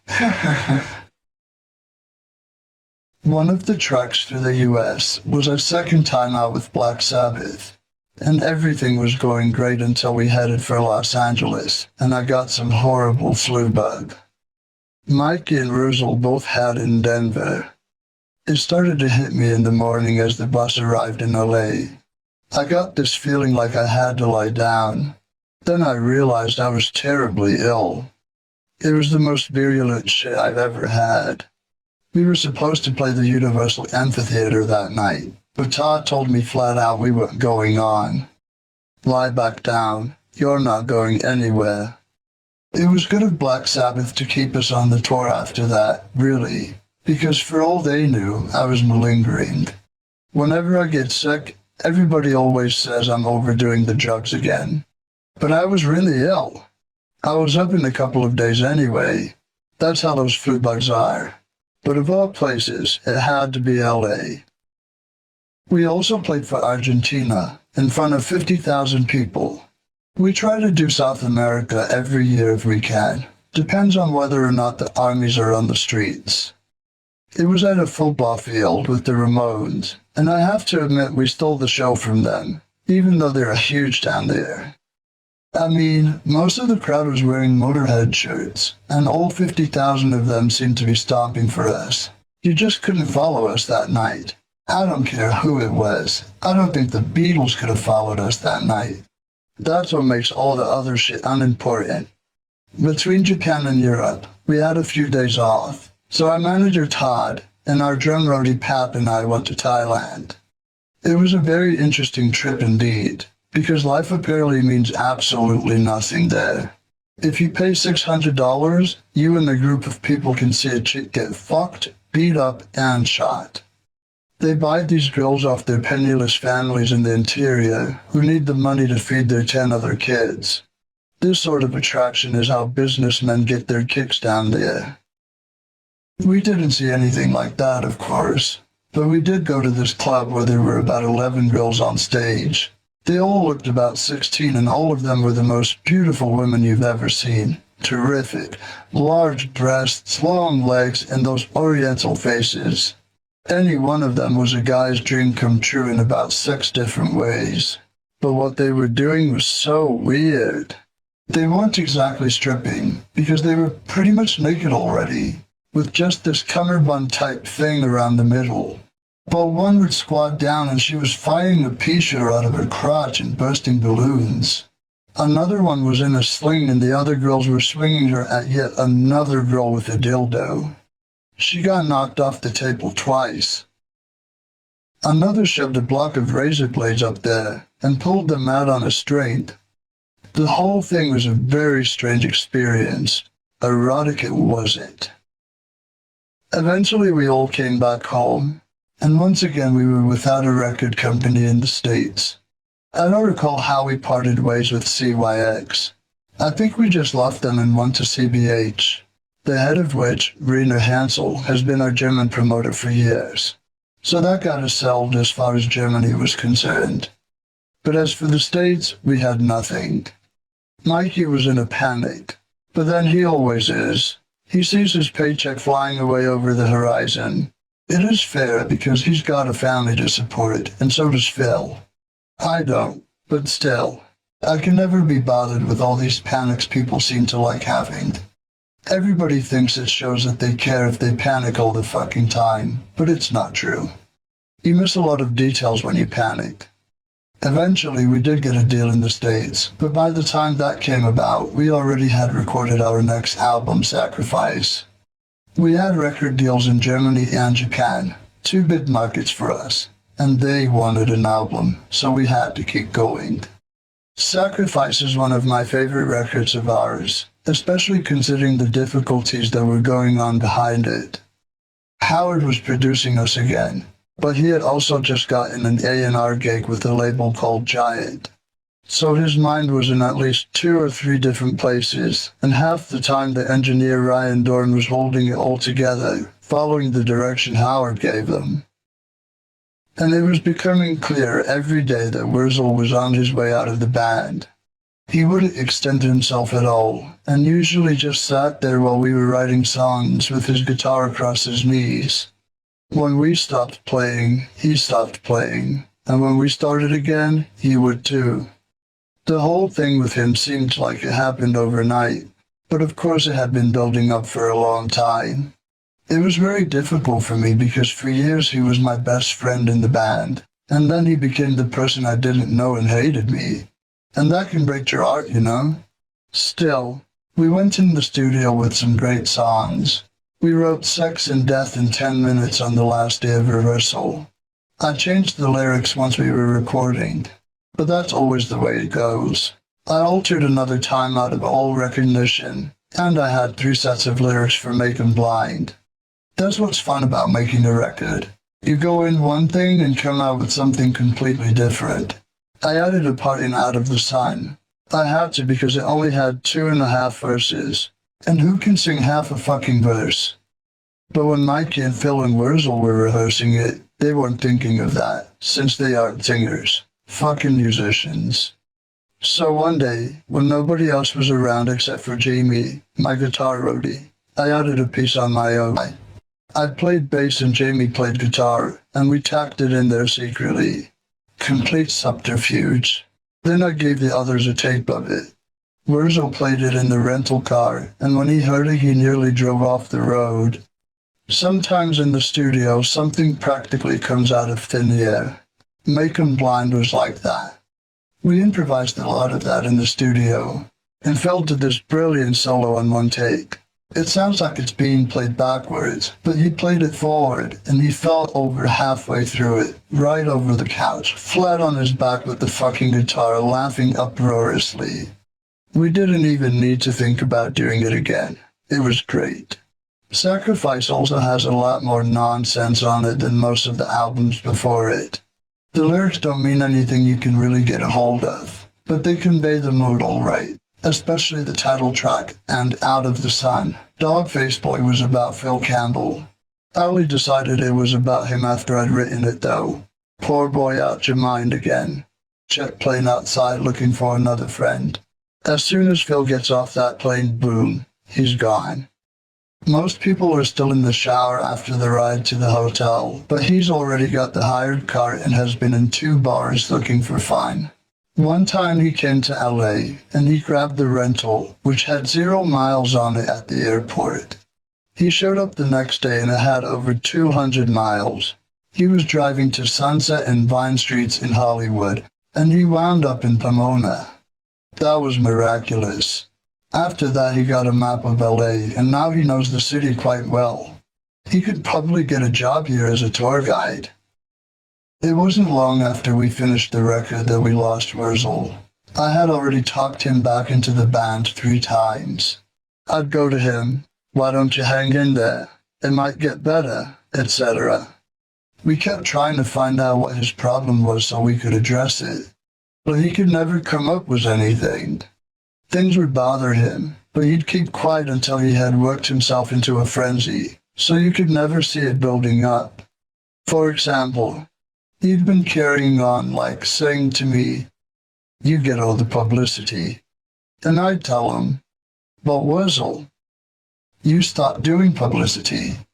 You and me were the top names in the band for years, and then you suddenly stopped doing press.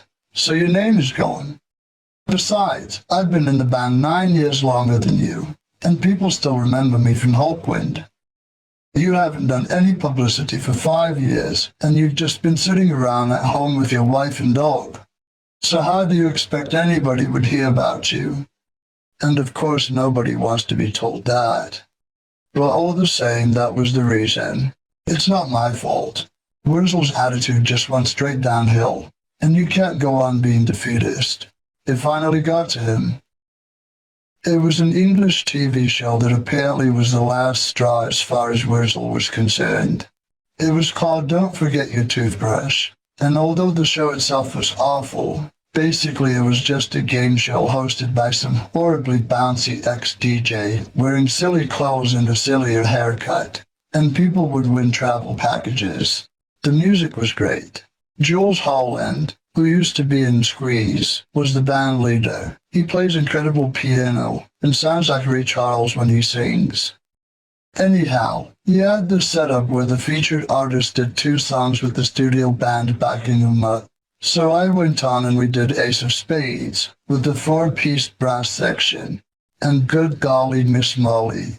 It was the first time I'd ever done Ace of Spades without the rest of Motörhead. And because I did that, Wurzel blew up. Jim, his wife, was phoning the TV station while I was there, saying that Wurzel should be on instead of me. Christ. Then I got this fact from Wurzel saying all sorts of terrible things. He accused me and Todd of stealing his money, like I need Wurzel's money. As I've stated before, I make more money off royalties, because I get paid from back catalog. And he was convinced people were going around and plotting behind his back. I mean, how senseless is that? Wurzel told the others he'd left the band. He didn't tell me, which was especially hard since, like I said, we were best friends in the band for a very long time. But the end was a nasty episode. I just hated it, and I was glad when it was over. Somebody told me he came to one of our gigs in Brixton after he'd left, and apparently he stood there through the whole show, crying while he was watching us. People always love telling you bad news, don't they? That was a terribly sad thing to hear. With Wurzel gone, Mikey and I figured we needed to get somebody else. But then Phil said, "I'd like to try it on my own." So we decided to carry on as a 3-piece and see how it went. And it turned out to be amazing. It used to be that Wurzel was always the energetic one on stage. He was the one who did all the leaping around. But the first night we played without him, there I was singing and minding my own business, and this thing zoomed past me. And it was Phil. I couldn't believe it because he'd never moved a muscle on stage before that. He really tried hard and played his ass off. He really came through. But perhaps I shouldn't sound so surprised. It's true that he's a very strange person, but he's also a natural when it comes to playing guitar. Phil can be in any sort of condition, and he'll still play you a good solo. He just does it instinctively. Brian Robertson was the same way. Phil just picks up a guitar, and it practically becomes part of his body. The fact that he's determined to be a little pervert just makes life on the road all the more interesting. To be honest, I'm glad we're a 3-piece again. For one thing, it saved us the trouble of finding another guitar player. But also, as I've said before, when there are 2 guitars, you can never get things worked out completely because somebody won't agree with it. With 1 guitar player, the bass can do anything. In the early days, I used to play all kinds of weird shit behind Eddie, and it would work. So things are a lot freer now with this lineup, and everybody seems to know where they stand, which is a plus. Also, we get more money. Anyhow, Sacrifice had been finished for just a few months when we had a new American label, CMC, ready to release it. CMC hired us off our German label, CBH. That was our first offer in the US in years, and they showed a lot of faith in us from the start, because they shipped the album before we had even signed the contract. We're with them to this day, and 5 albums later, I can still say they've done pretty well by us. Tom Lipsky, who owns the label, believes in what he's doing. These people put their money where their mouths are. They're honest, surprise and shock, and I like that. We had a solid first year with CBH and CNC. We played 19 dates in Germany and all over Europe, and people were actually bringing us the new record to autograph. That was a change. Usually fans would be holding records from 3 years ago. But CBH really got the record out there, and CNC did their best for us too. As always, we toured America. You've gotten the idea, I'm sure, that the road is my natural habitat, but there are still some things about it that annoy the fuck out of me. One is the patronizing attitude some of these record company publicity people have towards the band. They actually take you by the arm and try to rush you around. I hate that. I'm not a dummy and I'm not a fucking commodity. Some people just insult your intelligence, and when you act, they call you troublesome. You get a bad name for asserting your intelligence and independence. I'll give you an example. While we were in Canada, this chick had all this shit set up for us to do. Much music, the Canadian version of MTV and all that. But we were incredibly depressed that day. None of us wanted to go on stage because the monitor system was so horrible. We hadn't been able to hear each other play for the last 8 gigs. And I was talking about just dropping the tour and going home. Funk this. This music is my life, and I can't play it properly because it sounds like shit on stage. How is the audience going to enjoy it if I'm not enjoying it? It sounds stupid, I know, but it's quite real, I assure you. And while we're having this crisis, she was hovering around us saying, "Much music is outside." I told her I couldn't do it. I was too depressed, and I was. I couldn't have gone on TV with the attitude of, "Hey, everything's wonderful," because it wasn't. I said, "Can't we tape it after the show?" And she said, No, it has to be done now because after 6 o'clock they have to pay extra for the camera." What the fuck does the camera matter? Pay more for the camera? Jesus. So anyway, the other 2 trooped off and did it, and she wrote this letter saying that we were troublesome and arrogant bastards. The thing that got me the most was she claimed I insulted her sexually. Do you know what I said? I said, "You're the best-looking representative we've had from the record company in years." That was it. If telling somebody they're looking good is a harassment, then the world has truly gone out of its fucking mind. As you can tell, a lot happened to us in 1995. Plus, I turned 50 at the end of the year. Todd wanted to do something big, so he threw me a semi-surprise party at the Whiskey. He actually told me about it the day before the swine. The night of this big event, there were lines around the block, and it was fucking packed once you got inside. The people who couldn't show up wished me happy birthday on video. Dee Schneider took him about half the tape. To be really honest, although I appreciate all the effort everyone put into it, a gathering like this is not my idea of a good time. It's just that I hate being that much the center of attention. Not all of my own guests were able to get in because of the fucking fire marshals, and I never did get a chance to relax with the ones that did get in. Let's face it, with something like this, relaxing isn't on the agenda. I was being pulled left and right, to and fro, fore and aft. Nevertheless, it was a really nice thing for everyone to do, and the evening had some real highlights. Metallica flew down and performed some of the more obscure Motörhead songs. That was a great tribute. Metallica is one of the few bands that has consistently given us credit, and I hold them in high regard for that. Somewhere in the midst of all the touring we were doing, we got to work on our next record, titled, inappropriately enough, Overnight Sensation. We spent 4 weeks writing it, and 4 weeks in the studio, and then we did some European festivals, and when we came back, we were in the studio another month or so. It generally takes us about 3 months to do a record, and this one was no different. It's just that those 3 months were a little spread out. We hired Howard again as a producer. But Dwayne Barron came in and did a lot of work under Howard's direction. Then Howard came in at the mix and sorted it all out. Dwayne was alright. You could tell he liked guitar. Actually, this was our first official album as a three-piece since Another Perfect Day with Rabo. If you're wondering what that was like, it wasn't the same as the four-piece except one guy wasn't there. Or the same as the Everly Brothers plus one. It was a bit more fraught, but that was just because Phil, being the only guitarist, thought that a lot was riding on his shoulders, which there was.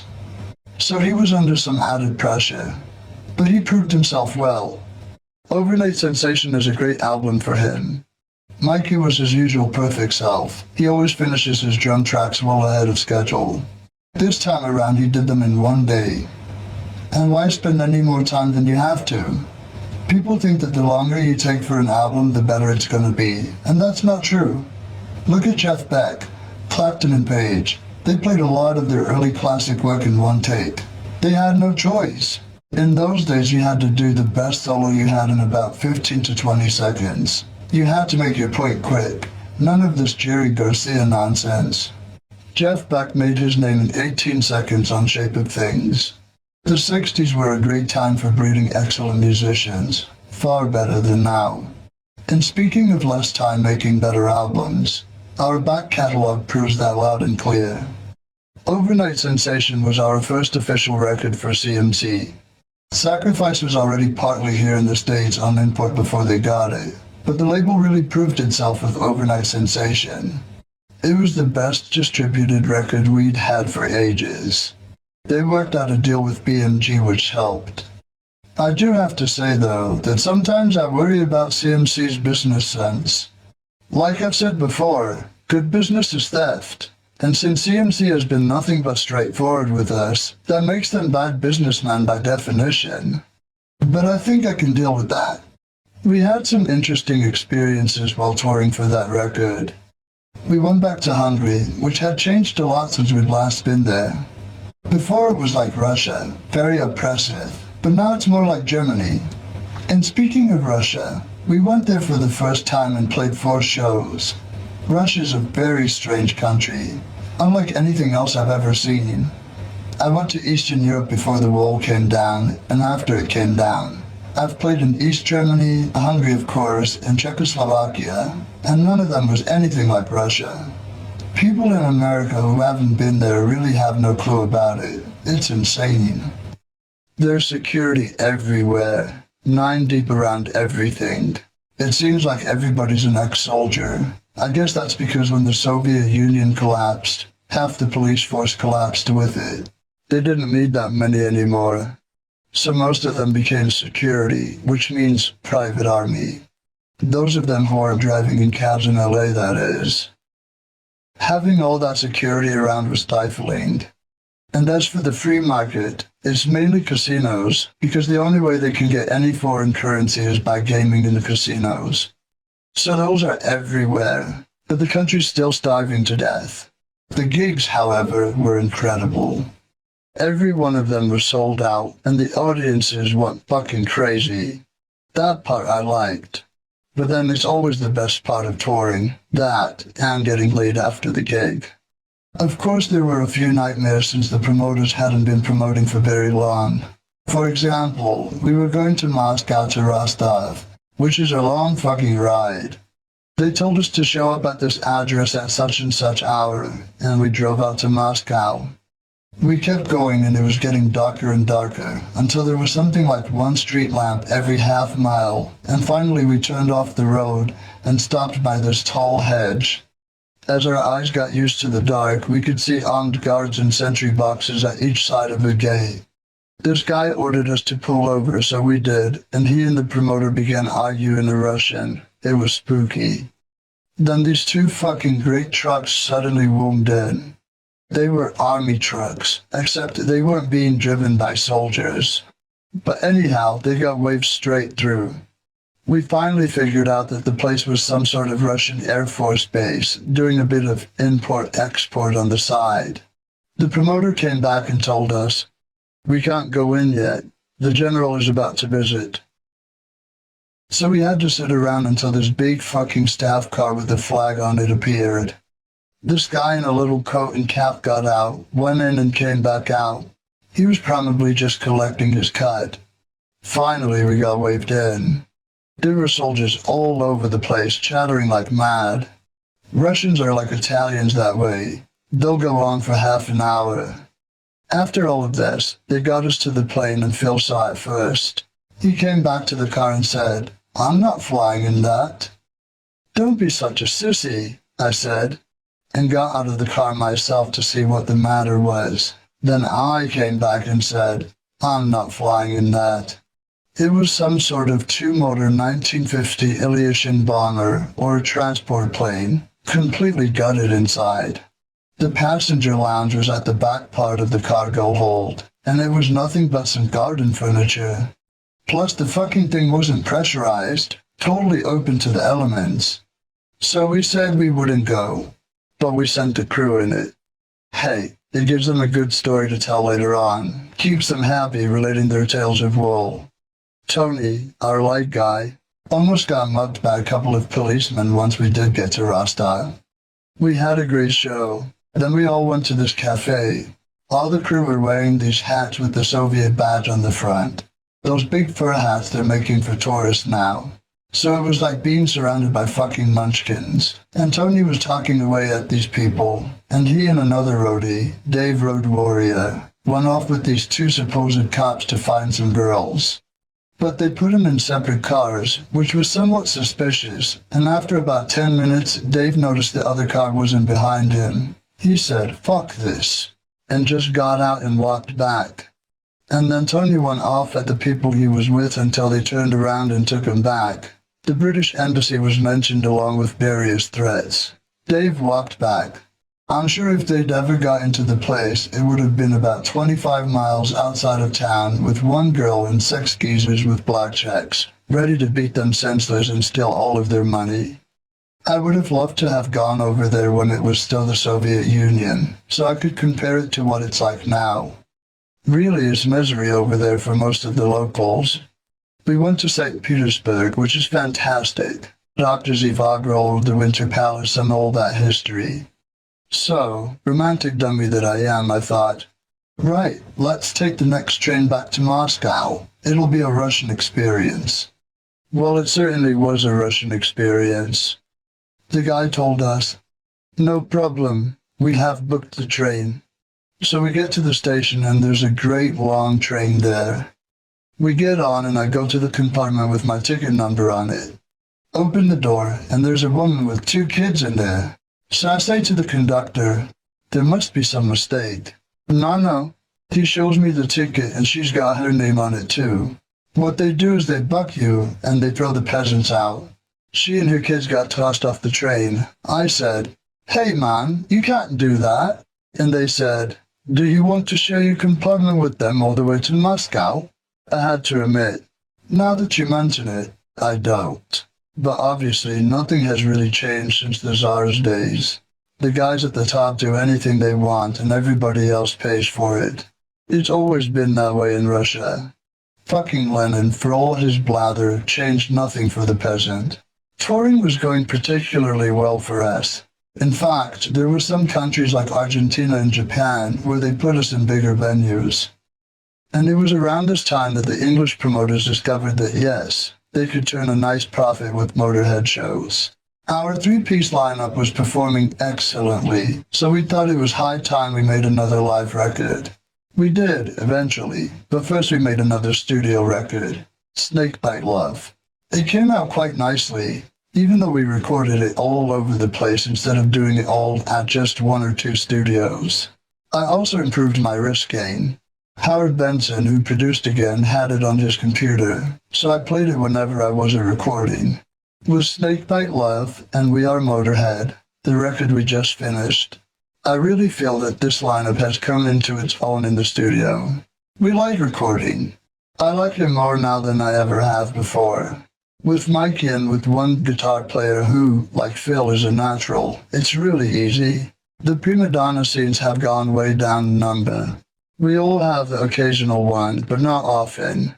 We're all very professional. We should be after all these years. So it's a simple process. Snakebite Love came together like our albums usually do. 6 weeks before we recorded it, we didn't even have one song. But when it came time, we put it together very quickly. Unfortunately, I was sick for some of the rehearsals, and when you leave two guys together who want singers, you end up with some weird arrangements. So a couple of songs, Desperate for You and Nightside, have odd structures. It's really tricky getting it all to sort of fit together. And of course a lot of things can get changed around in the studio. The title track started life as a completely different song. Mikey put the drum track on with a totally different set of chords. Then he went back to Sweden and Phil came in one day and said, "I'm sick of this one. I don't like it already." And I said, "Yeah, you're right." So he went in and came up with a completely new riff, and the whole thing changed. That album is also a prime example of me writing the words at the last minute. You know, lazy son of a bitch one more time, right? But we got it done, and I think it's a very good album. The only problem any of us have with it is Mikey hates the title. Cogniful that he is, he thinks it's gay. He called me from Sweden. "I don't like this love in the title. Don't want the love. Bite the snake or something. Bite the snake or something like that would be all right." "Ah, fuck off, Mikey," I said. "What's the matter with you?" Then he called me up again. "Hey, Lemmy, about this title." But I had to let him have his say. So while we were on tour for Snakebite Love, we finally got around to making the live record, which turned out to be a double album. We decided to get the whole gig in for once. There wasn't enough room on the previous ones for the whole gig. They were made back in the days of vinyl, see? There was some debate about what to include, like whether we should do Overkill again. After all, it had been on the other live records. But then, this was a different lineup, so we figured it was valid. Besides, our fans are die-hard archivists, many of them, and they love shit like that. I know a couple of them who got 5 different versions of most of our albums from all over the world. A Japanese copy, Argentinian, German, etc. They're never going to play them though, or even take them out of their wrappers. It's rather odd if you ask me. Why collect them if you're not going to play them? But then, I collect knives, and I'm not going to stab anybody, so I'm going to talk. Incidentally, I have to say that some of the Japanese translations of my lyrics are incredible. On our first record, one song has a lyric, "We came across a bad vibe, naked grinding fear." Their version of it was, "We came across a pipeline, and they kept trying to interfere." Fantastic. It's better than the original. It's wonderful stuff. Like fucking Shakespeare. Almost. Anyhow, we're nearly at the end of this resume. And still I digress. The live album, we recorded it during May 1990 in Hammersmith, Germany, at the Docks, a club, not a Worth. And I'm proud to say it is completely overdub free. In fact, I said it on the liner notes. We chose Germany because the Germans have been such loyal fans of ours. They always rescued our ass when we were going down for the 3rd time. They stuck with us, and we knew Hamburg would be a great audience. It's like Liverpool, a seafaring town, and you know where you are with the sailor. The record's called Everything Louder Than Everyone Else, and was released in spring of 1999. Our last album of the 20th century, We Are Motörhead, opened up the new millennium for us. We went on the usual year-long tour, which was uneventful, or rather, no more eventful than usual, other than touring Ireland, which we hadn't done in many years, until the end. We went back to Russia, and our schedule was brutal. 2 18-hour drives back-to-back, and no days off for about a week. Then it took us forever to get out of Russia to Poland. We didn't get to Warsaw until 11 o'clock at night. Our crew were loading into the venue at 1 in the morning, but the audience stuck around because it was the first time we'd been there. Then we had to drive all the way down to Austria. Finally, I collapsed. Touring is second nature for me, but a person's body can only take so much. It was the end of the tour anyway, so it didn't really matter. After taking a month off, we began working on the new album Hammered. Phil and Mikey flew out to LA on 10 September 2001. The best possible time anyone could have scheduled a plane flight, considering what happened the next day. The guys wouldn't have even been in danger, of course. The flight was non-stop from England to Los Angeles. But who knows when they would have arrived in town. I suppose I should have my say about the terrorist attacks. I don't suppose it'll be a popular point of view, but they need to be put in some sort of perspectives. They were a horrible tragedy.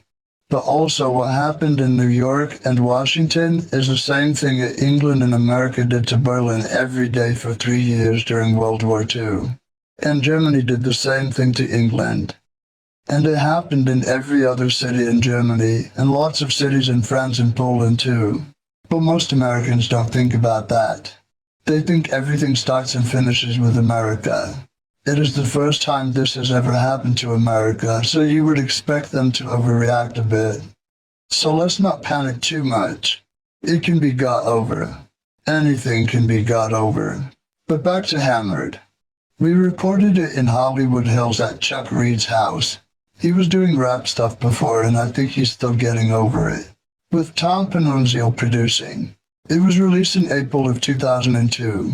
Within a month, it had already sold more than the last 2 records combined, and the tour has started off great.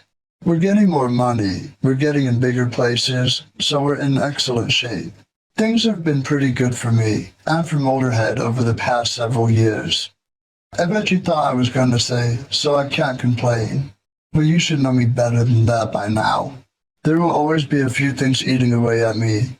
If you've gotten this far with the book, you may have noticed that over the past 25 years or so, Motörhead have made quite a few albums. So one thing that will always puzzle me are those people who, for some bizarre reason, think our career ended with Ace of Spades. Since I've moved to America, we've made our best records ever. They far surpassed the one that everybody remembers. Anyone I've played our latest records to has been astounded. But most people seem to have gone deaf as far as we're concerned, somewhere between 1979 or 1980. Yow, dude, Ace of Spades! That's the famous cry that has come to plague me. Occasionally I get really pissed off. It'd be nice if instead I heard someone say, "Have you got anything new out? I'd like to hear it." That would be much better. But no, they come up to me and say, "You guys were so great." Yeah? If we were so great, how come you've stopped listening to us after 1980? That's what I don't understand. The usual reply is, "Oh, I got married." People are sucking weird. If you think you're too old for rock and roll, then you are. And it even happens to musicians. You see them on stage and they sound great and everything, but it's almost like you can tell that they're looking at their watch. Have we finished yet? Let's go back to the wife and poodle.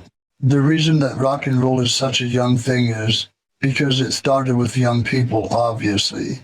But then they grew older and their attitude changed. They became more anxious to be accepted by rank and file. I don't have any trouble with that myself, because I know I'm not going to be accepted by the rank and file, even in rock and roll.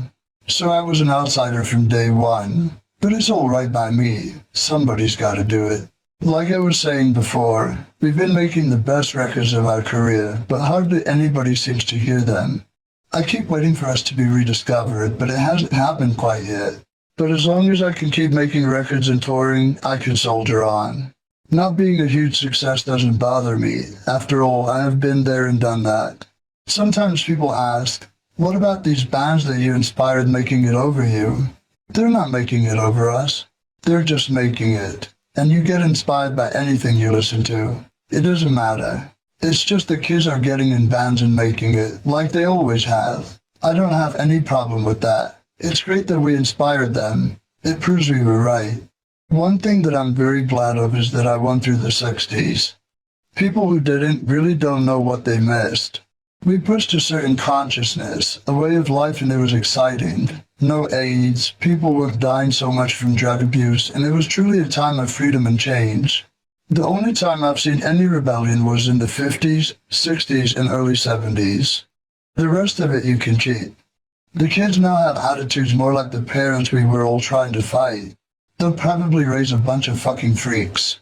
We raised a bunch of estate agents, and a bunch of fucking accountants. God knows how we did it. I guess it's because most people give up. As I pointed out earlier, a lot of people say, I used to listen to Motörhead, implying that when you grow up you can't. Well, I'm glad they say that, man, 'cause I don't want no grown-ups listening to me. Grown-ups are the ones who fuck everything up. Since I was about 25, nothing changed, except I got smarter and wiser and things have an effect on you. But I never thought I was any older, really. It was just a very long 25. I can't imagine being 50. If I'd lost all my hair or something, I might believe it, but I haven't. I lost my father a couple of years ago. Rather careless of me, don't you think? Actually, I lost both of them. My biological father and my stepfather. They died within 7 months of each other. It was kind of sudden. You would think that they'd conspired just to piss us off. My stepfather, who saved us from the difficulties put on us by my real father, left me with debts, and my real father left me money. So there you go. I didn't like either one of them actually, and as far as I'm concerned, my biological dad will always be an asshole. He left a young girl on her own to bring up a child, and she had her mother living with us as well. Fuck this don't speak ill of the dead shit. People don't become better when they're dead. You just talk about them as if they are, but it's not true. People are still assholes, they're just dead assholes. Anyhow, I'm very much alive, and this is certainly not the last you will be hearing from me.